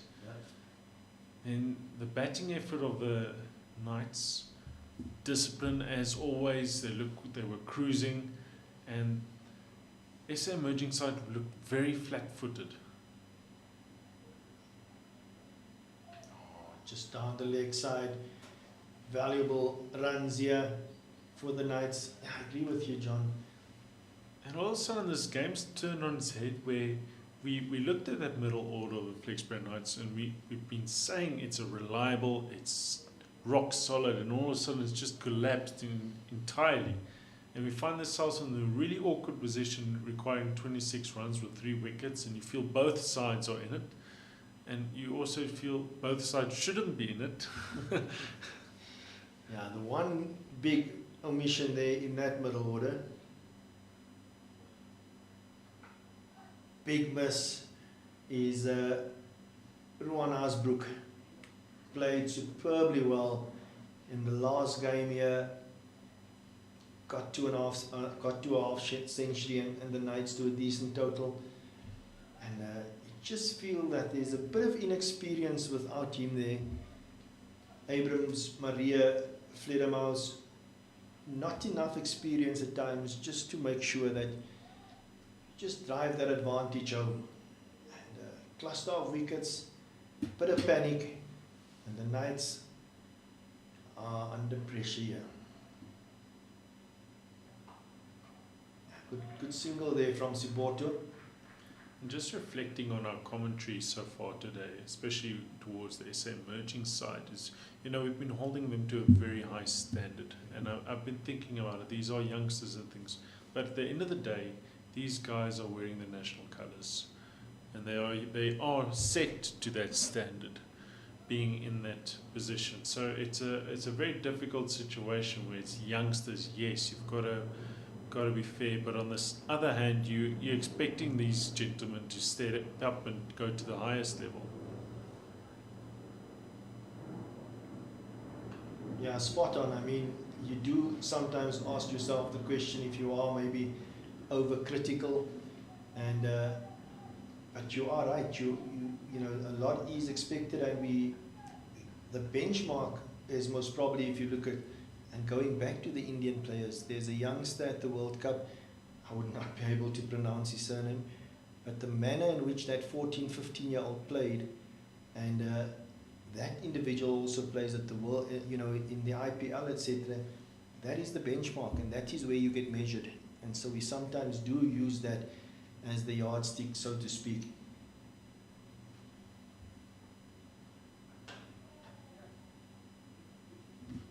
So it's been an awkward day where, we could fault a lot the attitude of the SA merging, where from a batting perspective, you didn't get the feeling that they protected their wickets as if they always had a strategy, feeling they gave it away cheaply. And with the bowling effort in the first couple of overs feeling very flat, JJ Besson coming out, applying some pressure, Manak from the other end, and all of a sudden they're in it and they're playing exceptionally well. So we know they have the skill. Oh, this is driven, stopped beautifully in the covers by the skipper. So they have the skill. No one's questioning that. But in terms of execution and the attitude and the resilience to actually practice that, because now I'm found asking myself, hang on, if these guys did this from ball one, where would the Knights would have been? Yeah, it was a mixed bag in that opening power play. I felt Passon bowled well, but there wasn't support from the other end. And as soon as they strung together a few dot balls and created some pressure, something happened for them. And again, how often have we seen silly runouts change a game where it seems like you are in total control, and then from there for the Knights, things just went a bit pear-shaped. And credit to the emerging side, they've come back and they've stuck to their guns and squeezed the Knights, kept on attacking, and they are in a position here where they can win the game, because at the same stage they were 133 for 7, the Knights 125 for 7, so both teams at this stage 7 wickets down. The Knights still require another 24 to win, but it's not going to be easy. You still get the feeling that Ruben Maria backs Malusi Suboto to keep them out, but another wicket here, and you would think that whoever is left behind needs to make a play. And Murtaza Manak, he's going to bowl his last over from the Willows end. Good LBW appeal. Umpire says no. Oh, that was close. And again, you do get the feeling that looking to play too square. Where is he looking to hit that? And on the back foot to that, looking to hit it almost through that, between mid-wicket and square leg. Got to give yourself a chance. Better this time from Siboto. Yeah, we've reached this point in a cricket match where it's all about resilience now. Who wants it more? Yeah. Who's willing to fight? Because now it's a fight. There's no clear favourites. It can go either's way. Someone's got to take the game by the scruff of the neck and say, we're taking this. Last over this from Manak. Full toss. Should only be one. JJ Besson has only got 1 over left. And that is the only thing at the moment that could be in the favour of the Knights, that the two best bowlers are coming towards the end of their spells.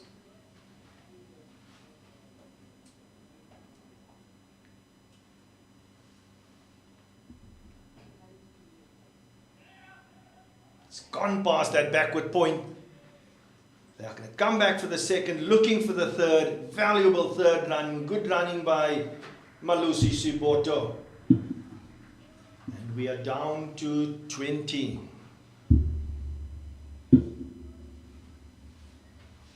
What I love about Ruben Marais, he always looks very nonchalant, always as if there's no pressure in the world, just going about his game, and he's doing an exceptional job here for the Flexbury Knights. Still a youngster himself, but batting with a lot of experience, with a lot of responsibility. There's swagger about him, as Grant Morgan used to say.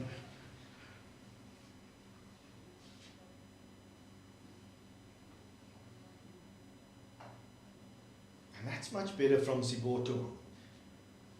Just like Patrick Botha, looked to play that first delivery sort of across the line, and could have been in so much trouble had the umpire decided that was going to hit.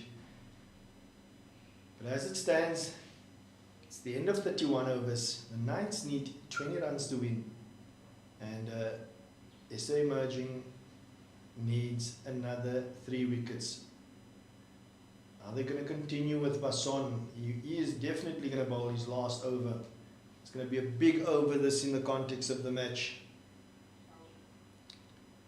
6 deliveries. 6 deliveries can change everything.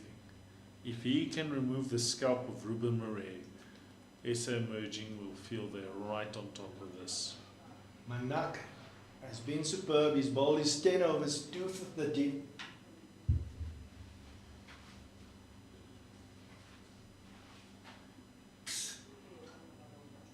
Another wide, and we're down to the 19.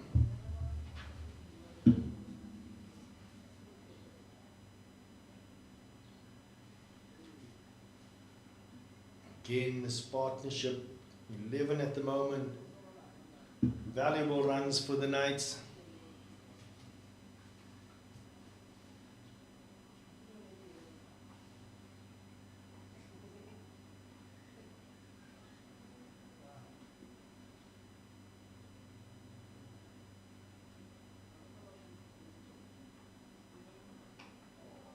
Inside edge. Are they going to come back for the second? Yes, they are. 17 to win. Good awareness from Ruben Murray. Didn't run the first one especially hard, but he saw that the fielder still had a way to go and he called quickly to get the second.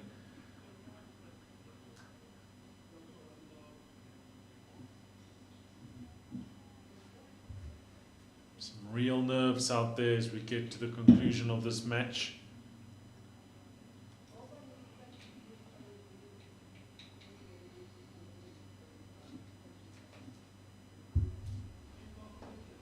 No ball. Down to 16 and a free hit. My oh my. Trying to do a bit more. JJ Basson trying in search of that wicket, and he's overstepped. And this might just be the release that the Flexbrand Knights need. The get out of jail card. Big no ball. And Ruben Maria can play freely. Field's not going to change.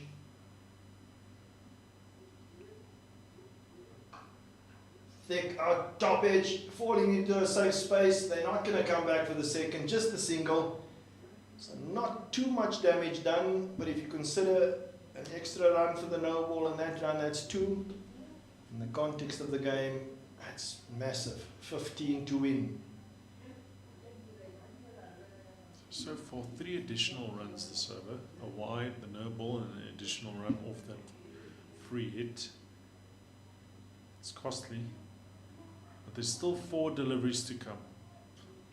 So bowling to Malusi Siboto, something still can happen. Keep your nerve, young man.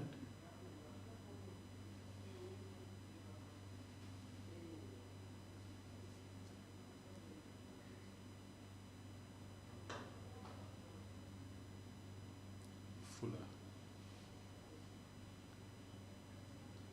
3 more balls left in this Basson over. For the Knights, they would be relieved to see Basson finishing his spell. He's threatened the whole game, bowled with good pace.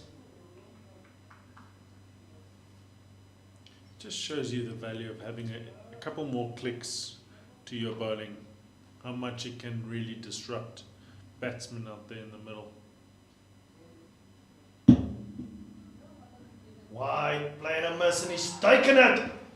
That is not a plain miss. He's got the outside edge, but end of Malusi Siboto, and the Knights 8 down and in big trouble here.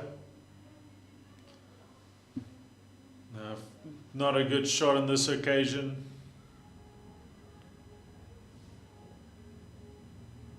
There was width on offer, clear edge. And as we said, 3 balls left. It's now 2 balls left. The Knights would feel that that was not needed. Mason struck in his last over. That's the end of Malusi Siboto. And this game is so evenly poised. 15 to win for the Knights. 2 wickets needed. So we have a look at that again. There was some width.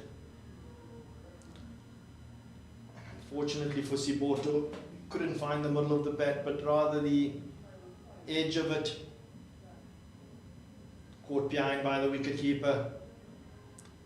I can just imagine the disbelief from coach JP Trichardt and how they got themselves into this position here. But kudos to the SA emerging side. You know, this is what we were saying. You're being held to a high standard. And one of the things that we love to be known for as South African cricket is having a never say die attitude. We want to see that. That's why we praise our cricketers, our rugby players. We want to see that, you know what, these guys are fighting for the country to the very last. And it's a great attribute to really be showing in their young careers. And it's because that's what will be expected from them going forward in their careers. So at the drinks break, that is our summary of how things stand. The Knights at the moment, Ruben Maria, the only man that can win the game for them, 30 not out after 71. 2 more balls left in this over from JJ Basson. He's done some damage, just reward for him. He's picked up that 2 wickets for 36. He could have had a bit more. He's really bowled well.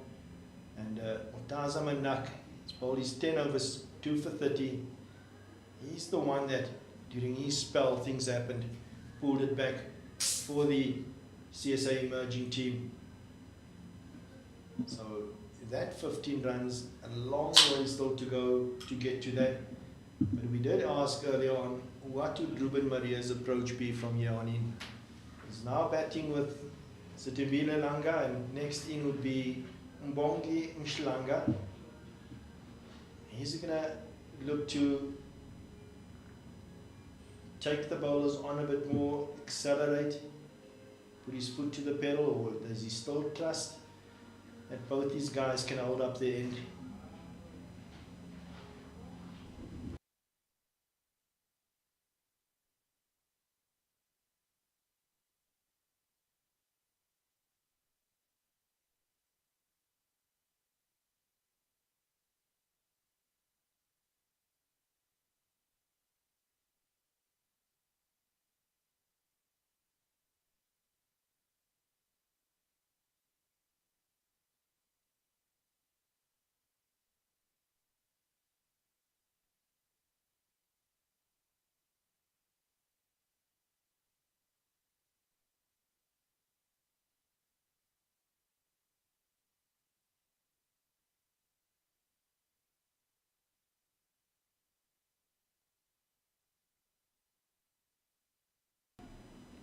So JJ Mason will bowl his last 2 balls, and he's going to have a go at the number 10 batter for the Knights, Stimbila Langa.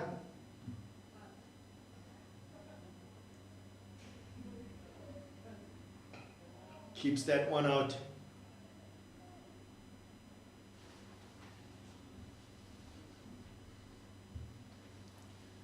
And I'm getting PTSD, Coach Rafik, because I used to come in this position batting 10 or 11 or 9, and you find yourself in a pressure situation where you need 15 runs.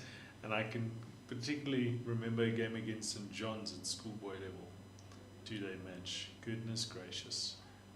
Each run felt like a ton.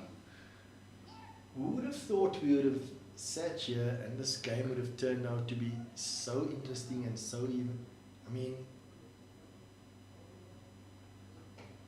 Langa driving and a single, valuable single, but again, for the emerging side, Langa will stay on strike, and 14 to win for the Knights. JJ Basson finishes his 10 overs, picked up 2 wickets for 37, and he's certainly one of those guys that if the CSA team does win this match, he would have been one of the main contributors.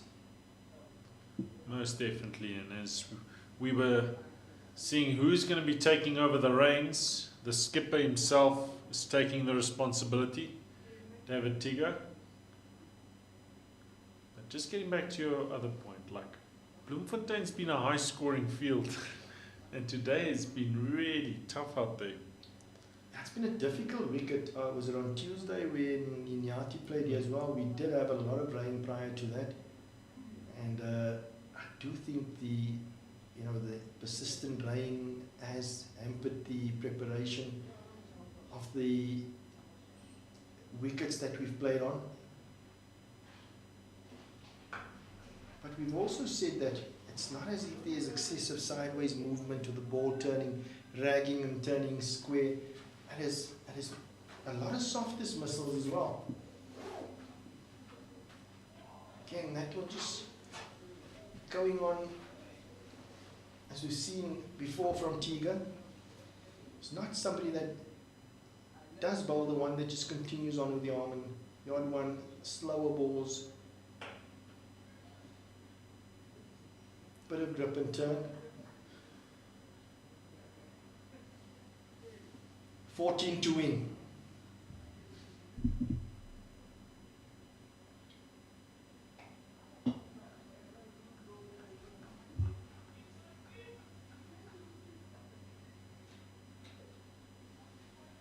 Four dot balls from Tiga.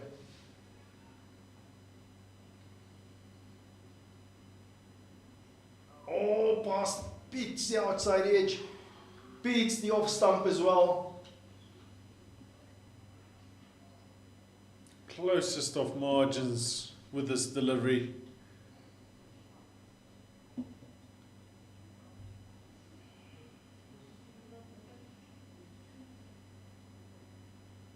Oh, he's bowled him.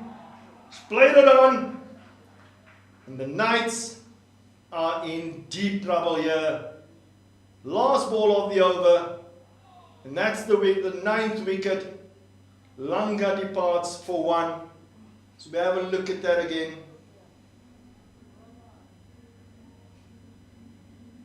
Just a bit of indecision. He's been playing well defensively, and this time around was caught between leaving and playing at it, and it's forced a chop on. And goodness gracious me, 14 runs to win.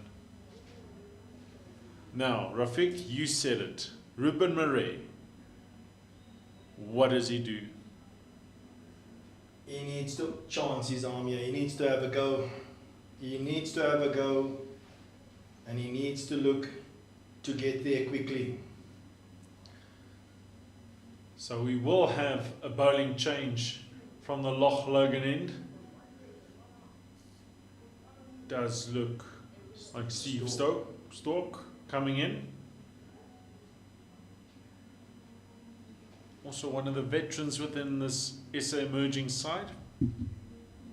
What is it, a 20, 21-year-old veteran? Wow. The Knights certainly kick themselves if they lose this one. And interestingly enough, if they do win this game, they'll win it with a bonus point. He's 14 runs away from that. But if they want to be crowned treble champions, they will need to show those qualities here tonight. Ruben Murray, the youngster, has got the weight of the world on his shoulders right now. He's got to get his team over the line. Stoke bowling in from the Loch Logan end.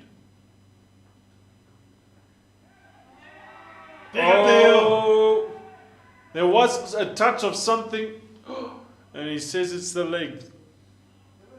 Big appeal. They looked so convinced. Umpire reckons just touched the thigh pad. Oh, I do not want to be the umpire. Closest of margins. But that's what they are entrusted for, is making the tough call at the right time. But Rafiq, that was close. you still feel that Maria has missed out there. Yeah, If you look at it, 6-3 field, and he should have gotten back onto that. Does not take the single, declines that, and yeah, it's what's required at this moment. So obviously he's looking to obtain the strike. He's looking to clear the fence. So where is he going to be looking to? Fine leg, deep square leg, sweeper, and third man. got to get into his channel and target this leg side. Should come back for the second. They're going to have to Running run hard. No. Oh, 13 to win. 2 balls left in this. 3 balls left in this over. So you've got to question that and say, if you decided not to take the previous one, why leave Mshlanga with 3 balls to face? They most probably thought there was 2 on offer there. Van Skalkwyk running in hard from deep square leg. Good awareness from Van Skalkwyk. They want to get Mshlanga on strike, and they've succeeded in doing that. They're going to have 3 balls to have a go at him. Steve Stork bowling his first over in the match. Just drop and go. No mid-wicket.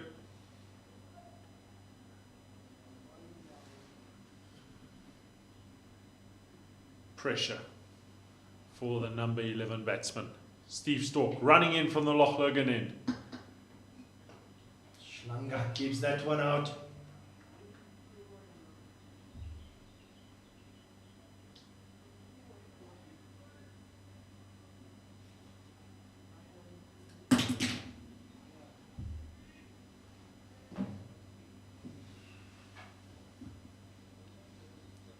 My oh my, what a game. What a game. Here we go again. Steve Stork. Another one kept out by Mshlanga.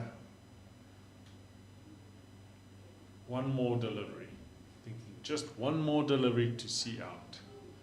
So sometimes the one that gets you. That 13 seems so far off at this moment. We saw Riley Rousseau taking part in the warm-ups this morning, and we thought, and the Knights could have done well if Riley Rousseau was in the middle at the moment. He's not playing. Coming around the wicket this time. Into the body. Kept out. That's the end of the over. Mbongi Mshlanga survives. Ruben Murray's back on strike. 13 runs still required. David Tiga will be tasked, I'm sure, to continue bowling from the Willows end.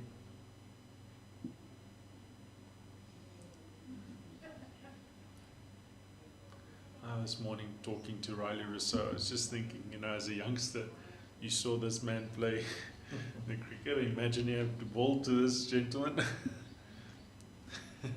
Just look at this game and you think, how often have we seen games that you thought were in the bag just changing and sitting in a situation where you wonder, how did we get ourselves into a position where we snatched defeat from the jaws of victory, as they say.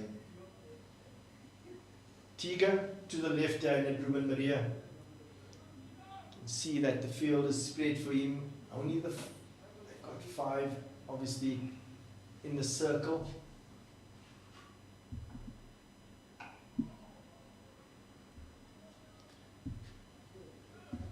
Singles are not good enough for Maria at this stage.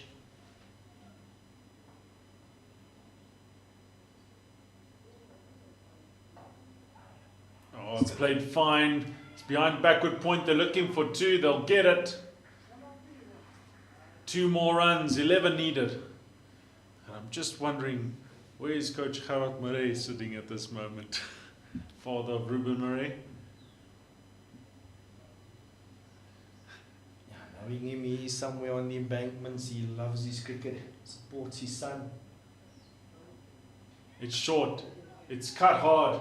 They're going to look for 2 again. Good fielding. They're going to come back for the second. Appeal. Umpire says he's made his ground. Ooh. Just a moment of hesitation when turning Ruben Murray, but he ultimately went for it. No dive in, and everyone anxiously looked at square leg to see what was the decision. And we're down to single digits. Gotta say, it was a good pick up and throw. Was it Jorich van Skalkwijk? But Maria has made his ground according to this square leg umpire. They've strengthened that backward point area, put in another fielder there.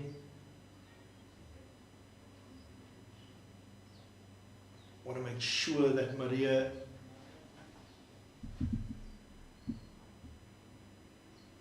big swing and a miss. Big pocket here at extra covers region between long off and sweeper. Just the one extra cover in the way. Lachdin.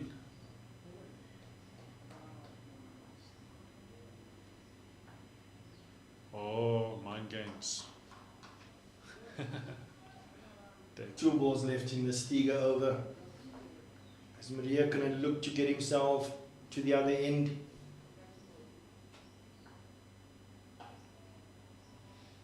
I suppose Stiga just wanted to make sure that Mshlanga stayed in his crease. Not looking to steal a single. Big delivery this one. Final one of the over. It's short. They are going to get that valuable single and get Ruben Maria back on strike. 8 to win. Most importantly for the Knights, Maria, with his score on 36 not out, he's going to be on strike.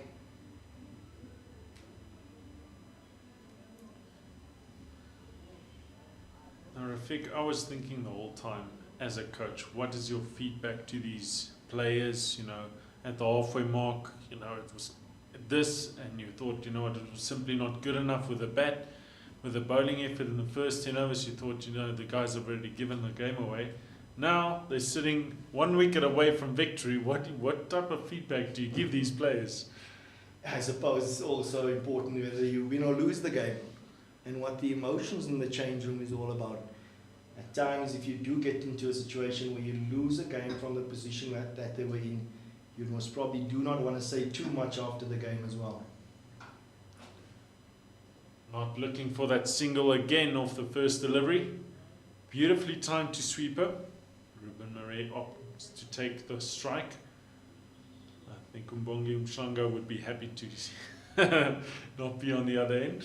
But if the Knights are honest with themselves, and you look at the score, the 149 that was posted, it still wasn't their best bowling performance. So you've got to go back to that as well and address their bowling as a unit, because they haven't put their best game together so far in that regard. And again, soft dismissals, where we saw the run out of Gian Klute almost change the game.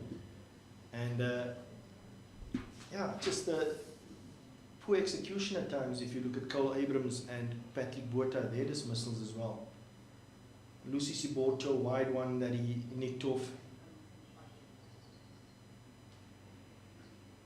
It's short, it's pulled. Langa chasing a wide one as well and chopping on. I think this match feels very similar for me, like the game between the Proteas and Afghanistan, where there's so much emotions took place, so many mistakes, but in the World Cup so far, it's kind of activated the Proteas. Say, hang on, let's get our stuff together, let's go forward.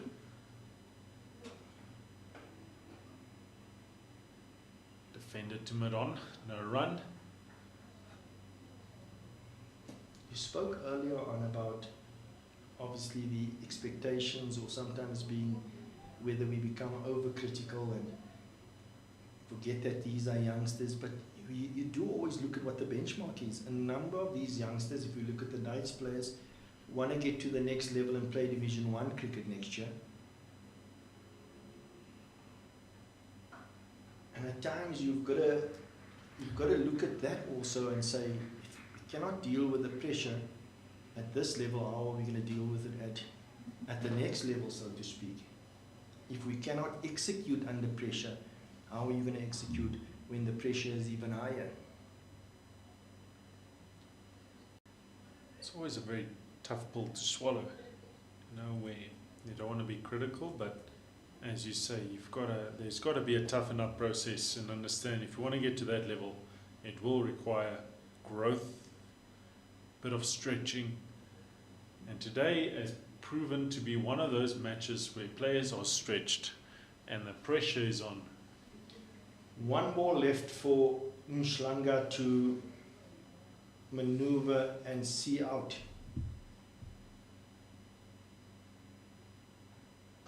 And he does so, effectively so.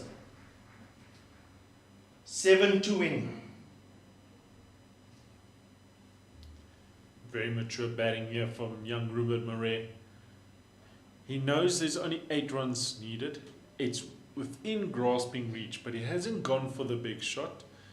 He said, you know what, I'm going to pick my moment. On the 5th delivery, takes a single. Mhlanga has to only face the 1. Puts his faith in it. He's seen it out. They only got the 1 run off it. 7 required as we go now into the 37th over with the skipper, David Teager, bowling from the Willows end.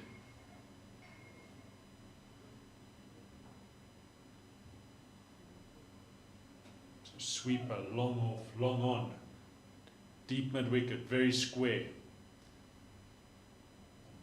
45 on the offside and backward point.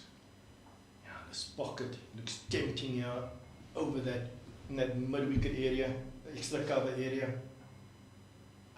Straight to this time from Tiga. Yeah. As you see Steve Stork just hanging back on the ring, knowing that behind him there's a big pocket. Oh, lapse. Is he going to come back for 2? Yes, he is. Excellent awareness from Ruben Maria. Fantastic cricket shot, accessing the pockets, minimal risk cricket. He's been looking for that shot, he's been searching, and now it's only 5 to win, 4 to draw. Stork having a word with Tiga. Again, attacking the stumps. 3 balls left in this over.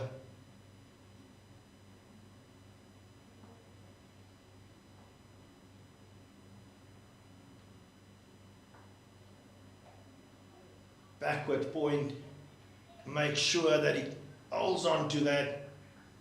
If that goes past his right hand, it's either 2 or 4.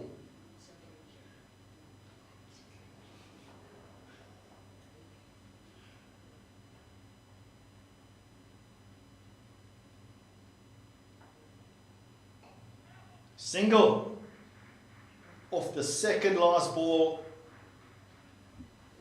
Ruben Maria is playing like an experienced pro at this stage. But Mhlanga still has to keep this last ball out. It's the role he needs to play as the 11. He has to see out that 1 or 2 deliveries in the over. Ruben Maria has done the best he possibly can from his stand-up point, but he has to be at the end. He requires him to face 1 or 2 deliveries. Immediately we see Steve Stork coming much closer and deep mid-wicket. So 1 delivery to stand. Slip in place. Oh, it turned. Beats the outside edge, but that he does survive. End of the 37th over. Almost want to give credit there to Mhlanga. and tell you that he's actually left that at the last minute, or this last split second. But as it is, he survived that, and Ruben Maria will be on strike. The Knights need 4 runs to win. And the SA emerging side needs another wicket. Tell you what, either way it goes, you've got to give credit to Ruben Marais in the way he's taken responsibility. We always talk about the role a key batsman has to take, and he's done an exceptional job here. Interesting is that the Duckworth Lewis pass scores 144. The Knights are on 145. And towards the northern side of the ground, it does seem like there's some incoming weather. But I suppose, and I don't think that that would have any effect on the game, just to make it a little bit more interesting. If they had to come off now, the Knights would win the game. By 1 run. So a lot of deliberation taking place with Steve Stork with ball in hand. And that Duckworth Lewis pass score, is that at the end of this over? They should be on 144? It should be, yeah. It should be. It's for the entirety of the over. Stork to Maria.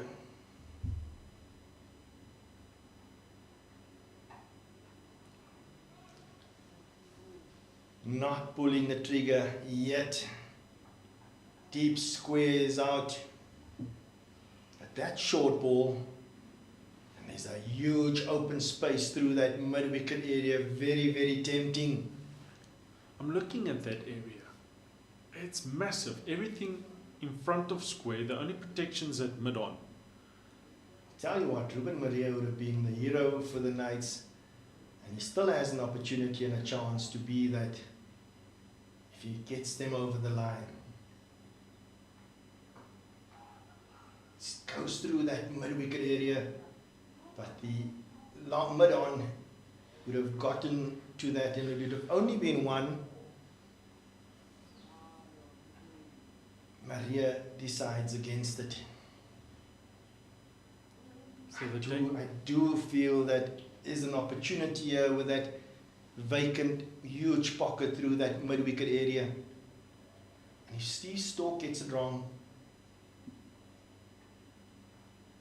off the back foot, in the covers, they're not going to go through for the single. I agree with you, Rafiq. If he gets his line wrong in any sense, Ruben Marais can play minimalistic cricket, and he can access that area easily and at least get 2 runs for it. And at best, a boundary that would see the Knights over the line.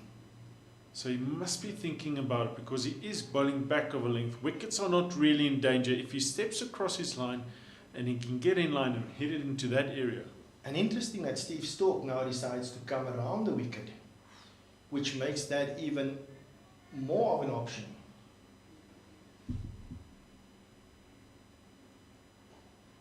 Driven into the covers, no run, 2 more balls to go in this Steve Stork over.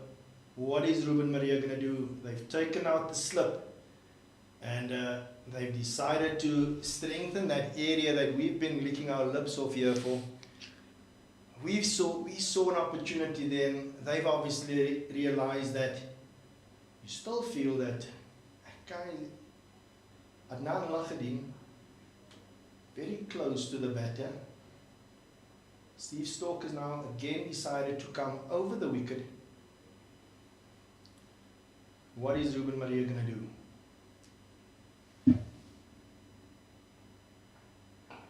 Picks it up, over mid-on.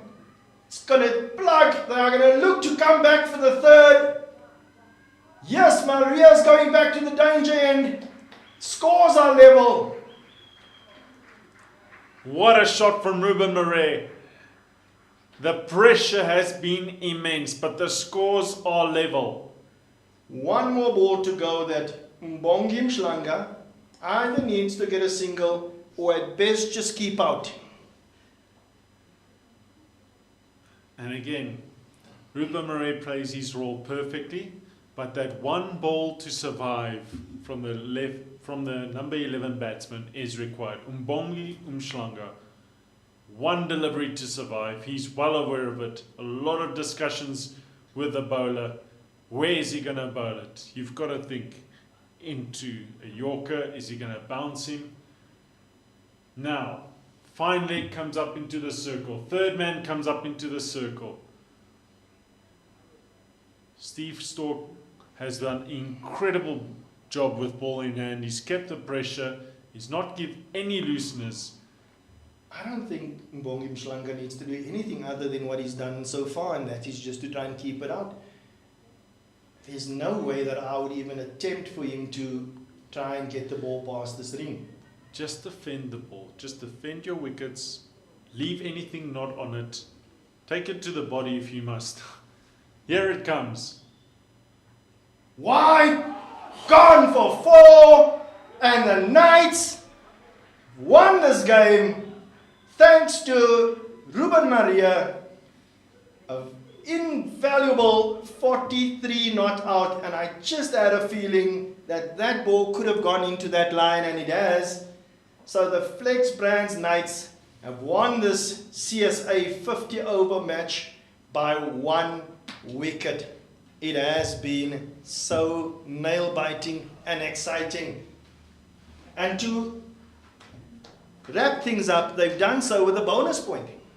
Goodness gracious me. Just for clarity as well, umpire has signalled leg bias. So if that had gone to hand, it would have been a wicket. Just looking at the reaction of the SA emerging side. But look at this scorecard.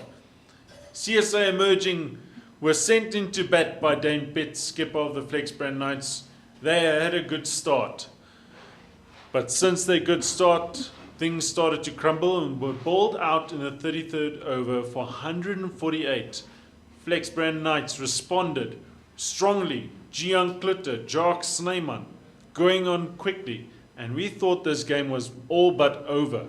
Well, there was a twist in the tail. JJ Basson, Murtaza Manak really coming into character, putting on the pressure and building a lot of dot balls and ultimately getting the wickets. A cluster of wickets and a bit of mayhem for the Flex Brand Knights got them in the awkward position of requiring 15 runs with 3 wickets in hand. Well, 2 more wickets fell, and it was a great partnership, should I say, with Ruben Murray and Mbongi Mshlanga to get there. Ruben Murray, pick of the batsman today. He was there for 95 deliveries, but more importantly, he saw his team home. And with that bonus point, the Knights moves to the top of the table. Thanks, as we said earlier on, mainly to thank Ruben Maria, who's played like a seasoned pro here. And credit also towards the end to Mbongi Mshlanga, played his part.